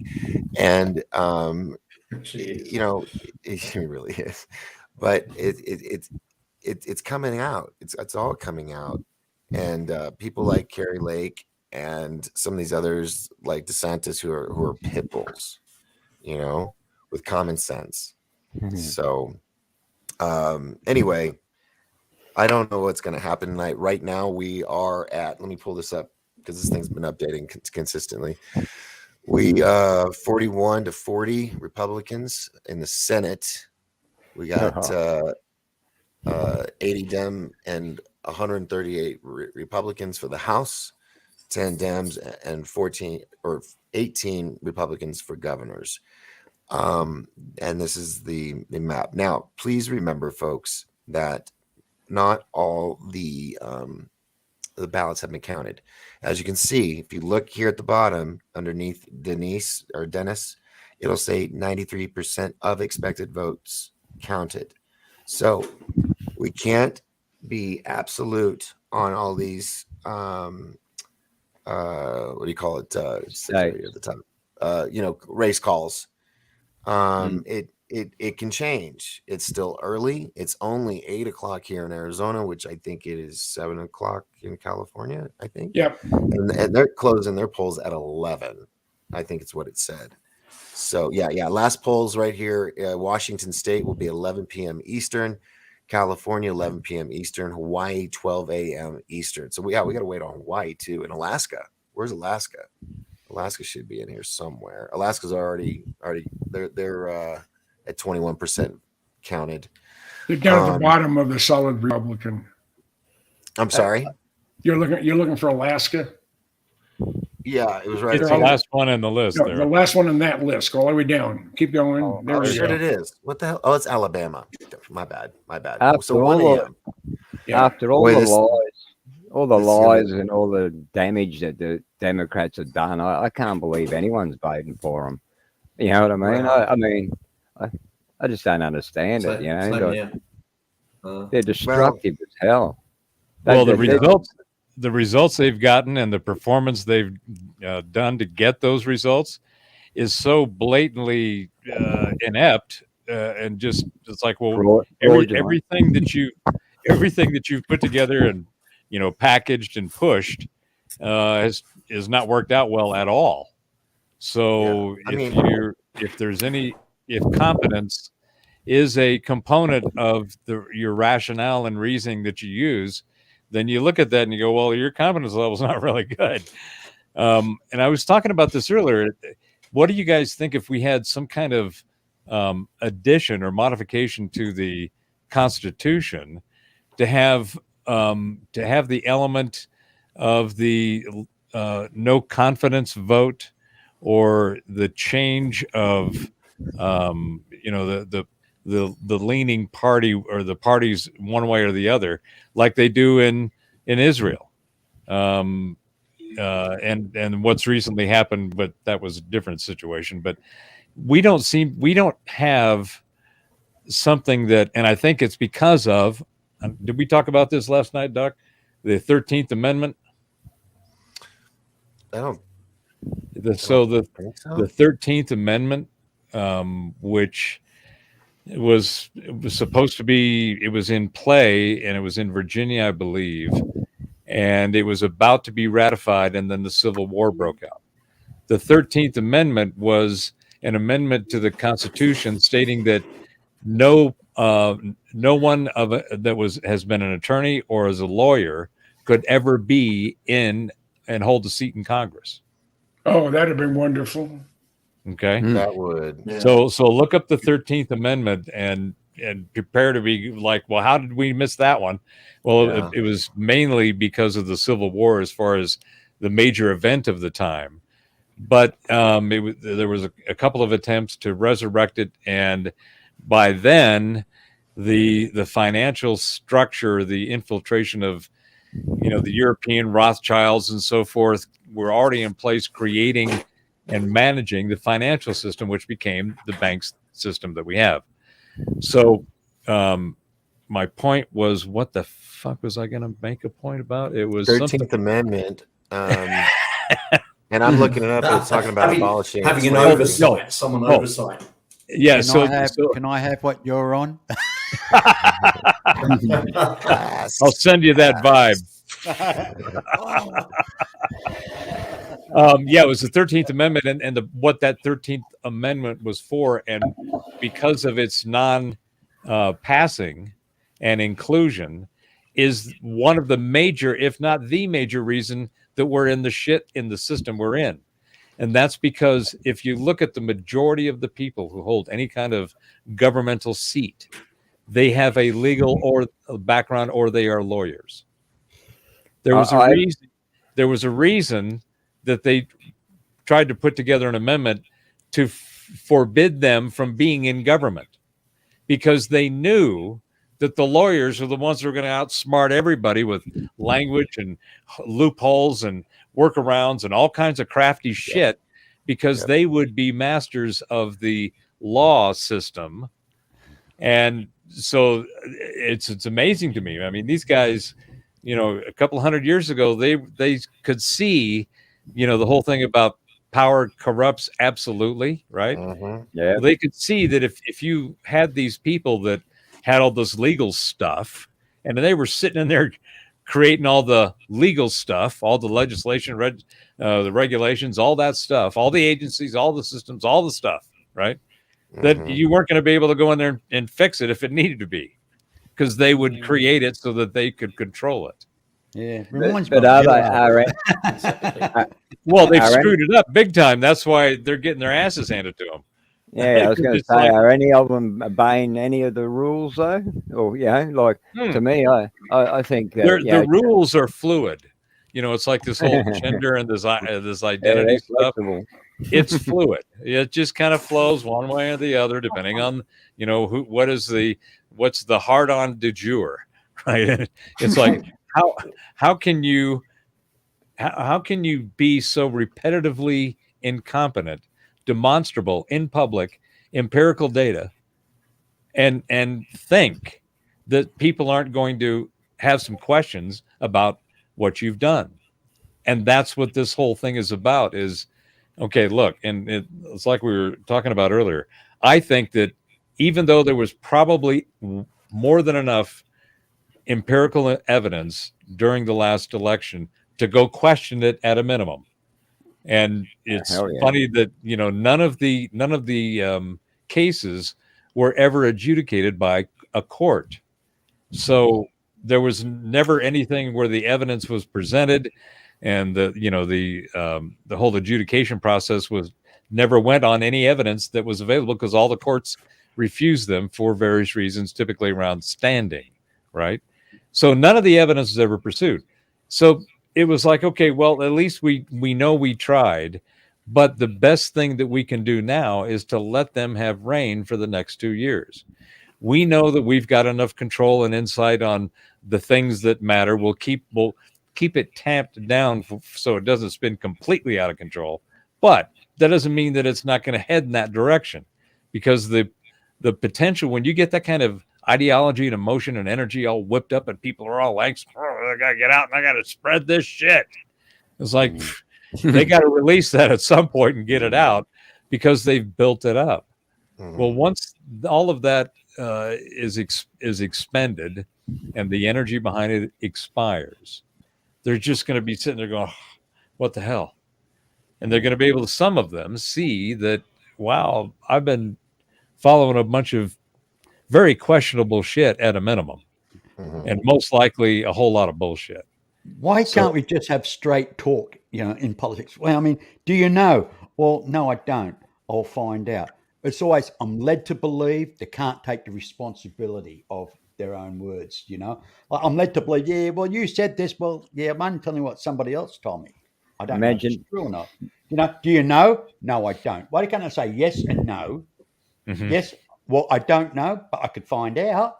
I mean, just be straight. You know what I mean? I mean, then let's not play your cotton candy stuff.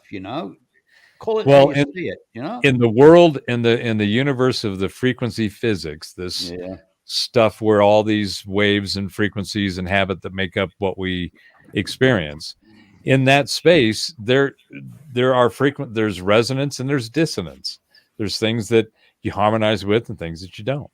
And we feel that simply because of our senses, collectively as well as holistically. We can sense things, and we can sense things with our body. We can sense things with our mind, our eyes, ears, all of the different senses. You have varying degrees of sensitivity and acuity. How good is it? Some people are really, really, really good at different things, and just like others. But once you realize that the way everything manifests is based on what you perceive, then you can go figure out, well, how the hell is it I perceive, and do I do a good job at it? And that's one of the things that is just not in the common thought and discourse among most generations, if not all of them. But in particular, the last few. I mean, I swear these folks couldn't start a push mower. I always go with my gut feeling, It's usually always right, So yeah, you do know deep down, what's true and what's false. As they say, listen to a blind man. Yeah, guys, am I missing something? Why is it I'm not catching any elections in these certain states? Why is that happening? Are they not running, or am I missing something? No, it's weird. They haven't reported yet. That's all. What's the time difference in some of these states? Yeah, but there are others that haven't reported that have their names on them. But Montana is missing, Wyoming, Nebraska, Minnesota, Texas, New Mexico, where I'm at. Louisiana, in our last election, we had a whole big bunch of bloody alternative parties start up. And our government, what they did to steal our election is that all those parties, when we went to fill out our voting, all those parties had no names on them. They just had letters above their columns, and no information about what the letter stood for. And that when you rang up the bloody authorities to find out, what that meant, they lied and said, oh, those parties didn't have anyone in your town to represent them, so they've been left left blank, and if you vote in them, that your vote will be null or void, and to vote in the other columns, and that's how they stole it. Okay. Okay, yeah. I mean, So well, it's making me think. I mean, They're wondering how many numbers I thought they this was need to all. I win. thought this was all states. We're voting for their senators and their governors all at the same time, and it's making me wonder. I wonder if these states are the ones that are going to have issues. They're going to wait And to see what the Melinda numbers says are it's, to need to beat. yeah, Melinda said the same thing happened in Canada. They're still open and counting. It's just weird because the others they don't have numbers, but at least they're I guess like you said registered. But that's weird right there. That's bothering me. Let's see. We got some new governors. Governor of Wyoming, which is maybe not there. But see, it tells us here something's wrong with this. This is routers or routers or what? How rotary? Hey, Oh, go hey, go Doc, up, I've got go up and where it says governors or house, up above the state of Washington. Go down. Yeah, right there. There's house. Hit the house. Right. Get governors.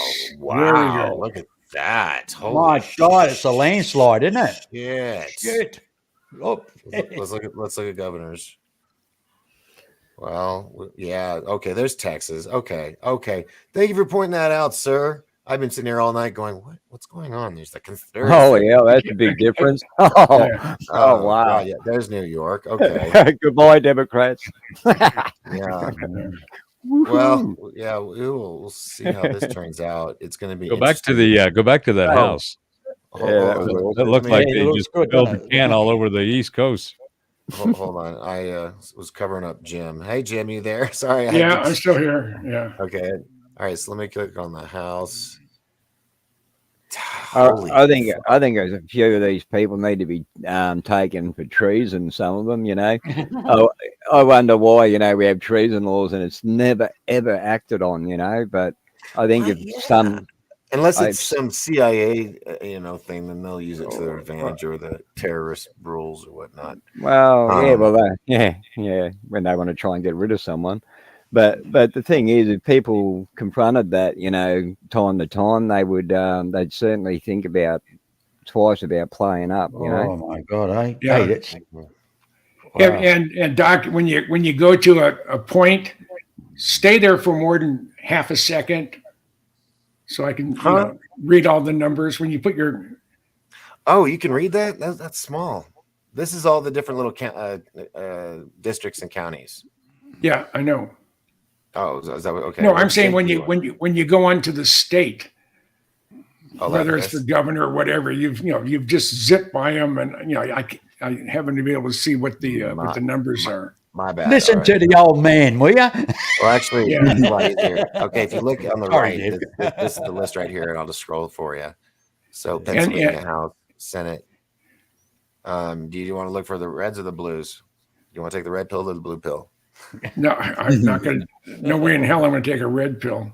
No, And- the red pill's a good one. And I just hope hell that Katie Hobbs, who is the most worthless sack of shit ever run for office next to Obama and Biden.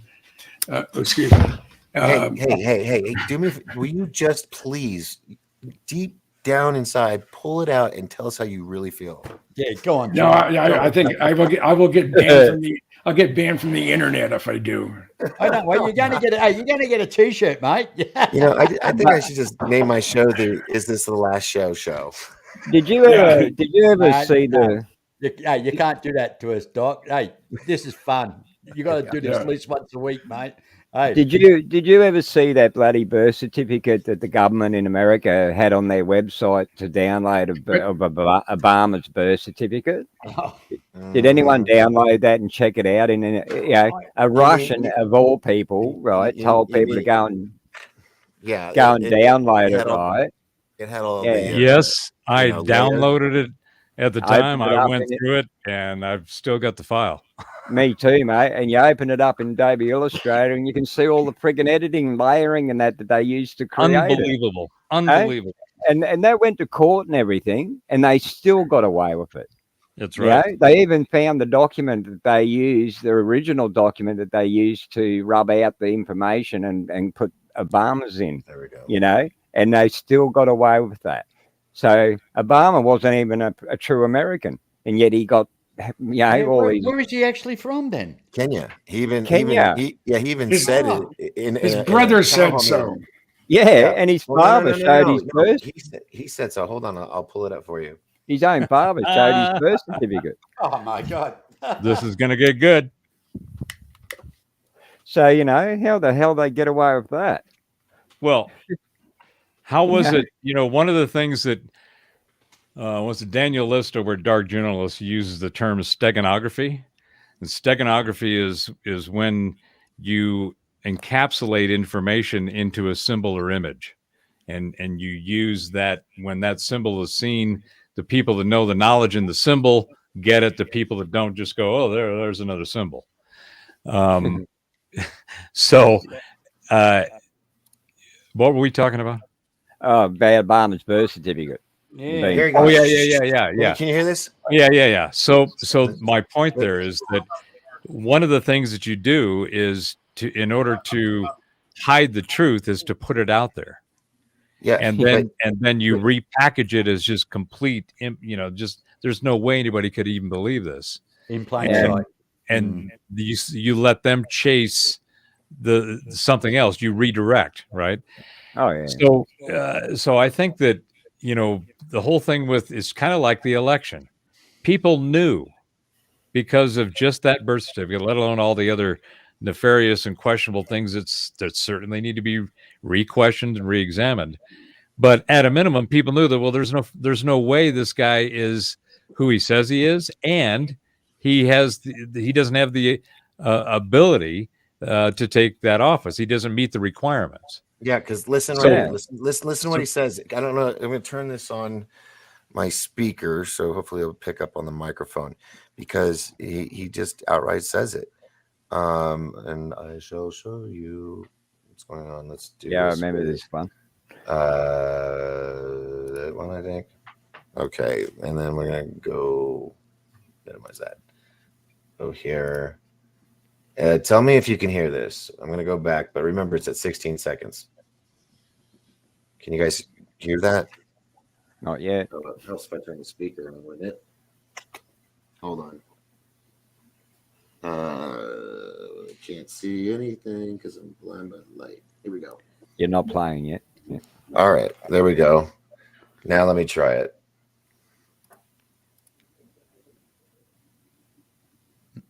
No. Well, turn this up. I wasn't planning on doing this, so. Well, hey, I've got. If you want to, hold on. If you want to try something different, I've got DeSantis live on YouTube on one of my windows here, and he is pounding it out. He's got Bulldog written all over him. You want to try it? Yeah. Go ahead and screen share that, and then I'm gonna play this for a few seconds, real quick.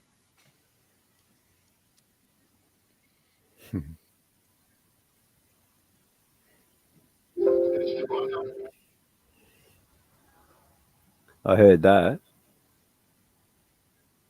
Can you hear it? Yeah. No. No, I think Doc's one we heard though when he pushed play there. Yeah, we can hear it. This is the only fucking thing in StreamYard that I get pissed about. I can't fucking share audio from my computer on my show, and it's irritating as fuck. I'm sorry, I'm angry. Yeah, I hear. Yeah. Hold on. Let me mute this because you guys are blaring in the room right now. Turn that down. Change this back.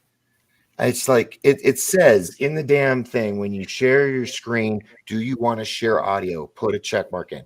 I do that and the shit doesn't work. And it's so annoying. It really is. You know, you want to share something. But right here he admits he's from fucking Kenya. And yet people still voted him in. And I was watching. Wasn't he supposed to be from Hawaii originally? Yeah, but he says, he's like, yeah, that's what they claim, said that they could say he was American because Hawaii is part of America. So that's why they claimed he was from Hawaii. But the hospital he was born in wasn't built. Nah, it was Kenya where he was born. Yeah. Yeah. Anyway, His father showed his paper birth certificate. And but did you see the one where you know, when they were trying to push all that war in Iraq and all that, right? And Bin Laden, I think it was, yeah, and they were saying showed Bin Laden. Well, there was a forensics guy who had the software that, you know, does all that facial recognition stuff and that, right? And he demonstrated, because he noticed when Obama was doing his wave and that, you know, at the end of his speeches, it was the same wave that this bloody Bin Laden was bloody doing, right? And he thought, geez, I wonder. So and because the digital cameras are pick up so much detail, he was able to zoom in and see the actual, your creases in your palm and all that kind of deal. And it was a match for bloody Bin Laden. Obama and Bin Laden's hands were exactly the same match. And then he went further and he got the face and he put the faces up into the program. And he said, now, this does not happen unless it's the same person. What he was about to show was impossible. And so what he done is he had the Bin Laden picture face on the screen. And then he got Obama's and he went and dragged it over the top of the Bin Laden photo. And the frigging thing locked into position. Right? It just automatically snapped into position over the top of Bin Laden's. And then he started rubbing out, you know, Obama's image. And no shit, you could not tell he was rubbing out Obama's image because the Bin Laden's eyes were a perfect match, the lips, the nose, everything. And he said, this is the same person. Yeah, and also the pyramid in Egypt, you know, the pharaoh, it looks just like him. Well, yeah, look a little bit more like Michael. They all believe they're royalty, don't they? And I don't know about you guys if you believe in God and whatnot, but you know, I do. And sometimes I feel he's trying to say something in his own unique way. Can you guys hear that at all? Of course you can't. No. Yeah. Oh, okay. Okay, so he says, watch as John Fetterman says he's standing on the stage with a president that is sedition free. In the second he says sedition free, this happens. President who is 100% sedition free. Look at this. Watch. God said no. Not to that. That just proves that the universe and consciousness has humor. And if it's anything like the simulation theory, then there's somebody programming some humor in there as well. Right. I can't believe this guy's actually been allowed to run at all. I mean, Jesus, I thought you had to pass medical before you could be. We're not as strict as you guys are down there. I mean, you have a much better model than we do. Ours is just full of crap. It's like we have our fair share of idiots too. Hold on, breaking news, ladies and gentlemen. New Texas governor is Greg Abbott. So there you go. Texas, but it's not shown here, but it's shown over here. Show what the spread was between him and you have to go to You have to go to the governor's or house link on the very top above Washington. Yeah. Oop, went too far. Results. Do you think Biden's gone to see Kamala Harris and crying on her shoulder now? Yeah. I think that if they have any sense of being able to predict the future based on their current results, that they've probably already drawn up the papers to her exit papers. Her exit interview is coming. And who was that? Harris, Kamala Harris. She is dumber than what's her name from Houston? Sheila Jackson Lee or Maxine Waters. But that's how they like them. Come on, Jim. I know you rode a big yellow bus. Easier to guide that way. Isn't Kamala Harris supposed to be Times #1 Woman of the Year? Right. Well, that sucks. Doesn't say much for women. Go over to Arizona. What does Arizona say, Doc? Oh, I don't like what that says. What? Katie Hobbs, 55. You're not allowed to say that anymore, are you? You're not allowed to Yeah. say that. You're not allowed Come to on. say that anymore.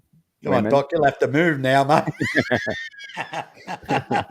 Yeah, You got to move, mate. no, we've still got time. We've still got time. I really believe, because the other girl, she was worse than Biden. She never came out like groundhog. Never came out, and except to say that she wasn't going to debate anybody. She wasn't going to do interviews, and it's just like whatever. Hey, Jim, how far away from Doc are you? 3 hours. 3 hours. Yeah, but it's snowing up there, and I was at 80 today. So No, you can have the mountains, mate. Yeah. Yeah, stop the cold. and for you foreigners, that's 81 degrees is Fahrenheit. All right. Yeah. Well, That's- in Perth, it gets up to 109 to 113 Fahrenheit here in the summer. Is it That's humid Texas. as well? No, If it's it's humid, it's dry. Louisiana. It's a dry heat. It It's a is. real I dry I can heat. do dry. Yeah.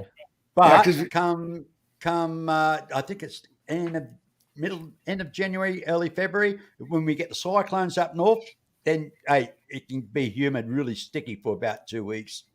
Okay. That's the only time. Up That's the only north is time. totally different, eh? Did Yeah. you guys notice that Vermont and New Hampshire now have looks like Republican governors Well, Sonona was surrounded reelected. by blue? Yeah. Just surrounded by blue. People are waking up, mate. They're waking up. I wonder how many dead folks there are. Why is Maryland and Massachusetts have hash marks on it? Is there a reason? The key is right. Wait, the key is up here. It means they flipped. I thought they were having a barbecue. So if they flip to Republican, if they flip to Republican, it's red with black stripe. If it was Democrat that flipped, it's blue. Well, they were, but they always were. I mean, it's a Democrat that looks like it's winning, but she flipped from Republican. I didn't think they had a Republican. How many governor. of them are rhinos? You know, because the Democrats said that's what their plan was to plan a heap of rhinos into the other party to switch it over. It's when the federal government starves the actual state of funding, and it looks bad for the Republicans. You know. Let me ask this esteemed panel a question. Top 2 legislative actions when the Republicans own the process after this election. Top 2, Jim. I would say impeach Biden, impeach Pelosi, impeach harass, and that's 3. I mean, but we get your drift. Oh, you do, huh? Oh, mate. Look, I think I know where you're going. Yeah, definitely impeach him. I'll be looking. I sort of lean that direction, but hold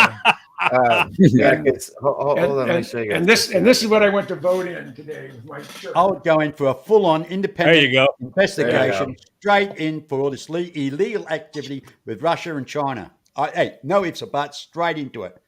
So the investigation into the Biden connection to that with Hunter and Joe? Oh, yes. Okay. I reckon.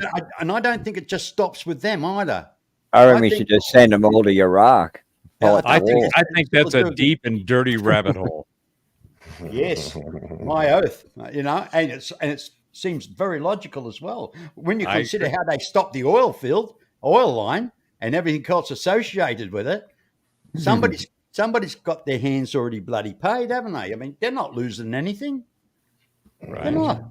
So that's your number 1. What's your number 2? Number 2, mate. I don't know. I'll take all the social benefits for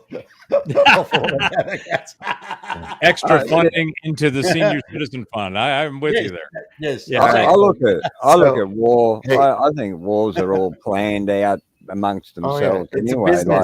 I don't think any of them are enemies. It's just all a big game, like politicians, like chessboard.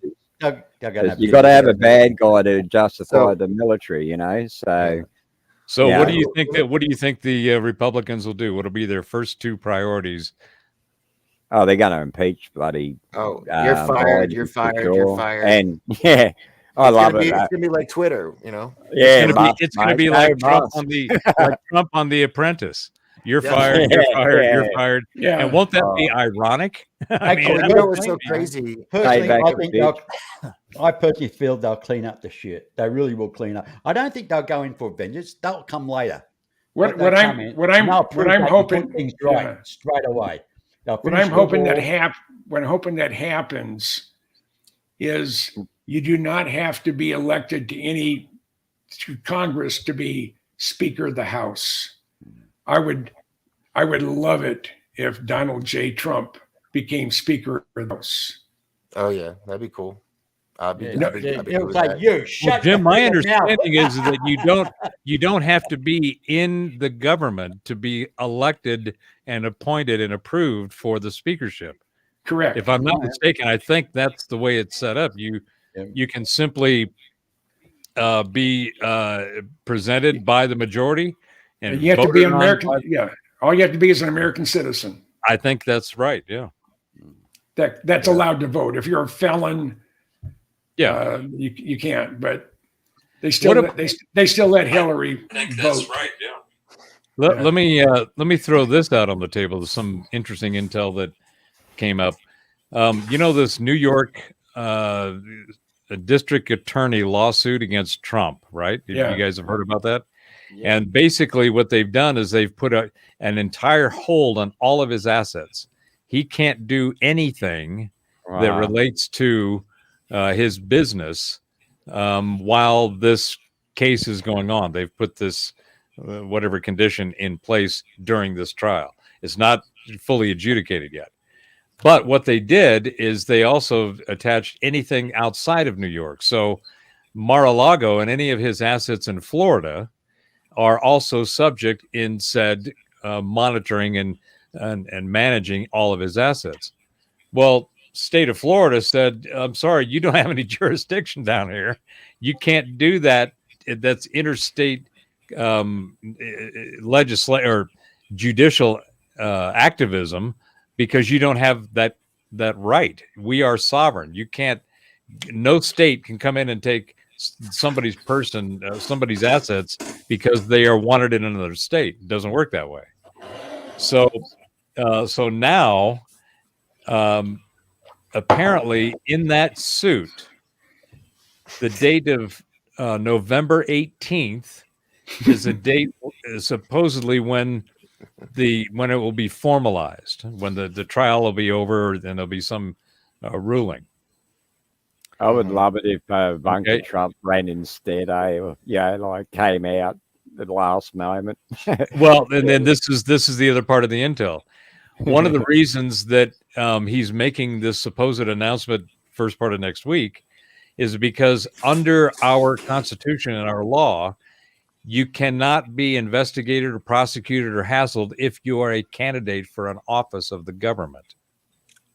Yeah, but what about innocent until proven guilty? Well, that's a separate issue, but oh my God, you wouldn't want that, would you? That would be too radical. Yeah, but the point is that he is, once he announces, then they can't continue with the case. That's the understanding of the law. Okay. So if it sounds like it might be a little 3D chess, but is that why, wait. Is that why Biden runs every time for something? Probably. That's why his ends is full. Yeah. But the one thing that the left has done is they've set precedent, which means when the Republicans do get in power and when we have a new Republican president, Senate and Congress, Bite Me and the Magic Negro Skid Mark and his wife Big Mike. Old school. Whoa!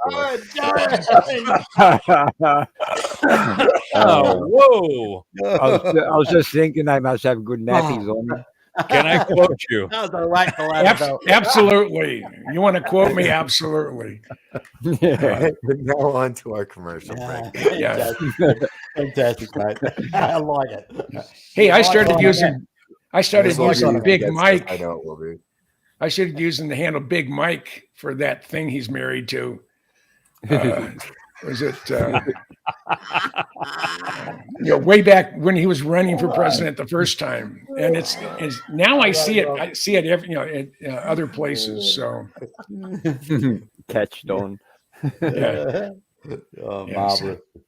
You're marvelous, Jim. I like it. Well, like Oh, my boy. like my TIs told me in basic training. He said, "Goodall, you have everything going for you but your mouth." And I've proven that to be correct for the last 77 years. So Join the club, Jim. Join the club, mate. I'm just as guilty, buddy. It's good to know Yeah. this isn't a liberal show. It must come with our age. It's our generation, you know. No, It's I've a been seasoning. It's a seasoning. I was Mr. 17 years They old must when I do. was in basic training. That was 60 years ago, and it hasn't changed much in 60 years. Fair So, enough. Wow. That's good. That's how Yeah. it should be. And it- That's Hey. how it should be. Hey, I got another question for this esteemed group of yackers, Yep. independent thinkers, seekers, explorers, and travelers alike. I mean, there's. I mean, we've covered the cosmos all the way Yep. down to the hygiene, and Yep. I'm afraid where we might go after that. But let me ask you this: just kind of I'll toss this out in from an election perspective. What do you think the impact of what Musk has been doing of late has had on this election? Elon? You're talking about Elon. Yeah, Jim, what do you think? I know. I sort of have mixed feelings. I'm absolutely thrilled to pieces that he's taking control away from the left on Twitter, and that you can now state your opinion without having to worry about getting blackballed. But do you have to pay for it? That's the thing. Do you have to pay for it? No, 'Cause he's talking no, about- no. That's only if you were going to have a blue check. have if a you blue wanted check. to be status symbol. Okay. You know, If you That's want to just- respond, that's just if ID verification. If I say that Obama's real name is Skidmark, You can and do it then- as a parody. no, Hang that's on, real. we need to Even- fact check that. I mean, Big Mike called him Stinky. I hope Doc does some video editing. Say, skid mark. Hey, there's Jim going, skid mark. You'll become famous. Yeah, you are famous. I feel like I'm at the barber shop right now. You know, That's You're what at they the need corner to of the develop bar. for the Democrats. Brown Can pencil. we put skid mark to music there, Doc? oh my gosh, I could do something. Where did he go? He's there. He's I'm right here. Hey, Oh, Dave, okay. what do you think Multitasking. about any Musk impact on the election? I think there's a few more grey hairs than the Democrats. Hey, do you think Well, they I got gray like hair him, because and of I Musk? think it's made it. Yeah, hell yeah, mate. They've lost control of Twitter, mate. That's a big thing for them. Right. Yeah. So I you think think- he's made a difference, but I think what it's done, it's to stir up the left a lot. It's really stirred them up, and it's just made this a lot more interesting. Well, yeah, because he took away their ability to control the narrative by giving us our freedoms back, by allowing us to say what we want. I guess. I mean, I'm on Twitter, but I've been blocked permanently, so I'd have to start a whole new identity, get a new driver's license, all this shit. So. What do you I reckon's think, going to happen with? What do you reckon's going to happen with the all the employees he fired? That are suing him. 4,000, wasn't it? Unfair dismissal. Yeah, McDonald's has got signs up hiring ex-Twitter employees all over the place. Oh, Yeah. yeah. McDonald's, I don't Subway, support everybody. And they can go to the local. They can go to the local city homeless encampment and be consoled by the probably 30,000 Facebook employees that are going to be terminated. Now on the street. Yeah. Well, Yeah. Musk And has, it could- Musk has given them more than what they're entitled to. He's giving Yeah. more than what they're entitled to. Well, Well, yeah. one of the things I find real Re- interesting. reinstated. I used to do tech recruiting for people that were, doing the $100 to $50, $200 an hour, consulting gigs. And Uh-huh. this is back in the early 2000s. And I couldn't find the majority of the contracts I got. They preferred an Anglo, a white American if possible. But 80 to 90% of the available talent were Indian and Chinese. Okay. They're And these guys, they're the one who teach their children mathematics and physics and it's a whole strong on different science. Yeah. right. Going back to we were talking earlier about the difference between schooling and education. They educate, and they educate on not only the basics but on advanced basics. And So we that's why you're indoctrinate. seeing this, and this is it's been this way for a long time. I think that Musk, what he's done is said, "I've got fuck you money." Okay, mate, let's look at a different perspective. Elon's got Starlink. Now he's going to get Twitter. Now, just think about Donald Trump's little new network that's out. I think there's something happening here. Truth. I think there's something happening there between Musk and Trump. I'll bet you. Let's hope so, man. Incorporate I agree. Starlink. I think they're working together. Hey, I think they should both buy incorporate Facebook and YouTube. Incorporate Starlink, mate. We're going to have a very powerful network out there that's going to put all the others to shame. Literally. Yeah, 5G is a worry, though. Some scientists have declared it a weapon. Yes, Skynet. Well, you don't have to worry about 5G much longer. 6G is getting ready to be deployed because they have to. Probably even worse. And the key thing is to understand the metrics. The frequency range and the amplitude is what makes the difference in whether it has, a positive effect or a negative effect. So when you look at those frequencies, back to the whole frequency physics thing, that's just a band of energy and information that you can monitor and mitigate and manage and all of that. So, but 6G after 6G, there's going to be, because of this is just me going on a rant because Doc said something last night about doing, you got to take a shot every time you hear it's the end of democracy. So tonight is the first time that's been like how it is. Have you ever stopped to think? You ever stopped to think with this vaccine that went around, it's putting all this black gunk goo in people's veins. You ever stopped to think that it could be nanotechnology that works on 6G? It is in there. So therefore, with the nanotechnology, when 6G comes in, just think about it. By the year 2030, we're talking about Agenda 21. Let's knock off over 2/3 of the world's population at a switch. At a switch. Have you ever heard of optogenetics? Look that one up. Yeah, optogenetics, right? It's a science, and it's about 12 years old now. But they in the PDF document about it, it says they released a slightly contagious coronavirus to justify the need for a vaccine, and in the vaccine they put in bioluminescence. And then once they inject you with that, they can hit you with light frequencies and turn your brain neurons off. Well, they also used it, and since they started doing that, you mean they make us Democrats? Well, no. Yeah. And I used to get shit all the time when I was wearing. I got shit all the time when I was wearing my tinfoil hat. It's like, really. Yeah. With 5G though, right? Like with this bloody vaccine stuff, the nanobots and the graphene, and you were talking about the blood clots the other day, right? Well, those blood clots, those white ones, they've got no human DNA in them at all. It's all made out of metallic objects. There's no human DNA in it. Yeah, and some of them have been pulled out of people, and they were 6 feet long. Yeah, and it's not organic material. No, and in this other documentation, this other YouTube channel was showing it's in a military DARPA thing, and they were saying that the graphene and the nanobots are assembled using the 5G frequencies, and then the LED light pulsing frequencies are what charge that biocircuitry in your body. All right, and that's how it's powered. Mm-hmm. So Scully and Mulder were right.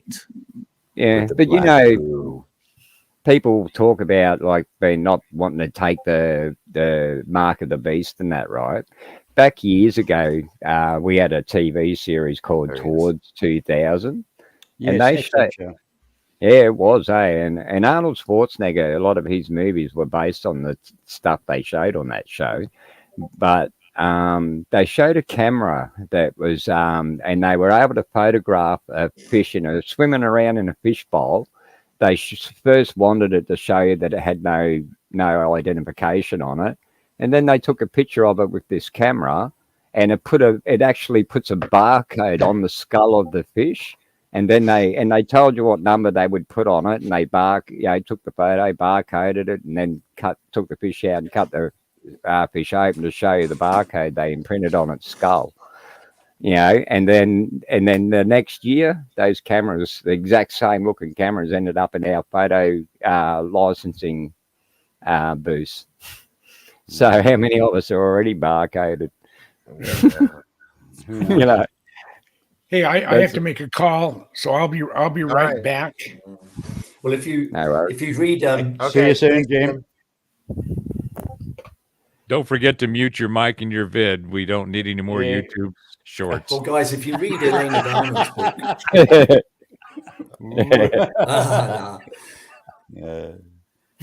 hey guys, if you read Elena Darman's book, she explains all this, and she explains how the plan was to link us up to the Naboo hive mind set in Orion Nebula. She explains all of that. She also says that has now been stopped, which I believe in her. I really do. I have a good friend of mine, Jean-Charles Moyen. He assures me that she is the real deal, and we were talking about it the other day. So there is a lot of What's hope her name again? for the future based on what she's told us. Elena Darnan. Elena Darnan? And her book, Elena Darnan. Elena Darnan. Darnan, Danaan. Yeah, she's actually French. She lives in Ireland now. And I don't know if you heard about the galactic and spiritual connection down in Orlando, Florida. I wanted to attend that, but for various reasons I couldn't get there. But that was supposed to be one of the most amazing events that's occurred. And they've given us a lot of information there. She talks about the return of Enki, who, according to the Sumerian texts, is the original creator of Homo sapiens. He is the father. And he was usurped. He was basically sent away by his half-brother Enlil, who has been running the show ever since. And all of his minions have been running this world and basically treating the rest of us as slaves. Well, now the ETs have been kicked out, the negative ETs, and they're saying what we have to deal with is the remainder, the people, the minions that have been running this planet. So it's up to us to then deal with these people. And this is what we're in the process of doing at the moment. They were supposed to leave. So the fight still continues. They were all working for the Enlilites. I was going to say about that book of, like when you were talking about the Garden of Eden and that yesterday. With the bloodlines? Yeah. Well, I read a book years ago, which was by a guy who was abducted all his life, taken off world apparently, and educated, by other races and blah blah blah. But anyway, he had the Bible explained to him, and the book was basically the Bible, and then it had the Bible verse, and then it would have the actual events of what was going on at the time when that was written. And as far as the Garden of Eden was, in this book, it described the Garden of Eden as being the location of where all the laboratories were, where they created all the life on Earth. And that's why it was the Garden of Eden, because it had all samples of all the animals, the plants, and everything, all in that one location, and it was the garden, like the Garden of Eden. That's And right. and the actual forbidden fruit that they bit was actually where Enki and his wife had gave us the ability of 3/4. And that was the forbidden fruit. Like, they weren't allowed to make us have that ability. But in the Sumerian tablets, they talk about it, how when he gave us that, he said we've actually got the potential of becoming even greater than them themselves because of our DNA. And that's the forbidden fruit they were talking about. Because Enki was a half caste. He was half reptilian, half Anunnaki. So he had reptilian skin, and he's the serpent in the Garden of Eden, So that's how they explained it in that book. I just wanted to mention that. Yeah. Well, hey guys, sorry to pop. Jocks. Heavy breathing. Well, what? We're at the top of the hour, and we're 4 hours into this show. So what I want to do real quick is I'm going to play 2 movie trailers that I worked on: Above Top Secret and Men Who Saw the Men in Black. That's 4 minutes and 25 seconds. So if anybody needs to take a bathroom break, I do. Yeah. I want to go grab some, drink real quick. And because 4 hours, I think we're deserved a recess. Or by law, I think we have to give you a recess. Well, I can't imagine it's been 4 hours. It's been maybe 2. It feels like. I know, but no, this we've been is live. such a while. great group and discussion. It's just like hell. We've been chasing squirrels all over the place. It's awesome. Yeah, and we're keeping track of this wonderful much to talk railway about. that we're seeing. So I mean, unless you guys want to keep going and just let's take a break. Yeah, I don't care. I'm happy let's to take a break. How long, Doc? How long? It's about 4.5 minutes. I thought you were talking about a half an hour or something like that. Oh, no. Let's make it 10. Let's make it 10 because that way I can make sure my dogs have the bones. I'm gonna. I'm recharging the battery on my computer. You haven't earned a lunch break yet. Hey, Prof, I'll have to get your link sometime. Huh? I said, Prof. Oh. Prof. Hey, Professor, I need to get your link sometime, okay? No. Oh yeah, absolutely. All right. I think you better say Professor, not Prof. It sounds a bit sus. Everybody out there. I'm a Sigma sus, so Well, no, actually, I'll get it off Doc if you don't mind later on. Yeah. So, all right. So we're just I'm gonna play some silly videos that I can get copyright striked on, and we're gonna take a few minutes to take a break if you guys all need to, and it's just fair. I mean, I've been here for 4 hours, and I'm just like, okay, I've been drinking all this weird shit, and what, Dr. Pepper? No, this stuff. It's fake water. Well, I'm sure we're going to hear the end of democracy before the night's out, so make sure you have your shot handy. Yes, I'll take a shot ready. All right, so I'm going to play this, and I'll see you guys in a few. Better rip. Bye.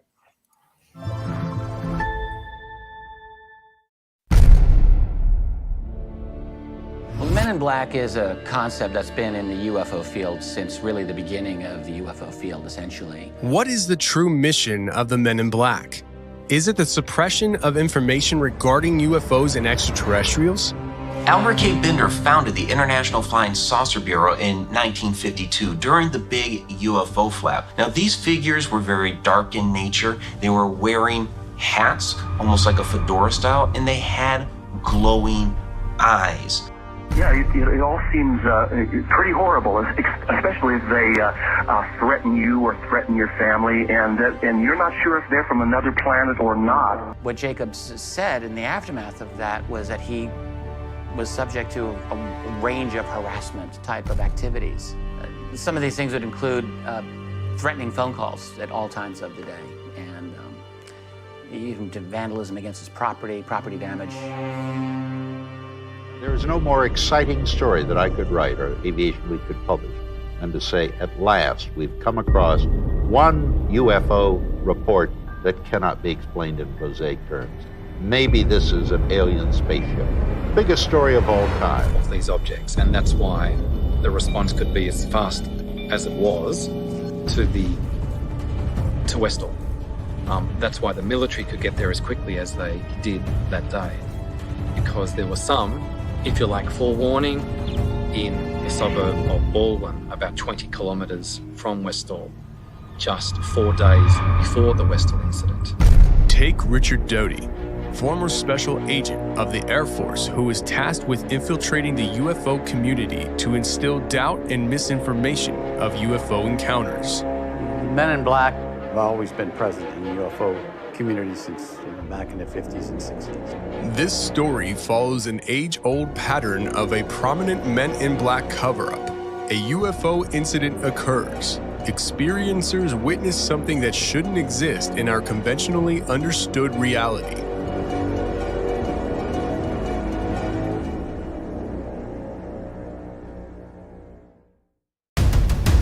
If the crash retrievals are true, then all bets are off.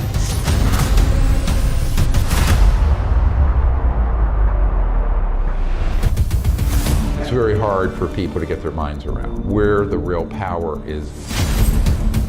And it's not at 1600 Pennsylvania Avenue.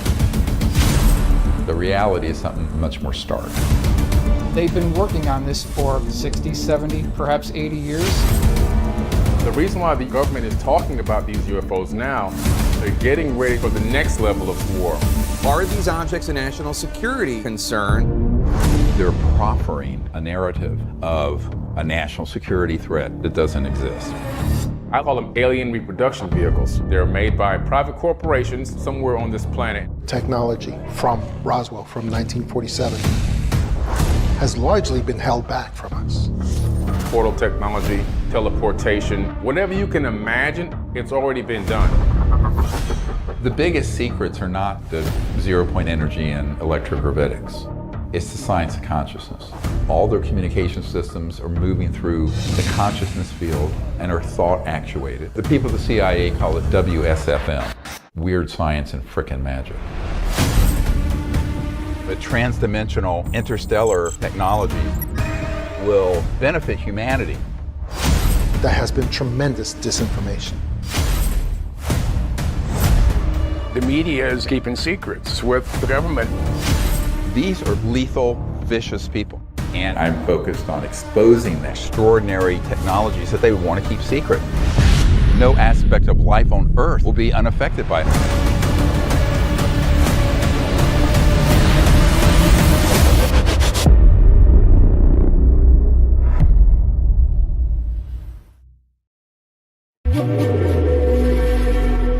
At 2 a.m. Eastern Standard Time, multiple unidentified objects were confirmed to have entered Earth's atmosphere.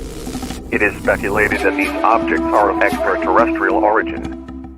The broadcast will quiet at this time for your safety. Continue to carry out the following instructions.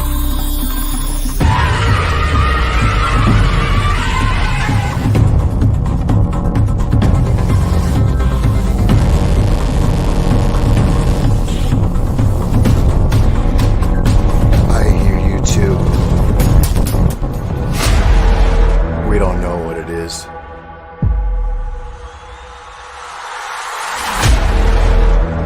We don't know where it came from. Whatever it is, it's out to get us.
wanna beat up, want to grab her.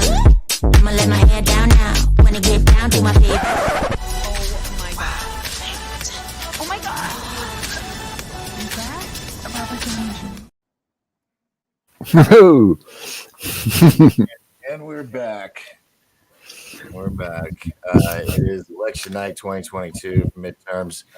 And it's looking kind of red here in the house. A little red here. Very colourful, isn't it? And then we have the Texas Senate. stayed red, eh? Good shit. Oh, hold on. I'm not surprised. I mean, they are the oil kings in America, aren't they? Texas. Hold on. Spaceman. Yeah. Yo. Hold on. I'm hearing people. Oh, wait, because I changed this damn thing. I hear voices. I'm all alone, so it's not me. There we go. Okay. So yeah, we're back from our break, and we've got some breaking news and stuff that's going on. Ohio House is a Republican, New York governor is Democrat, Georgia governor is Republican, Pennsylvania governor Democrat, Georgia House Democrat, Ohio Senate Republican, Virginia House is Republican now. That just came in just a second. California, New Mexico, little blue. Let's see, Iowa. We got to click on the governors. That's what we got to do. So here's the governors. How it is already. Idaho just came in. Wyoming, South Dakota, Idaho and Iowa. Sorry, and then Ohio. Nebraska is still halfway there, figuring that out. It's gonna be interesting, but we got a lot of new red governors. What the? Christ, it scared the shit out of me. sorry, guys. Got it out, you. It looks like my mate in Wyoming is going to be pretty well pissed off. I'll be stirring him up tonight. Yeah. So it's 94% of the votes have been counted in Florida. So that's like, I think the most, 93 in Rhode. Yeah, they're all retirees, mate. It's getting They're up there. senile. They're senile, mate. They're all retirees, senile. I mean, they don't know what day it is. Come on. Yeah. So in the House, it's 104 on the Democrats so far, 167. 6 seats have been flipped to the Republican side. That's I wonder good. why.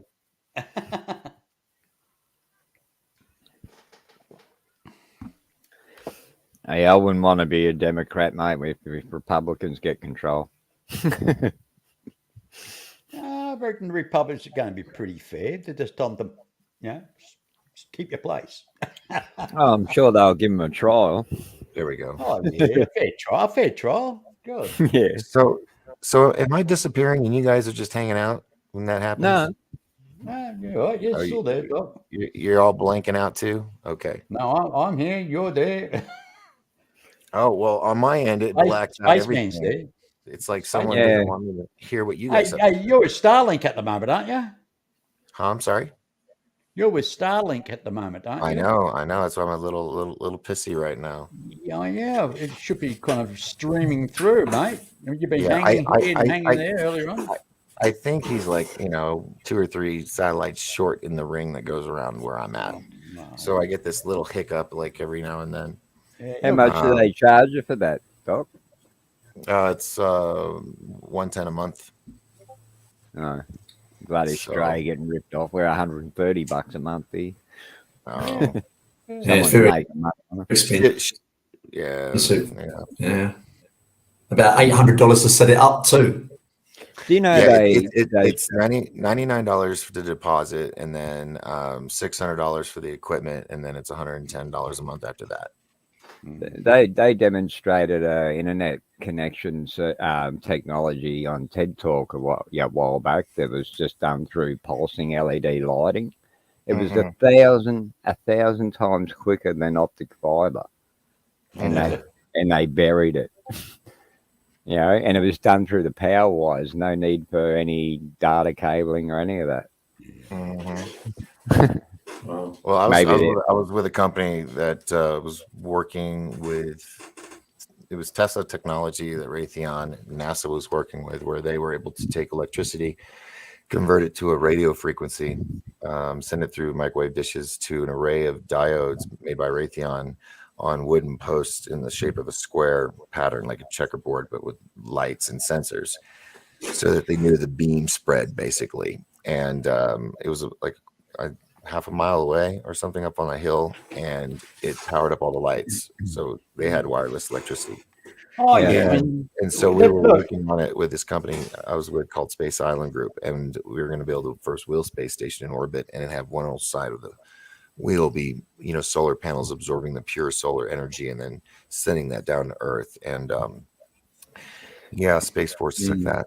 We got shut down, and then when Space Force came up and they did their first announcement of the kind of things they were going to do, wireless electricity from space was one of them. And I was like, but you can guarantee you'll get bought weaponized first. You'll get weaponized first. You know that. I know that. It's I bought a bunch of documents, Of course, from an underground publisher in Melbourne when I lived down there for $20. Tesla patents, like all the suppressed stuff. And I had this patent that was called an orgone generator that Tesla built, and he discovered this when he went to Egypt. And he basically had this box that was full of different minerals. And I haven't got the patent anymore. I borrowed it to a mate of mine to give to his dad to read, because he was in a Tesla, I was told. But when I asked for it back, he claimed that he lost it, or the wife tossed it out. He couldn't find it. But basically, this box of minerals in layers had two poles at each end, and one set of poles was connected to a device that drew on the power, and it had to have a draw on power to be used. But it ran on the scalar energy, the same energy we talk about, that runs through the whole universe.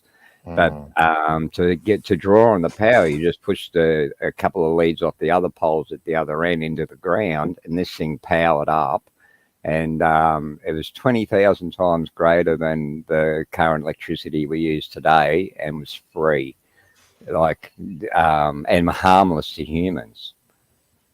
To believe it or not, like when it's up that high, it actually moves over your skin instead of through your body. And that's what the pyramids were. They were built on that same principle. They were free wireless power transmitters, frequency generators in a way. Yeah. And if we had been using that energy, we'd hear planets talking all over the world to each other, because it's that energy that they use, and that's why we don't hear them, because we're running on a lame ass power source. Right. Yeah. Sorry, I'm laughing. Holly, she just wrote, "Guess California hasn't had enough crime yet." Yeah, I was laughing at that myself. Makes sense. Hey, we can send you some. Illinois' dedication to inflation and crime is impressive. Yeah. Oh, that's funny. That's funny. Oh, Mr. Catfish, thank you so much for the $5. Europe. Thank you very much. And yes, Texas did stay red. Amen. That was me. Yeah, it's just a few. Yeah, I see what you're saying. I do. All right, so we got back to this. Some of the other states are coloring in. It's 9:18 here right now, and I said in California that means it's 8:18, and they're going to be going till 11. So yeah, this is going to be a long show. Welcome back to the show. Let me get rid of this so we can see him. Big Blue, what's up, brother? You back? You good? Yeah. No, I'm good. My internet was like a little sketchy earlier. It kept kicking me out like every 10 seconds to put me on here. So I said, let me cook dinner and stuff, and then I'll come back on after a while. And like good home dinner will make everything better, right? Even the internet. Yes. Oh yeah.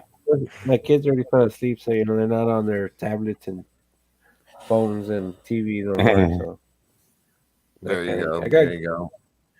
Computer Google game. Fiber is supposed to be the best around here, and it's not that good. Yeah, I can't. I will pay the $1,000 or whatever for the new Tesla phone because that shit will be linked up to the satellites, and you don't have to Yeah. worry about if canyons and shit where there's no dead zones. You see that Or- movie Kingsman? He yeah. sounds a lot. That's the only thing that worries me about all this with Elon Musk. It's sort of like, yeah, Kingsman. That's what he did too, wasn't it? Put satellite up, gave everyone a free SIM card for their phones and free internet. And next minute, they all got a signal and all went munyo. There was actually a show. Oh God, what was it called? Comet. It. Oh my God, this is gonna kill me. Comet in the Earth. Elon Musk character because they have a guy that plays basically station, and they even say a fictional show about Elon Musk. It came out, I think, in 2021, and it is insane because it's Elon Musk. I mean, they wrote it like it was Elon Musk, and he's kind of like the scientist in Flash Gordon who's got a rocket and he knows the world's going to come to an end, so he takes off. But it's the same scenario, and if you guys have not seen it, find it. It's called Salvation. I don't remember what network it was on. And it has a great cast in it. Here, let me bring it over to show you guys. Wrong window. This window. So this guy right here, he's the guy playing Elon Musk in this movie, and they work with the presidents and the world leaders and stuff to try to save the Earth. Oh yeah, I remember that show. Yeah, it's crazy. He builds a rail cannon to shoot a meteor out or something in the air. Right. So it's pretty badass, and if you guys have not seen it, haven't seen it. And he creates this faster than light drive for his engine, right? And lo and behold, 2 years later, boom, Elon Musk is working on it. So if you want to see some predictive programming, check out Salvation. It is worth the watch. It's a short series. I think it's just one season, and it's one of those that I tell you guys about. Watch it, pay attention, take notes. They're telling you something. A friend of mine was telling me there's a bloke that's Elon Musk's counterpart, a different company. I can't get his name, but apparently I'll get the guy's name and I'll pass it on to you later on. But apparently he's developed a engine that can go faster than speed light, theoretically. They don't, and in the laboratories, they don't call it the motor. It's called the motor. It's the way it's pronounced. There's another name for it. And apparently it's supposed to be kind of high tech, but nobody's talking like about hyperdrive or something. Magnetism's quicker than light. Magnetism is a very important part of the universe. That is true. It's quicker than light. Like, and that's me, mate. I'm magnetism, yeah.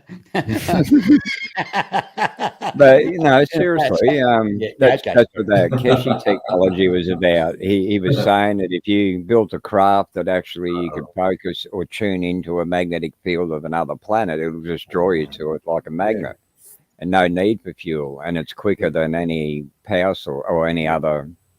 It just builds momentum.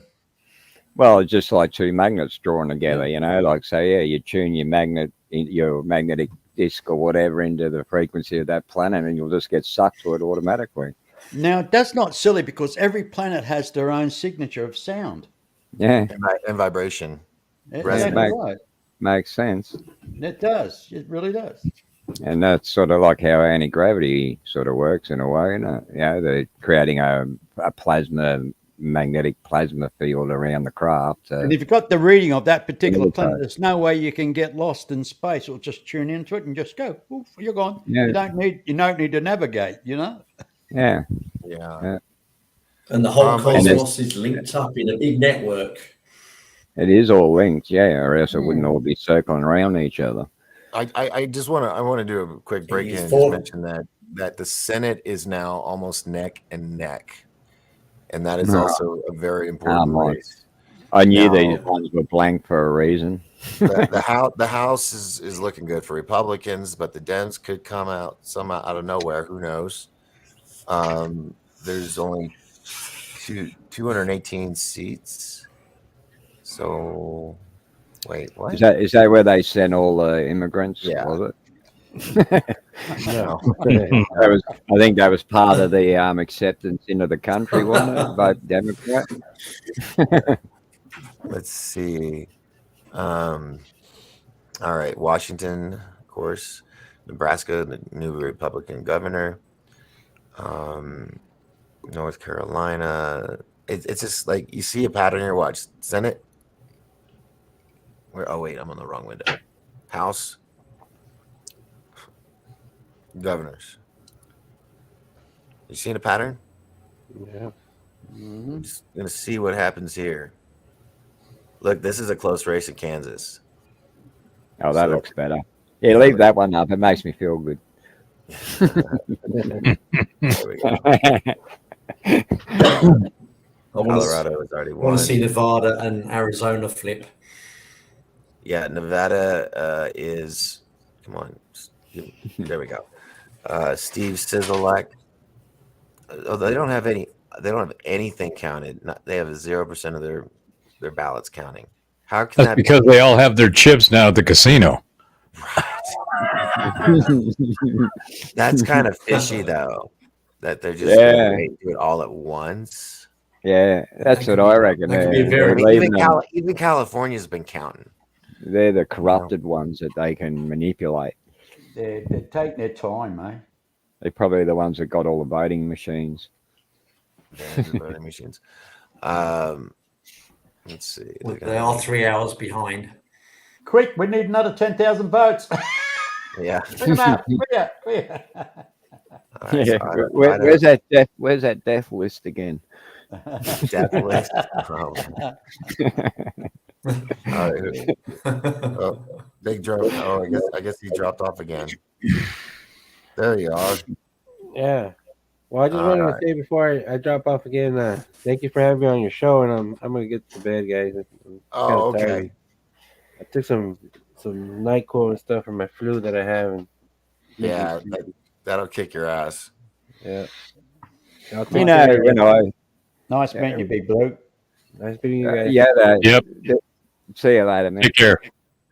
They were saying that this bloody COVID might have been around longer than what they actually thought, because they were saying there was people that had very similar symptoms before the outbreak even started. And I was thinking, I remember feeling the same way. I'd got some sort of bug that it made me short of breath and everything, but I didn't have any cold symptoms or flu symptoms. Like I didn't feel sore in the body, aching or any of that crap, just shortness of breath. But, I have a ozone generator that I just breathe it in, to kill any viruses in my lungs and shit. And it killed me. It fixed me up. But I got to the point, because I don't normally go to a doctor. I don't get sick normally, but this time I got whatever it was. And I was thinking, shit, I might have to go to a doctor. It was pretty serious. But breathing ozone is like 2 oxygen atoms and 1 hydrogen atom or something. They say it's supposed to be poisonous, but doctors have proven that it ain't. They've put mice in fish tanks and just put pure ozone into the tank, and that's all they were breathing. They flipped around for a bit because they were uncomfortable, but it didn't harm them in any way, And it's what they actually bubble up through your blood when they're cleaning your blood, is actually ozone gas. So anyway, but yeah, something to remember, like if you don't want to take their medications and shit, then yeah, ozone, man. I've got another friend that's had asbestos cancer in his lungs, and he was meant to have died like about 8 years ago, who does the same thing to keep his cancer at bay, and it hasn't spread, the whole time. So, yeah. Hey, you remember a few years ago they had Ebola virus in Africa that was going bad, and they were really worried about it. They had a cure for it. You know what that was? They sent in 5,000 US Marines, and then we didn't hear any more about it. Yeah. Well, that's where that Randazamir came from. That Randazamir came from that bloody Ebola outbreak, and it was killing people. So And they it got- they stopped yeah. using it, and then they brought it back for the COVID shit. Well, You know? on the dark web, apparently there was actually genocide going on. They were burning people, literally. Just hey, you can't.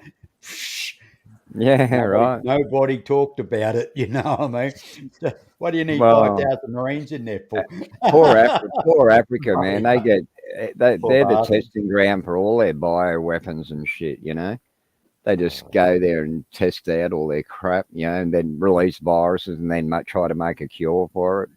That Bill Gates was accused of that, infecting people using Africans as a test bed for his manufacturing of the Ebola vaccine.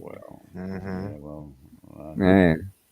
So It's funny. yeah, I've got a friend in Sierra Leone, and he was saying that during the COVID outbreak, he said the COVID was almost non-existent in Sierra Leone. He said people are walking around. Everyone in the West was walking around with masks, and they were in lockdowns. And he said, "Oh, we don't even talk about it in Sierra Leone." He goes, "You see the occasional person walking around with a mask on." He says, "But it's not a big issue out here." Funny, isn't it? It wasn't really big in. It wasn't big in Africa. And how come all the homeless? Why weren't they dropping dead on the street with no medical assistance or anything?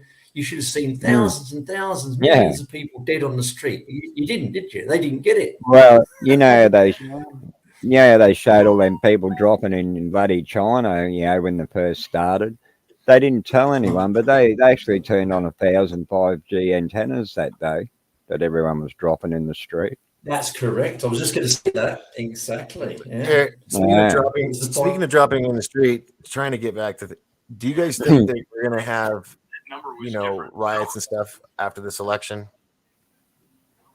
Yeah, probably. I didn't hear that. But if the Democrats lose, definitely. It'll be a bit like the Black Lives Matter protests. They'll be going around burning shit down and crying and screaming. Do you think that people, this is one of my prognostications, and just from a thought experiment perspective, a great tool to use to test your grasp of reality is to make predictions and see how they turn out. Right? Yeah. So what I would like to know is who do you think is going to run the Senate, the House? Who will they pick to run it? DeSantis, hopefully. Do you think that we're going to get the seats, or we're going to? He's a governor. He'll be in the House. I reckon you will. House and I Senate. reckon you will. I reckon you will. I mean, the House and Senate. The House and Senate is like neck and neck right now. In the House, it'll be McCarthy unless there's a challenge to that, and then the Senate is supposed to be what's his name, McConnell, unless there's a challenge to that. McConnell. So those two, at least if I've got the model right, so if those two become the heads of each chamber of Congress, then you'd have to look at who they are, do the character analysis, the voting pattern, and all that shit, and they're most importantly what they say, and see if they're actually going to do anything. But that's why I was asking that question earlier. What do you think the first two things that the Republicans will do once they're in charge? And there seemed to be unanimity on go after Biden and clean that shit house out. I just hope they get rid of all the World Economic Forum people, all those puppets, that were all educated, into the globalist agenda, they need to get rid of that shit, because they're all working, doesn't matter who you vote for, they're all working for the same agenda, aren't they, Yeah, are you familiar with this ESG model that's out there? No. Environmental sustainable governance, I think is what it is. Oh Christ. And the concept is, and this is being used and promoted has been by Vanguard and BlackRock, the Mhm. multi-trillion-dollar companies that control more than people I can imagine. Oh, yeah. Their whole investment strategy was publicly stated that the investment will be graded on the ESG scale.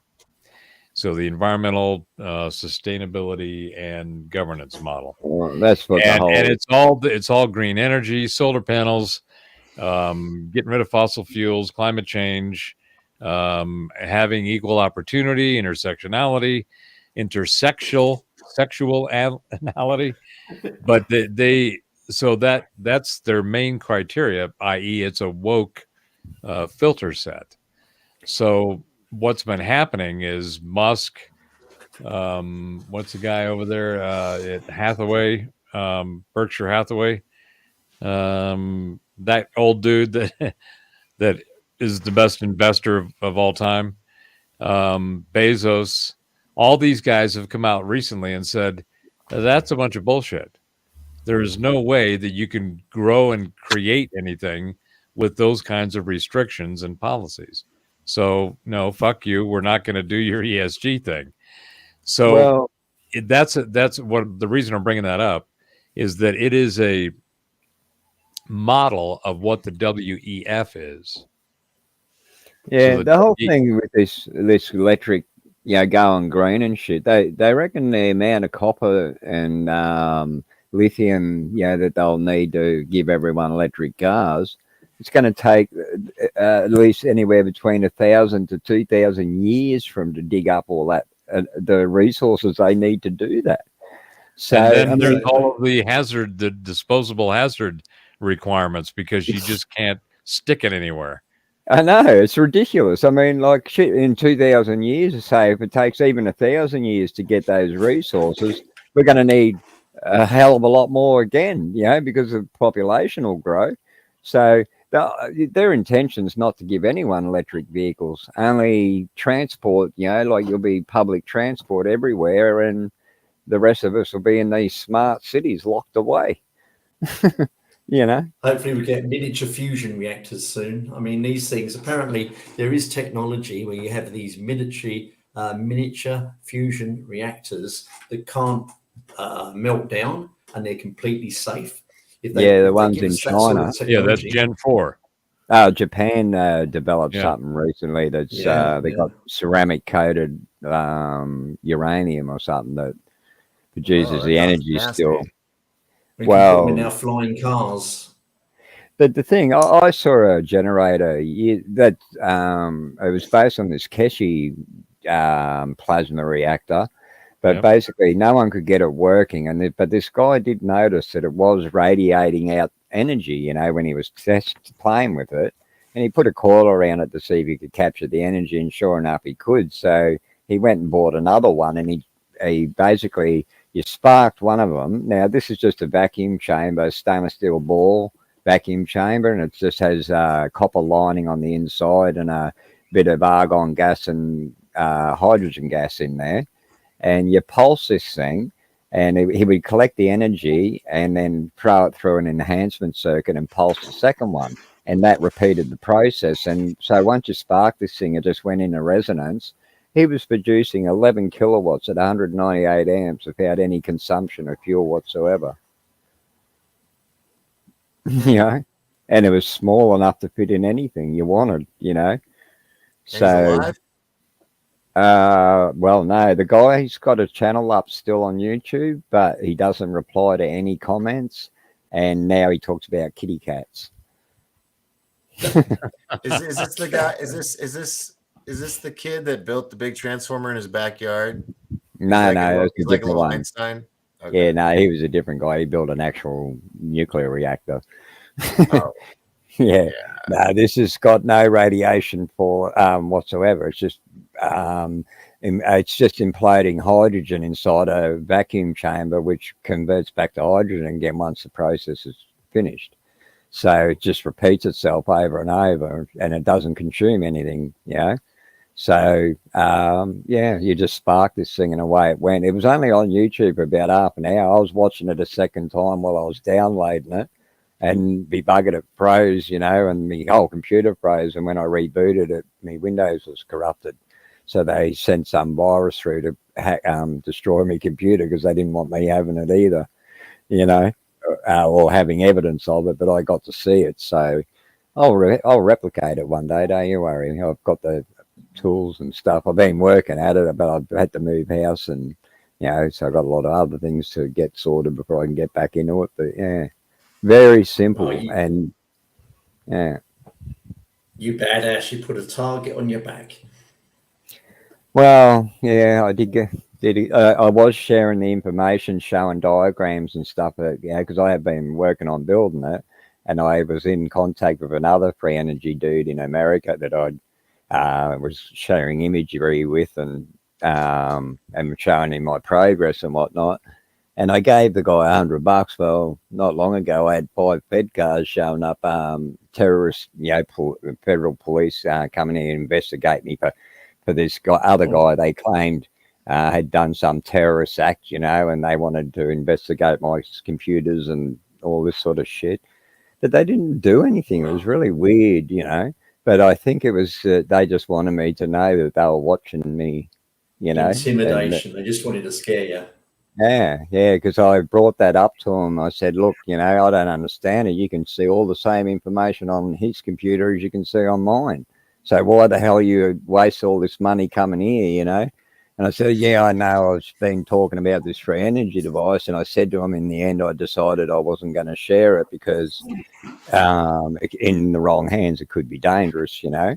Because, you know, I knew about, you know, these Scud missiles that ISIS had got their hands on, and they were saying that they weren't worried about it because they didn't have a power source to run them. But this power source would have gave them that ability, you know? And so I decided not to share it publicly, you know, and that seemed to be all they wanted to know. And that after that, they left. You know, so yeah. Okay. Well, I don't think. All right. Who wants to place their bet state by state? Yeah. Give us an update. I'll throw some chips on the table. Yeah. If I had the money, if I had Red like 20 cents. No. Okay. It looks close. Looks very close. It looks very close. I mean, this too close, right? Yeah. I mean, right up here, 45, 46, 140. Where'd that come from? Out of nowhere to 179. That's all right. It's corrupt as shit, eh? Yeah. I'm just. I don't believe all those states just went blue, you know. Yeah. Good old Idaho. Look at them. Oh, look at that. Here's the house. I mean, how is that? And then you get blue governors. I don't get it. Yeah. From that to the other. It's unbelievable. I mean, yeah. So I mean. House, Senate, House. Oh, hey guys, I'm gonna need you to talk amongst yourself. I got a crying dog. I will be right back. So, all right, I've got to get going. Actually, I've got to go back into town, do a job. So, it's been great, guys, talking with you. Thank you, sir. Thank you. Appreciate you. See you later, Spaceman. Great to see you back up here, Doc, on the live stream. Thanks. All right. Yeah. I'll be right back, guys. Who knows? Who knows? You may be still here when I get back in an hour. Yeah, probably. You talking to us? Yeah. Well, come on, you've had your smoko break. You've got to put in another 4. Yeah, right. Okay. Hang on, let me just stand up and massage my ass for a bit. Yeah, it doesn't hurt. These gaming chairs they're not made for sitting in for a long time. Definitely not. No, they're not. The old coccyx, mate. Bloody. Thank God, I thought you were going to get a bit rude there for a minute. Story of my life, mate. Story of my life. You have a good one there, Space. Yeah, man. I'll get back to you if I get back. See you, Spaceman. Take care. All right, brother. Take care. Queensland. You'll take care too, eh? It's been great. See you guys. Well, Prof. What's your first name? Sorry, my ignorance. Robert. That professor is something that I was given by my audience about 3 or 4 years ago. They were like, everybody's got to have a nickname. What are we going to call you? And I said, I don't know, I'll put it out to the crew. Yeah, And they and said, Doc is Doc, and I'm a dickhead. Like Doc. yeah, right. I've been called worse. I've been Dr. B and a whole host of other things. But so my first name is Robert. So I'm Robert Bauer. So I should be able to find you under your name? On Facebook, yes. Okay, terrific. And then look, you'll see me, Terence Beckwith. Hey, everybody knows who I am. I have my own page. I have my own page, Truth Seekers, Mr. B's Truth Seekers, Terence Beckwith. Sweet. Truth Seekers. Yeah, I have a little page in there called Beehive where everybody can go and swarm and do their little thing in there. Swarm. Well, hey, but that's what it's about, mate. As long as you don't get stung by the bee. Nah, it's all fun, isn't it? Hey, it's all fun. Can't be too serious in this life. It's all fun until someone loses an eye. Oh, mate, the world's full of dickheads. So everybody's got to have something to bloody whinge about. You know what I mean? If you're not agitated, then apparently you're not paying too much attention. That's exactly in my right. opinion, because I mean, you can have some serious Zen and Buddha and meditation skills, and you're going to end up at some point like that great picture of the monk going across the street, and he's giving him half a peace sign. It's whoever it is, that monk had enough. I do it. Yeah, and we experienced that. I mean, no matter how centered I try to maintain and peaceful, there will be things that just come in and poke on it. You go, and you keep going. I'm not going to do that. That's right. I totally agree. If you reach that place of peace and you stay there really is no point to physical existence. I don't think so. The whole idea is for us to progress and to learn, and you can only do that through this continual battle that's going on. And the day you actually get to perfect balance, you go back home. There you go. So I'm not ready to go home yet. Not quite yet. No. There's work to be done, and again, I don't know if I got to this when you had mentioned it earlier on about the cycles and the planets and the different iterations of beings and what state they're in and so forth. But one of the things that Casey talked about in his Atlantean readings was that there was a number of Atlanteans that had decided to, and I refer to reincarnation as an iteration as opposed to a re-in. So I think that the model appears to be that our consciousness has multiple iterations that logically and commonsensically you can think of as this is how it develops. It has to go through these iterations to become more of what it has a potential to be.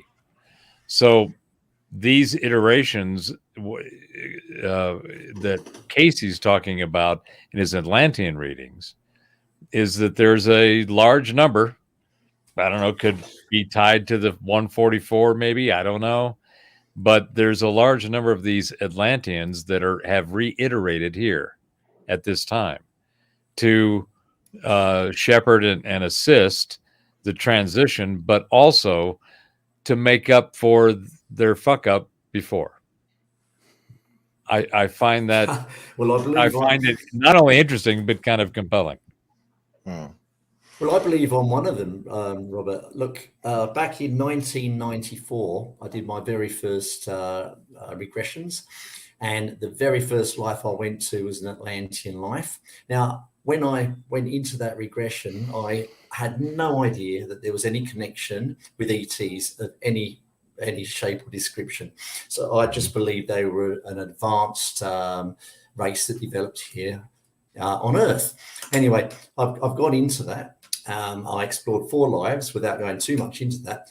I then went back and I said to the regression therapist, I want to go back to my very first Atlantean incarnation. She said, okay. So she takes me back there.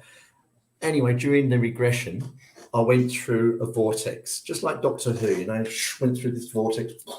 I came out the other end and she says, right, she's getting me to look at my feet. She said, describe your feet. I said, I don't have any feet. And she says, look at your body. I said, I'm a being of energy. And I said, and she said, where are you? I said, I'm in a star. And she said to me, what do you mean you're in a star? Bear in mind, this is in 1994, right? Many years ago. What are you doing in a star? And I said, we work with the energy flows. And I proceeded to explain to her about how the universe was all linked up. There was a cosmic grid. Now, I hadn't read any of this stuff. I didn't know anything about it. And I started explaining it. And she's like, oh, very interesting. She says, what star are you in? And I said, she goes, is it the sun? And I said, no. She goes, which one? And it just came to me, Sirius B. Well, actually, I think it was Sirius A, the big one, right? There's Sirius B and there's also a Sirius C. Now, later on down the track, years later, I then found out about the connection with the Anunnaki and ETs and everything. And then I found out later on that apparently the Anunnaki originally came through the portal. They were interdimensional. They came through the portal in Orion. They colonized a number of star systems, but one of the big ones was Sirius. Now, when they went to Sirius, they mixed around with the DNA of the local humanoids that were living there, and then they created the modern Anunnaki, because they were a grey race, right? So they were originally a tall grey race. They mixed their DNA with humanoids, and then they came to Earth. Now, I didn't know any of that. But when I went back, bear in mind, I asked to go to my first Atlantean incarnation. I was on Sirius. It's 26 years back in 1994, when I had no idea they were even connected with ETs. So a lot of the stuff that I came out with during that regression has since come into the public domain and is now publicly talked about. I didn't know any of that. So for me, it's a very personal thing. And then I explained how we incarnated here. So Anunnaki came here. There were the good faction. So I was with Enki. Right? I was with the good faction. And I definitely wasn't reptilian. I saw myself as a human, very large, big chest. And I always felt I should be about 7 feet, 8 feet tall, a much bigger chest than I have now. And she said, while you were lying on the table, she said, I could see through etheric vision, you just got bigger and bigger and bigger.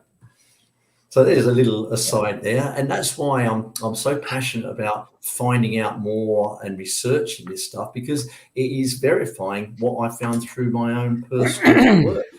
I think that is an absolutely awesome story. I mean, you connected a number of different components within the matrix, the metrics of the matrix, by thinking about it from your experience, having this consciousness that you had been something else once before. It was a particular set of circumstances that have now been confirmed by new information, and you have that, you see that connection within yourself. You have that pattern recognition, analogical, metaphorical component of the way that we learn. So your experience, you're looking at this and you're going, now you've got more questions, right? Now you want to know more about what that is and why it is. And it obviously, of course, foremost is if it is it real? Is it some type of tag? One of the things I used to describe somebody'd say, well, how do you explain consciousness? Right. And I said, well, consciousness is what is, and we are dangling participles of that consciousness. And you had to live through the 2000 election to get that reference, the dangling chads, right? So back in that election, we used punch cards, and there was, punches that went through the card, and not all of them would go all the way through and get cleaned. So you would have a dangling chad. So we are dangling chads of consciousness manifested in our own unique little punch. Interesting. Yeah. Do you guys, trying to get back to the title of the show, do you guys think that the future of voting is going to, where do you guys see the future of voting? Because I don't see it being paper and ballot, forever. Quantum technology. That's what I was thinking is quantum technology. Quantum. Are we going to be jacked in and we're just going to think who we want? I think it'll start with tokenization. No, be like online banking. It'd be like online banking on your phone. It's just but the technology behind to make all that happen will be you'll be tokenized. There'll be a biometric component, thumbprint, retina, whatever, but there'll be something that can't be replicated easily or unhackable. Unhackable in that sense, right? So, but that'll be tokenized. Every interaction of data exchange, transaction, addition to, subtraction thereof, will have a tokenized event on the chain.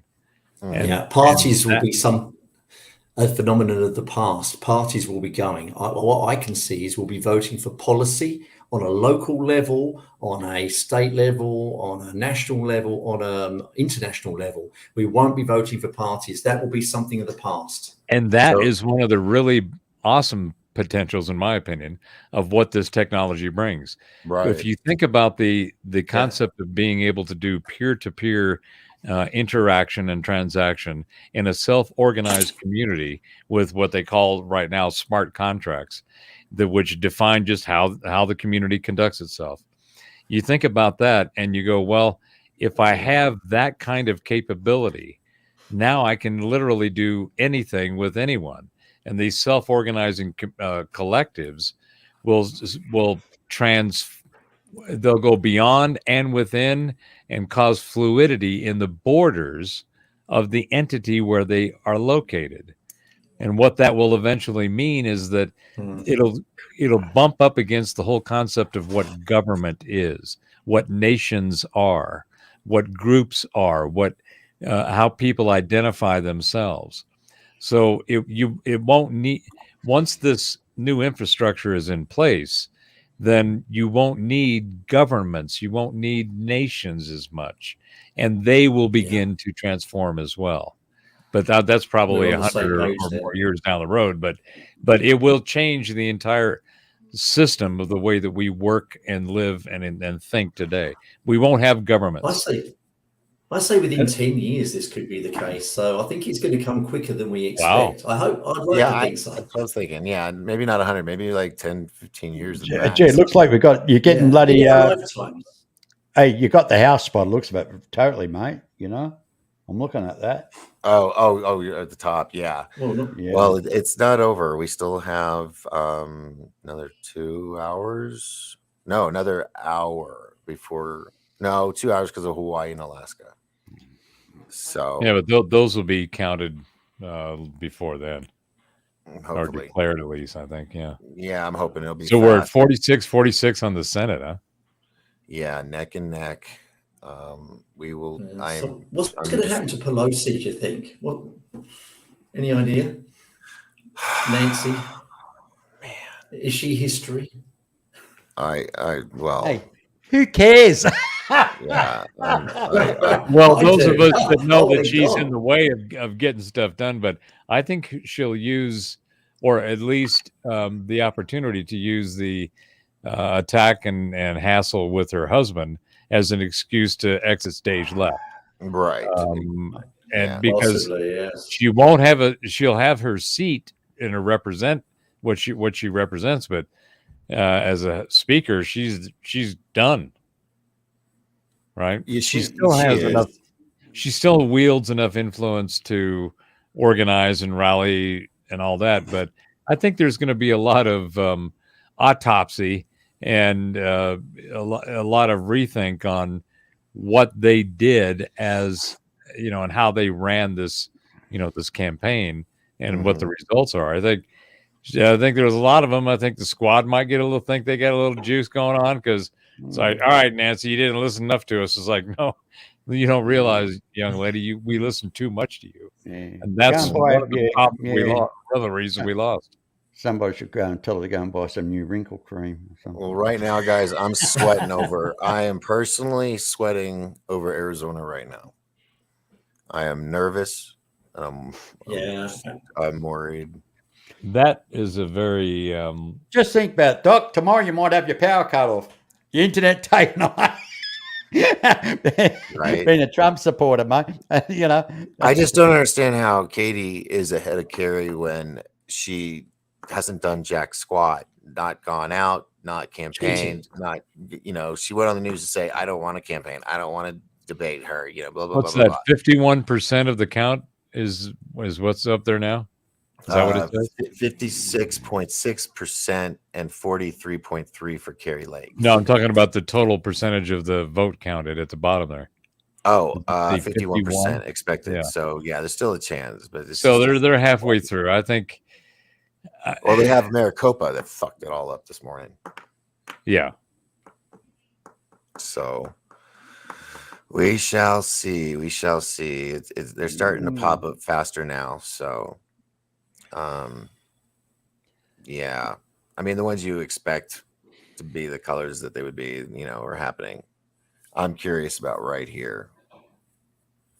But there's nothing there. So I guess there's no governors running for them. Does that mean that certain governors and certain senators that they're like offset? Yeah, it's only a third of the Senate that's up for re-election. Okay. Okay. Oh. They go in cycles. Okay. Well, then there you go. That So makes I think sense. that explains why there's no state name on the states. You know, I was raised on football, college, and pro, and when I grew up in Los Angeles, it was the Los Angeles Rams, and they were blue and white. And you're that's forgetting. they had the Fearsome Foursome, and one of the best names of any sport, let alone just a great name in a period. It was the quarterback Roman Gabriel. It's like, oh man, I could have been named that. That would be great. I'd probably be some, you know, Spartacus kind of dude. Which is why I wasn't named Roman Gabriel. But wow. Oh, great name. I have how long are you going to keep? How long are you going to keep going for, Doc? He's gone. I've frozen. I have to redo my camera again. Let's Doc, I was just asking how long do you intend to keep going for? Because what I might do is drop out and come back later if you're still going to be going. Yeah, that's fine. I'm gonna be here until they call it or stop it for the night. What's that? A couple of hours? Yeah, I'm gonna hang out, maybe chat with people in the chat room. You know, just see what happens. You know, I make this shit up as I go along. I tell you, it's bloody hard when you're on your own, though, mate, isn't it? Right. Oh yeah, it would be. Yeah. I talk to myself all the time. I do that when I'm looking for expert advice. Yeah. So do I. I don't get any arguments. Yeah, no, it's true. Yeah. True. All right. Well, I'll catch you later. I'll catch you later then, guys. All right, Dave. It's been a pleasure. Thank you. Thanks, Dave. See you then. All right. Bye-bye. Take care. All right. And then there were 3. Yeah. I'm going to go and do a week in a minute, but I'll be back. Oh, okay. Okay. I'll leave my camera on, but I'll just turn off my sound. I don't want you to listen to me. All right. You got those buttons, mute and stop cam. So be sure that he didn't stop cam. I'll stop it for him. Or can I? Yeah, there we go. He'll be back. So anyway, yeah, this is kind of a hairy race. Because of course the last ones to get are the West Coast, and all the West Coast is Dems. So it's going to be interesting to see how it plays out. Well, I think a couple of the things that I find interesting, and I think we all kind of expected, Stacey Abrams in Georgia lost to Kemp, and Beto lost to Abbott, right? Mm-hmm. So the two folks that they've been putting out in front is, kind of the voices in the future or whatever. Abrams and Beto have been two of the key ones that they've been putting out there and saying this is, these are our good, strong candidates. They haven't won anything. They've both lost the last 2 times. Yeah. And you go, well, Is it because you're promoting a candidate that can't win? Is there a pattern here? And I don't know. It's kind of interesting. I think there's going to be a lot of come to Jesus meetings with the folks on the left and the blue after this. Right. I'm going to be really pissed if Arizona's the one that holds everybody up. I'm worried about that. Yeah. Well, when I looked earlier, Walker had like a 1-point lead over, what's his name, Warnock. Yeah. I mean, we got Utah, Wisconsin, and Georgia still, but Arizona there, and it looks like the red dominates the blue, but I'm sure there's something in numbers or territories. Well, that's because of the geography of, how much space they all take up. And that's one of the things when you dial into the details at the county level and the local municipalities in these states, the majority of them, when you go to the House there, the majority of them are red. Mm-hmm. Right? Oh, let me do that real quick. Yeah. You go to, that's and you'll pretty, see. Yeah, I like that. That's pretty. Yeah. So there's these little sections of blue Mm-hmm. that have this major influence over all the rest of the red. Mm-hmm. And this kind of makes you go, Right. I mean, even look at Northern California is mostly red. Yeah. Most of Oregon is red. Half of Washington is red. Surprisingly. And that's all inland. It's all the coastal stuff. Maybe it's right. I don't know. Oh boy, oh boy, oh boy. They sure are taking their time. Let's see. I meant to have stuff pulled up and I didn't. Newsmax. D5.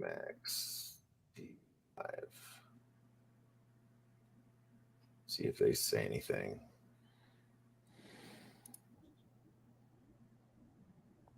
Of course, you can't hear that, can you? No.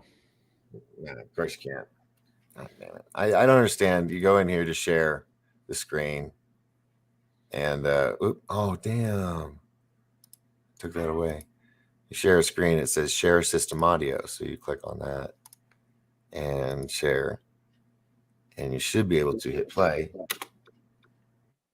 And for the Republican newcomer, hear it now. And then you have you a can? Democratic incumbent. Oh shit! Okay. That would have been a key indicator that it would have been a big night for America. That didn't happen. Also didn't happen in Virginia's 7th district. But yeah, I don't know how much of that I can play, but shouldn't have any problem with it. You're reporting on the news. You're not right. Yeah, that's doing anything with it. So here's the percentage on all of them. Let's see. Fetterman's 49%. Oz is 48%. Are you fucking kidding me? 97% reported in. What the fuck, dude? That's unfortunate if that continues. I mean, that's where I think what's her name, Hamid Dillon, has probably got plenty of a nice legal team out there to go through and make sure that that's actually what happened, because that kind of defies logic. At a minimum, it's a stretch of the imagination, in my opinion. Yeah, I'm right there with you. Oversight investigations, we know, into the Biden administration, into the Justice Department, the FBI. What? Chaotic withdrawal Wait. from What? Afghanistan, the origins of the COVID-19 pandemic, and a lot of other things that could make a big headache for the Biden administration over the next couple of years. All right, absolutely. Kelly Ducard, good to see you tonight. Was she talking about the virus and the vax? Yeah, that and the laptop and all that fun stuff. That cornucopia of the grab bag of goodies of I'm gonna go get you. Right. The Senate, so yeah, we Americans. Oh man, I am so ready for this night to be over. It's really tight between Mandela because I got a feeling we're not going to know until tomorrow night, and I'm just gonna be like shit. But yeah, maybe. I think it's going to go longer than this evening, and we need to take that into consideration, because Otherwise, we'd be up here doing a regular network newscast of all right. Yeah, and neither one of us, at least I don't have anybody I can rotate in and out to cover my spot. Right. Yeah. No. Right. I wasn't really knowing if I was going to have a bunch of people on or not tonight, so I was ready to go solo. I did it during the riots, and so I think I remember that. Yeah. Here's Mr. B. Hello, Mr. B. Yeah, but hey, Mom, back. Okay. All right. Everything that I said about Mr. B during the break is we'll clip that out. Oh, yeah, okay. I hope it was juicy. It better be good. It better be good. It better be good. At least I'll be a legend then. I mean, never mind. It's all good. Yeah, dude. I okay. What do you think? What do you think would happen? I mean, do you think tonight or this decision is could affect Trump's big announcement? Make it go one way or the other? I think if Trump is planning on the announcement of making official announcement of his announcement, then that's already baked in. He's already, even if this is the House is turns red and the Senate's by 1, it won't make a difference. Even if it was the Senate came back and split 50-50, won't make a difference in Trump. What he's going to look at is that, okay, got the House, that's a start, and now there's 2 years to set the next phase up to get it to that point. Yeah. I gotta think though that there's still some high probability that there will be shenanigans found and fuckery afoot, and that will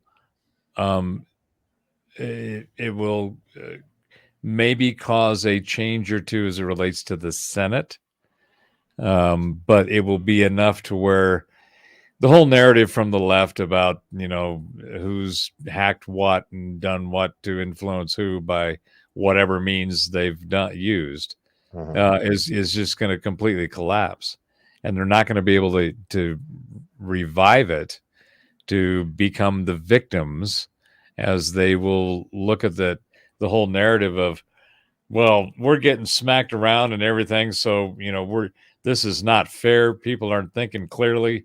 We are the victims of abuse from the winners, and therefore we need to screech and scratch and claw and make all the noise we can about our own failure that we brought upon ourselves. And that'll last for a while, but I think for the most part it'll be get on with the analysis, the investigations of what happened, so we can. There may be some punishment and persecution, as deserved as it may be, but the main goal is to figure out what the fuck happened and make sure you don't do that again.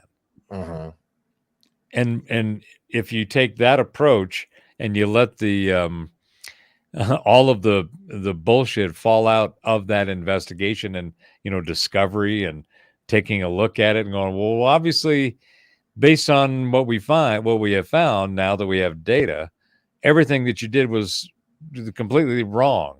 So we want to make sure that we don't A, do that again, and B, if there was any intent in making some of this as fucked up as it was, and you personally were involved in that, that's a whole nother level of punishment and scrutiny.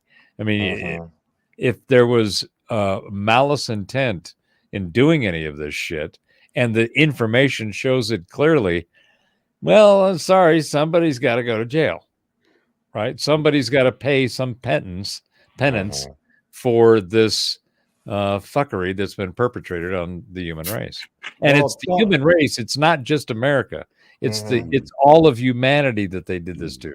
One of the things that really fascinated me, and I found it just an amazing data set that just happened literally instantly, was the percentage of the population that acquiesced to the request. I think there was some 85, 90% of the world was told there's an invisible killer. You don't know where it's coming, when it's coming, and who it's going to hit. And we got to lock everybody down until we isolate this thing.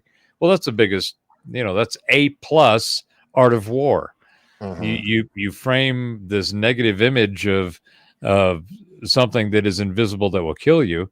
Well, fear factor times whatever, depending on your shit. Well, Mhm.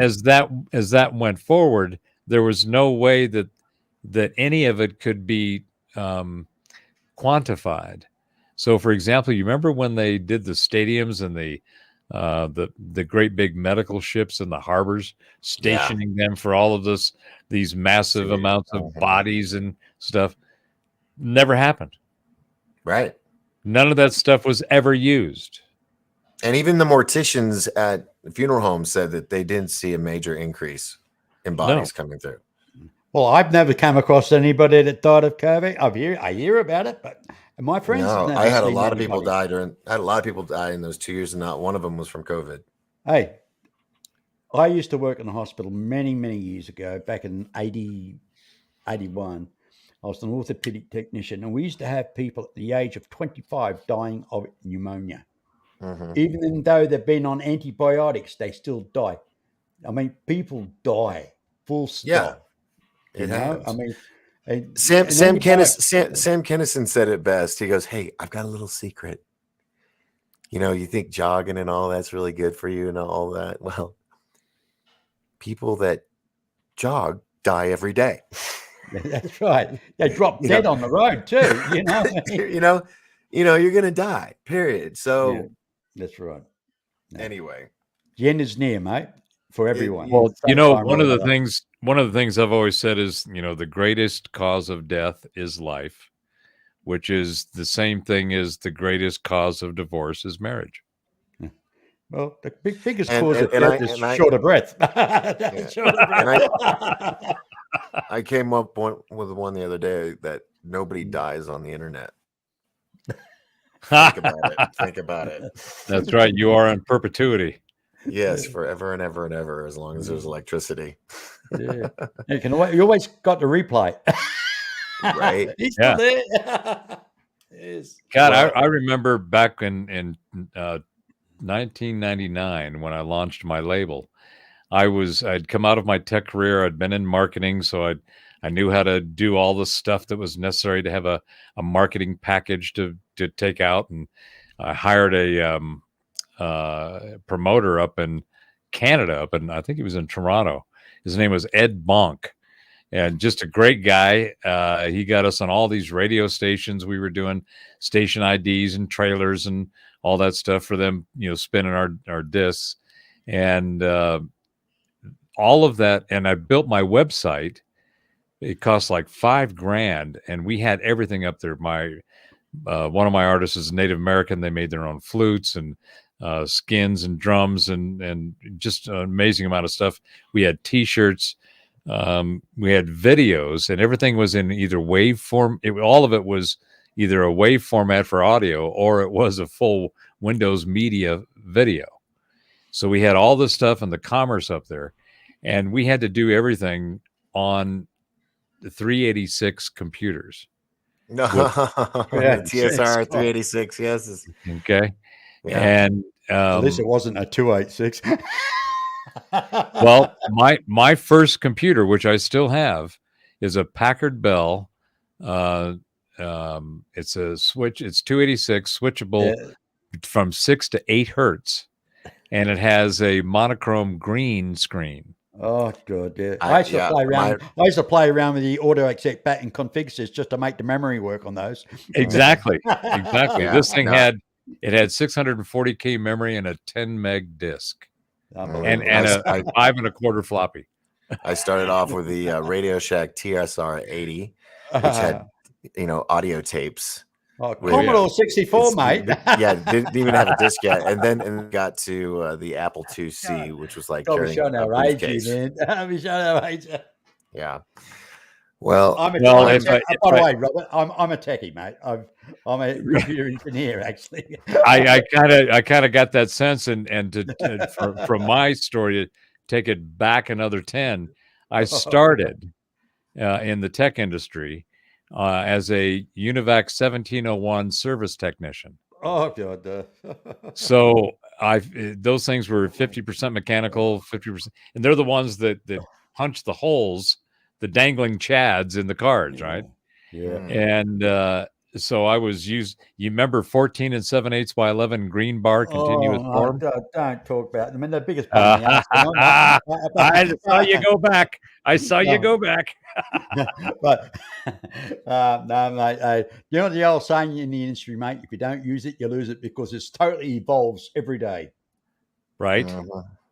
It evolves. It's moving so far. Since I've been retired, mate, I just look at it and go, nah, leave it to the young fellas. I got to tell you, I stumbled into tech. I don't have any degrees. I just worked my bullshit my way into jobs. Next thing I knew, I was running a global op and traveling all over the planet and speaking in, conferences and shit about the future of the technology. And I didn't even graduate high school. Yeah, you're on your I had mate. a GED. I had a GED because I enlisted in the Air Force because I wanted to play my guitar in the USO. And it was right after they stopped the draft in like 73 or 4. And I was, all I wanted to do was play my guitar. I was in Southern California. I wanted to be the long-haired guitar player. And I was for a while. But then I realized I needed something to sustain me while I played my guitar. And ergo, the military was my option. So I went in. I didn't have a degree, diploma. I had to take the GED. Apparently, I qualified for like 85 or 90% of the jobs. So, What part of the service? What part of the service were you in? Air Force. Okay. So I enlisted, but what happened is because I enlisted, I had a year before I had to show up and say, okay, I'm going in. So this is just after the draft was stopped by Nixon. Right. So during that time, I'm telling everybody, yeah, I'm going to go travel the world in the Air Force with my guitar, and I'm going to sing and dance in there. And they're going, are you fucking nuts? They're going to doing the Johnny Cash, were you? Well, they told me that they were going to take my guitar and put an M16 in my hands and put me out on the front line somewhere, and I was going to be shooting stuff. And that's not what I wanted to do at all. I had nothing. I just want to play my guitar. So I ended up not going in. I had the option to, either go in or not. So I said, nope, I'm not doing that. And then I don't know if you guys tell me if you remember this, at least here in the States, Doc. You remember back in the 70s and even through the 80s that to be a mailman, to be in the post office was considered a pretty damn decent job because you had to be smart. They had a lot of tests and shit, and you got paid good money. I mean, what happened to that model? I mean, that just it's almost like, well, okay, you're a postman. Well, you're, like Doc there, you're at a drive-up window. It's all these retired men in black are taking those jobs now. Yeah, right. Crazy. Well, guys, I mean, I'm sweating over AZ. I really am, and that's it's starting to fill in. Well, that's the House, Senate. I got to click on the actual page here. Let me go over that screen.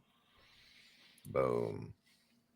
So it's in the light blue, and then for governor. That's what I'm sweating over is governor. I'm really sweating it. But I mean, if she doesn't win after just the media presentation of her on both sides, if she doesn't win, then there's something afoot. There's something fishy going on here, in my opinion. Because and that's one of the things when somebody is so clearly beyond their competition, their competitor, and the competitor that is just nowhere near the other side wins. That's the kind of stuff that makes you go, all right, so either something's fucked up, or either the system's fucked up, or the people are fucked up. One of the two. Yeah. Well, probably a little both. Maybe a bit of both. Yeah, I've also heard that some Democrats in Arizona, voted for her, voted for Carrie Lake, and because you can split up your ticket, but yeah, it's bothering me because that means yes, something's afoot, and it's gonna be like, damn it, another 2-4 years of this shit. Talking about the 20 machines, that went bad in Maricopa. So let's speculate and prognosticate on that. Let's say that the Republicans take the House and the Senate is split. So there's still that that fluid balance in the Senate at least, but all of the bills, everything comes out of the House. Mm-hmm. The Senate has to then approve it, and then you have the president's signature. So let's say that the Senate remains split. Neither the Dems nor the Republicans pick up that extra seat, but they do pick up the House. Yeah. What do you think the first? What do you think the narrative will be? I guess is the best question. What do you think the left? Everything. What do you think the left? What do you think the left will say about that kind of a result? They'll cry. Yeah, there's gonna be some tears somewhere, but yeah. Do you think that they'll say, well, it wasn't, obviously there's more people that follow us or agree with us because the red wave did not happen and the evidence shows that clear? Oh yeah, they'll eat that shit up. Yeah. Yeah, excuse me, as I'm yelling, my bad. The media will love it. The media will play that. I can tell you that now. Yeah, that's how they'll spin it. Is they'll go, oh, poor red wave was just a puddle or some shit like that. Don't worry about it. Yeah. Well, so what do you think the Republicans will say? I don't know, man, but I know there's going to be some type of huge conflict that's going to happen after this, one side or the other. Because we were talking last night about the Farsight Institute looking into the top stories of this month, and it was, riots in the streets, buildings burning down and stuff, and that was kind of isolated. They and I think the guys over at Crypto Viewing, Dick and Daz and Ed Reardon does some amazing work, but it was correlating with the Farsight's work of there was some destruction. There was actually even a something that looked like it had a nuclear mushroom, but it was away from any structures or any. Yeah, supposedly only 2 people got hurt, but it was a place that they were testing or to show their strength. So it could be Little Kim or could be Putin, it could be us. Hell, who knows? Well, I find it kind of interesting that there was, one of the themes, the meme in the themes was that there might be an EMP or there might be something that would stop or make the election not happen. Yeah. That hasn't happened unless it's going to be some after effect at 2 a.m. mysteriously when the comet hits the fucking election servers, and now they've got to recover everything from some online system that happens to be connected to Starlink. I mean, there could be all kinds of shit.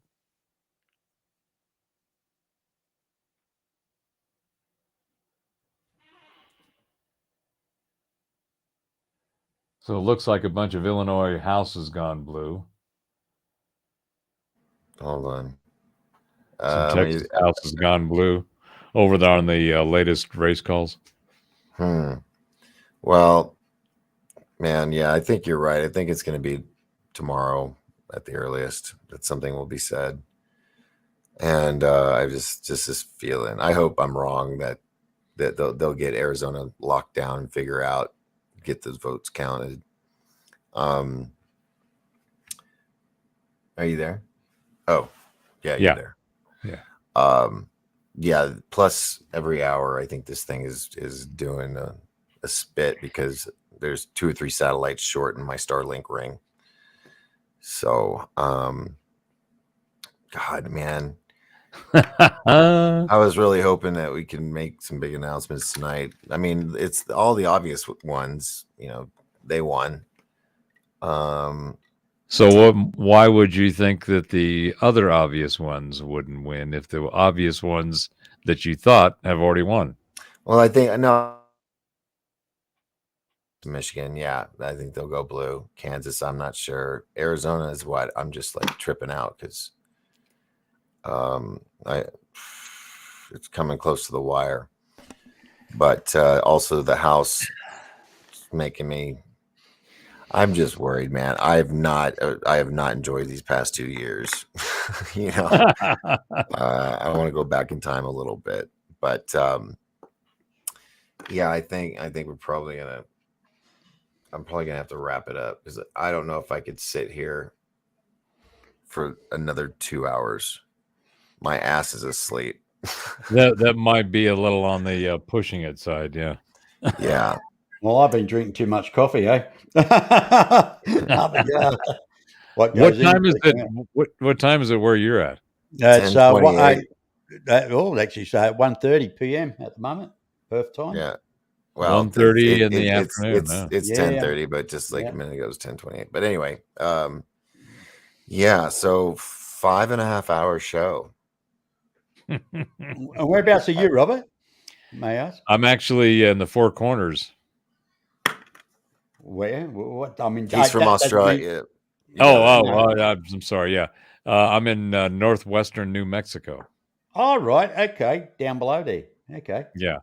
So the Four Corners is where Utah, Colorado, Arizona, and New Mexico meet.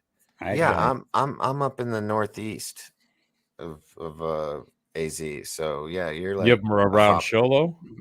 I am Sholo. Or in Ah. Sholo, yeah. My mom had a place there for 20 years. Yeah.